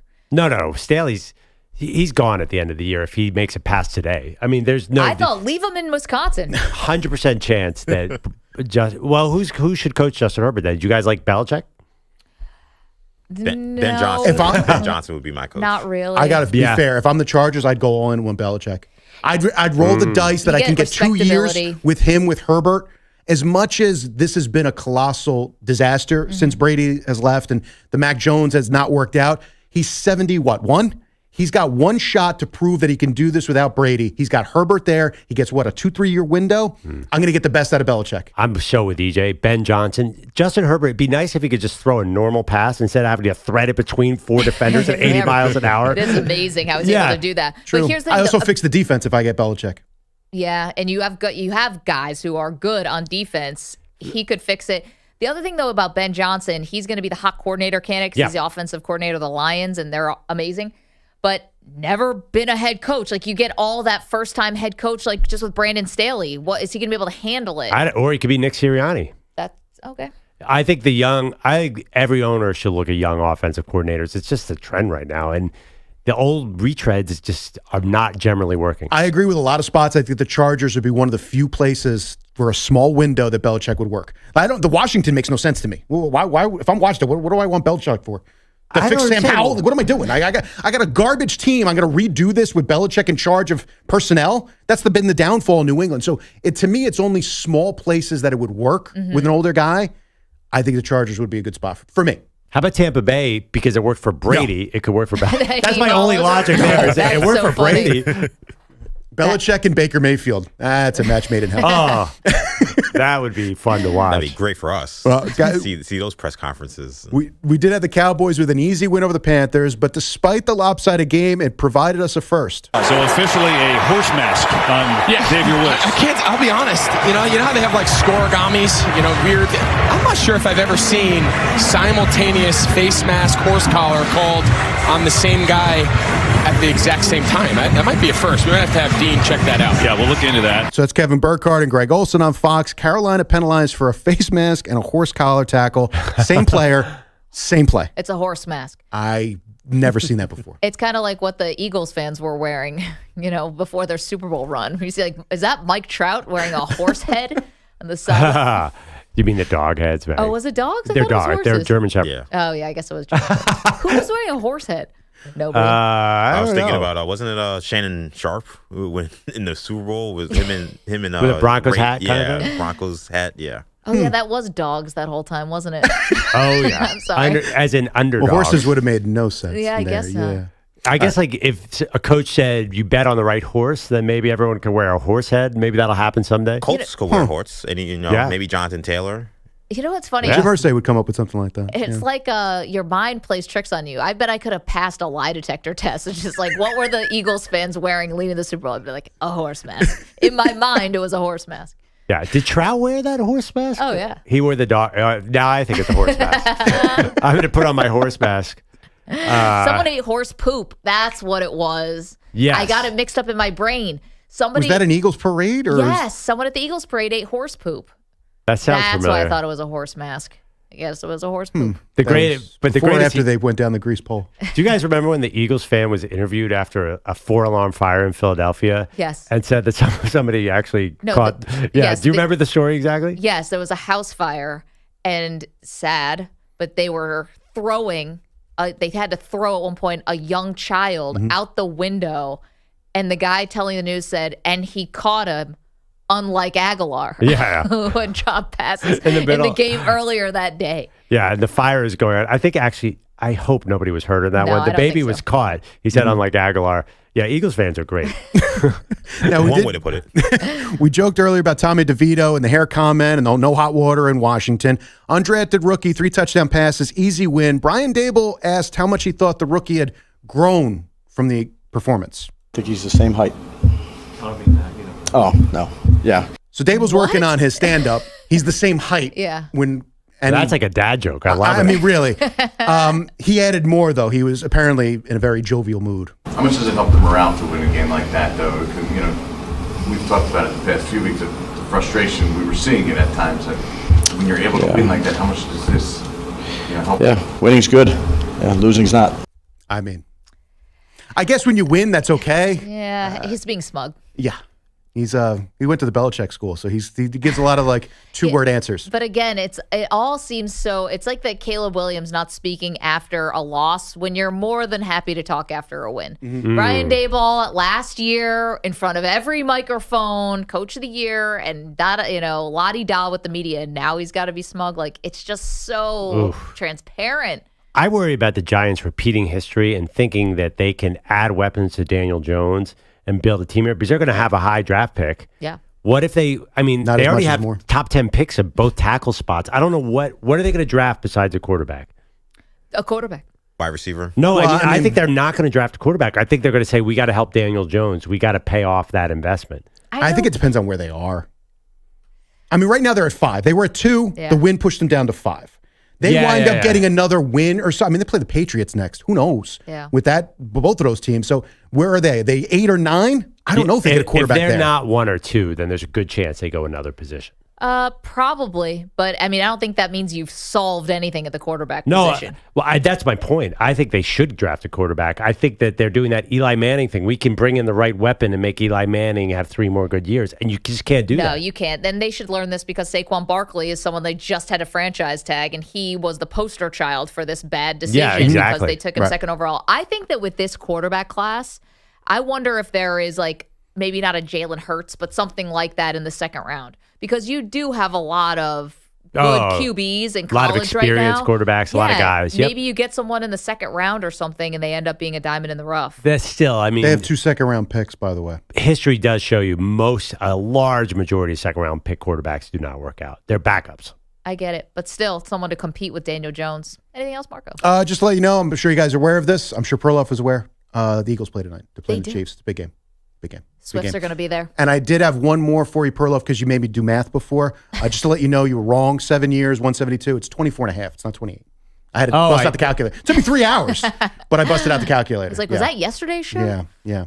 Aaron Nola, yeah. Who was that guy? Can anyone help me out here? So does that mean that we're not getting Mike Trout or we are getting Mike Trout? That's all I want Mike Trout. I want Shohei Ohtani. I want that other Japanese player everyone keeps talking about. Okay, you're not getting Yamamoto and you're not getting Ohtani. You might get Trout. That's possible. That's what everyone keeps saying. And will Trout be at the game tonight? That's what I'm curious about. In Kansas City? That'd be something. He might be. I mean, he's our Taylor Swift.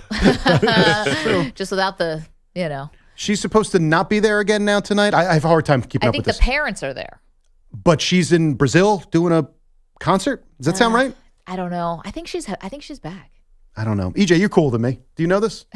No, I know this, unfortunately. No? I'm not on the Taylor Swift. I'm not sure Taylor Swift is cool. We argue about this all the time. My 13-year-old daughter says that Taylor Swift is the most uncool person on the planet. I know, but you realize your daughter is like living in New York City where she's aging in dog years, and I think all the other 13-year-olds do think she's cool. No. I think there are way cooler acts out there. Taylor Swift is Miss Pop Star.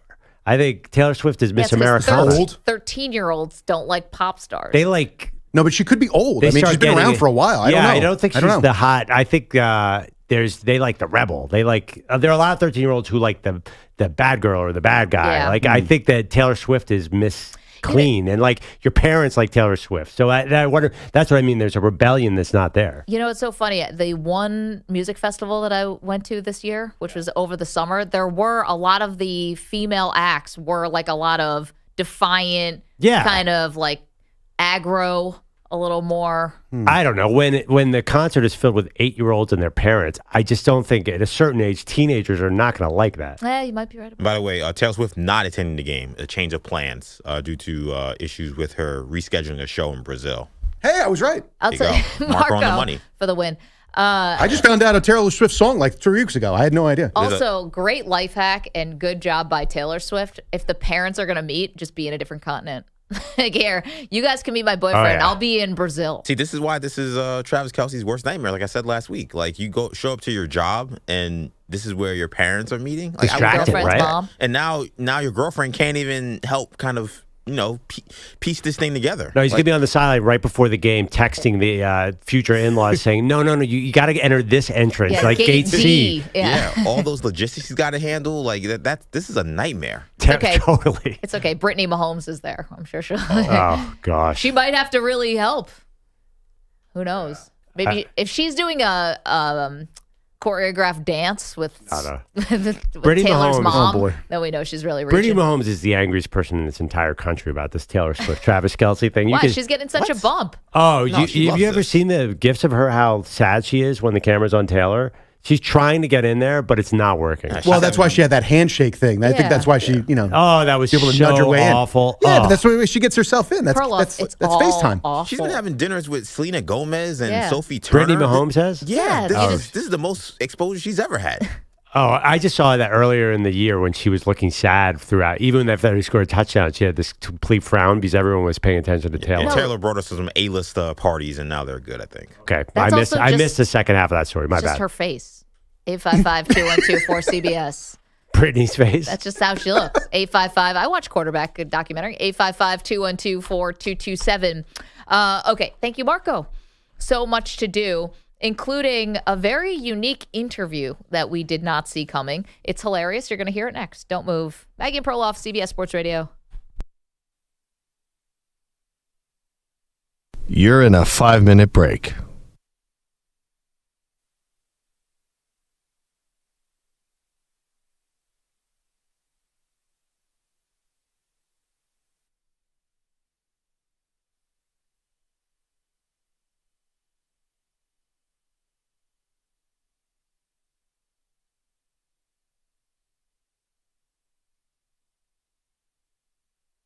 Four minutes, 30 seconds remaining.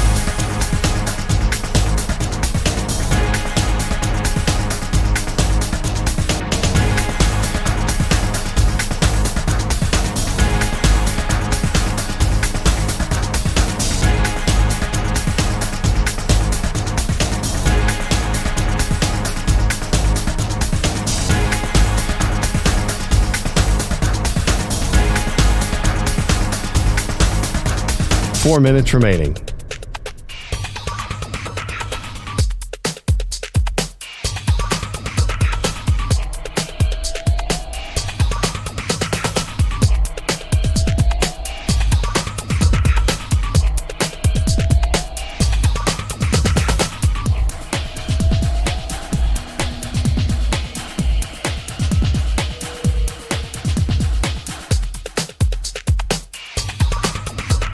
Three minutes, 30 seconds remaining.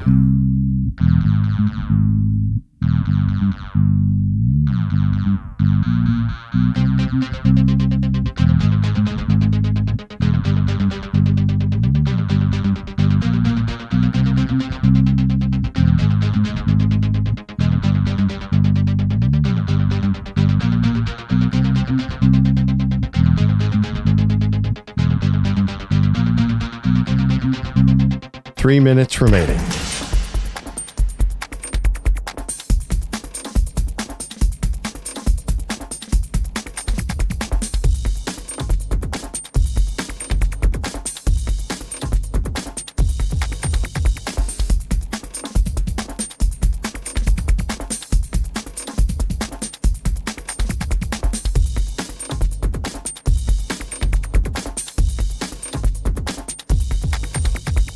2 minutes, 30 seconds remaining.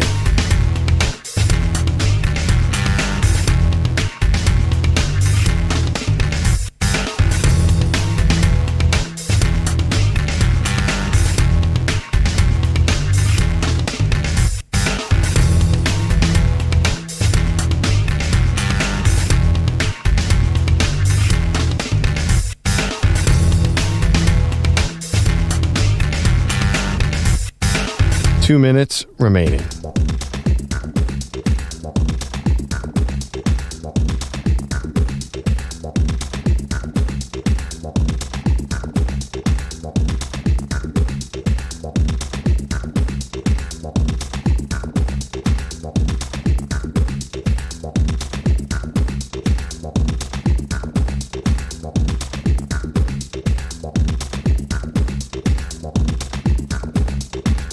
One minute, 30 seconds remaining.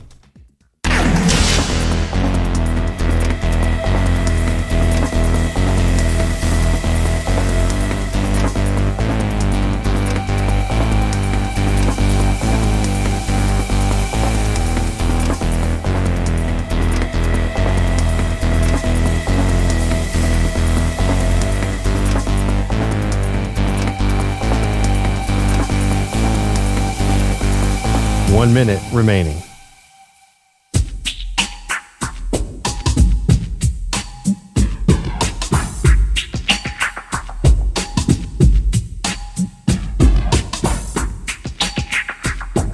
.45 seconds remaining.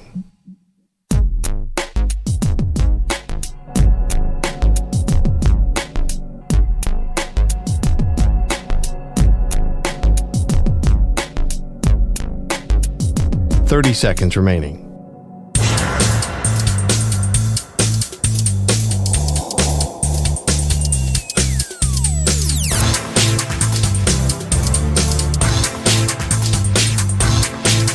.15 seconds.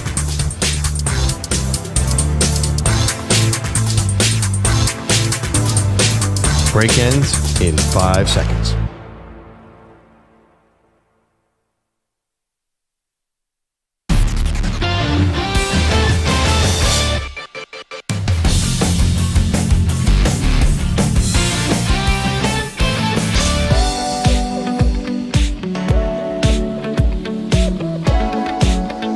Welcome back.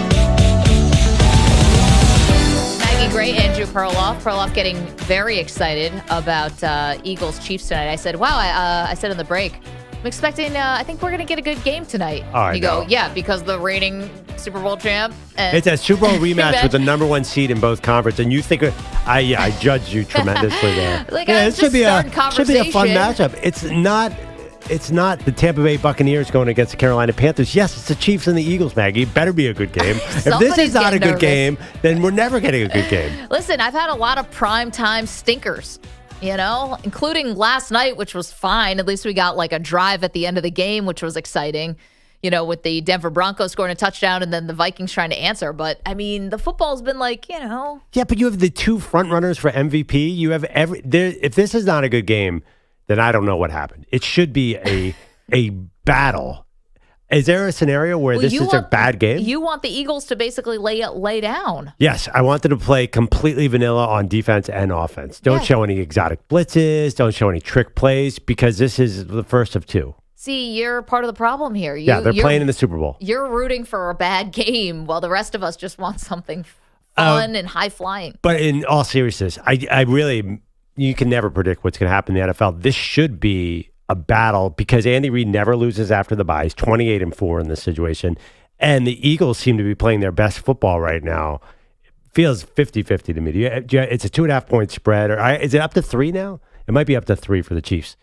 Yeah, I can't wait. I am not going to be upset, though, because I am smart. I don't overreact to 1 week. Okay. The Eagles fall to 8-2 with a road loss at Kansas City. That's okay. Yes. That's fine.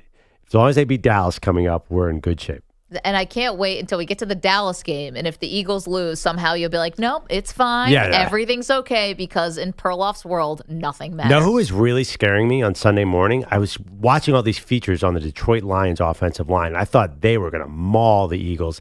Then I saw them play against Chicago. I downgraded them instantly. They're not quite the same caliber as these teams. And they have a lot of like first-round picks and stuff like that. Their O-line is great, but as the overall team, I think they're a good team. But remember, they went into Baltimore and lost 38-6. Okay, but the Chiefs and the Eagles don't do that. Okay, but getting taken to the wire by a division rival, and the Lions needed 2 scores late. They were down 12 with 4.5 minutes left to go and came back and won the game. But I watch your Eagles play the Commanders really tight. Sometimes you just play your division rival has your number. That's true. And also the Chiefs, who we see tonight, lost to the Broncos. So, yeah, exactly.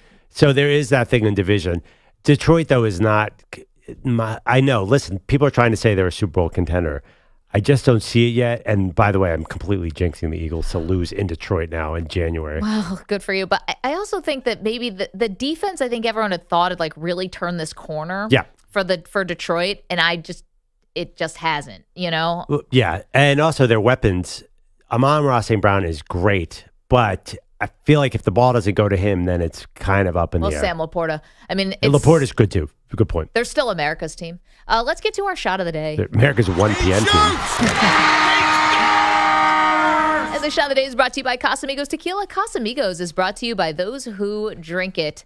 Had me some Casamigos myself a little this weekend when I was down in Washington, D.C., hanging out with some of my college friends. Where was I? Did things get a little wild there? What do you got? Any stories? Hanging out in D.C. with your college friends? I haven't taken a shot in a long time. Okay. And, shot of the weekend?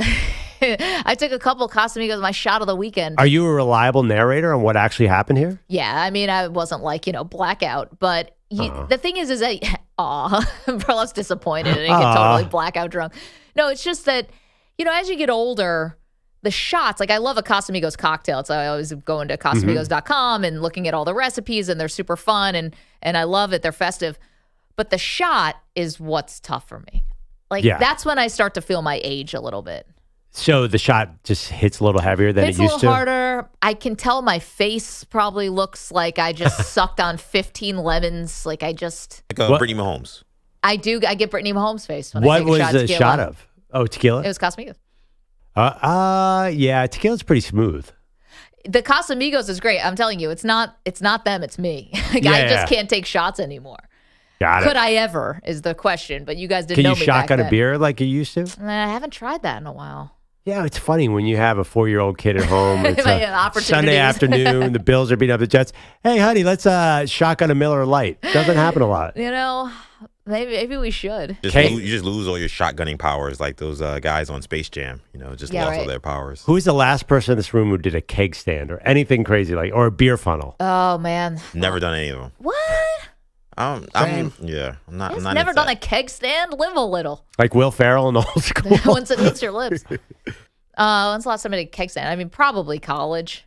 Pete Bellotti, you haven't done a cake stand lately? No, I have not. I think my biggest moment with a bottle was when I had 2 Long Island iced teas and I had to be carried out of a bar. Wow, just 2 though.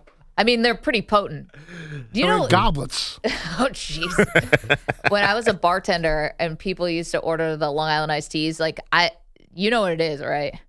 Oh, it's just a mix of different liquors, right? It's how I was taught to make it when I was bartending in New York City is it's every liquor on the rail and a splash of Coke. Apparently, Bellotti couldn't handle it. It's all sugar. Yeah, I couldn't handle it. It just hit me right quick. Your whole right life, the eyes. best drinking story you have is that time you took 2 Long Island iced teas and you had to be carried out. Lightweight. Perloff, last time you did a keg stand? You got long legs. You need a lot of people to help get you out I don't know there. if I ever did a cake stand. I used to do beer funnels and shotgun beer in college. Yeah, we did all that stuff. I don't think we did a cake stand. If my Bills beat your Eagles, my husband and I will shotgun a beer on camera for you. Okay, that'd be fun. My husband's probably like, yes. Okay. Yeah. Early shot of the day. Where am I? He shoots! Thank you, Pete. The shot of the day is brought to you by Casamigos Tequila yet again. Casamigos is brought to you by those who drink it. Today's shot of the day, we were talking about when the timer goes off in the headset in an NFL game, kind of remind us of a home appliance. I think the most annoying sound is when the oven timer goes off. It's just like just sprint. I'm like Tyreek Hill to the oven just to turn this thing off. See, my oven doesn't work. It sometimes goes off, and then I have to move the entire oven out to unplug it. So that beeping gets louder and louder until I'm able to pull the entire oven out. Now, the problem is it'll go off while the oven's on. Oh, gosh. I can't do that while it's on because it's too hot. So I had this thing beeping for about 40 minutes with 3 children. One that was a 2-month-old that was screaming through the whole thing. The 3-year-old's trying to go, what's that noise? And my 9-year-old is looking at me like, can't we just do something? Like, is there anything? And I'm like, you all suck. That took a wild turn. You know who needs some Casamigos is Marco. Well, that kind of scenario. Marco.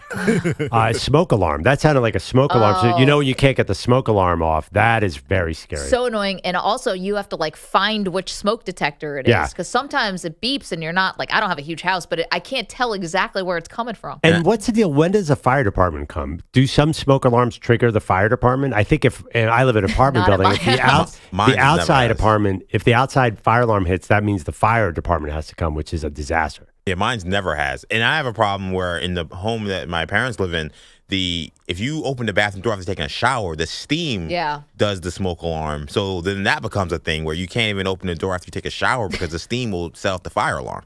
Wow. Well, how long a shower you take?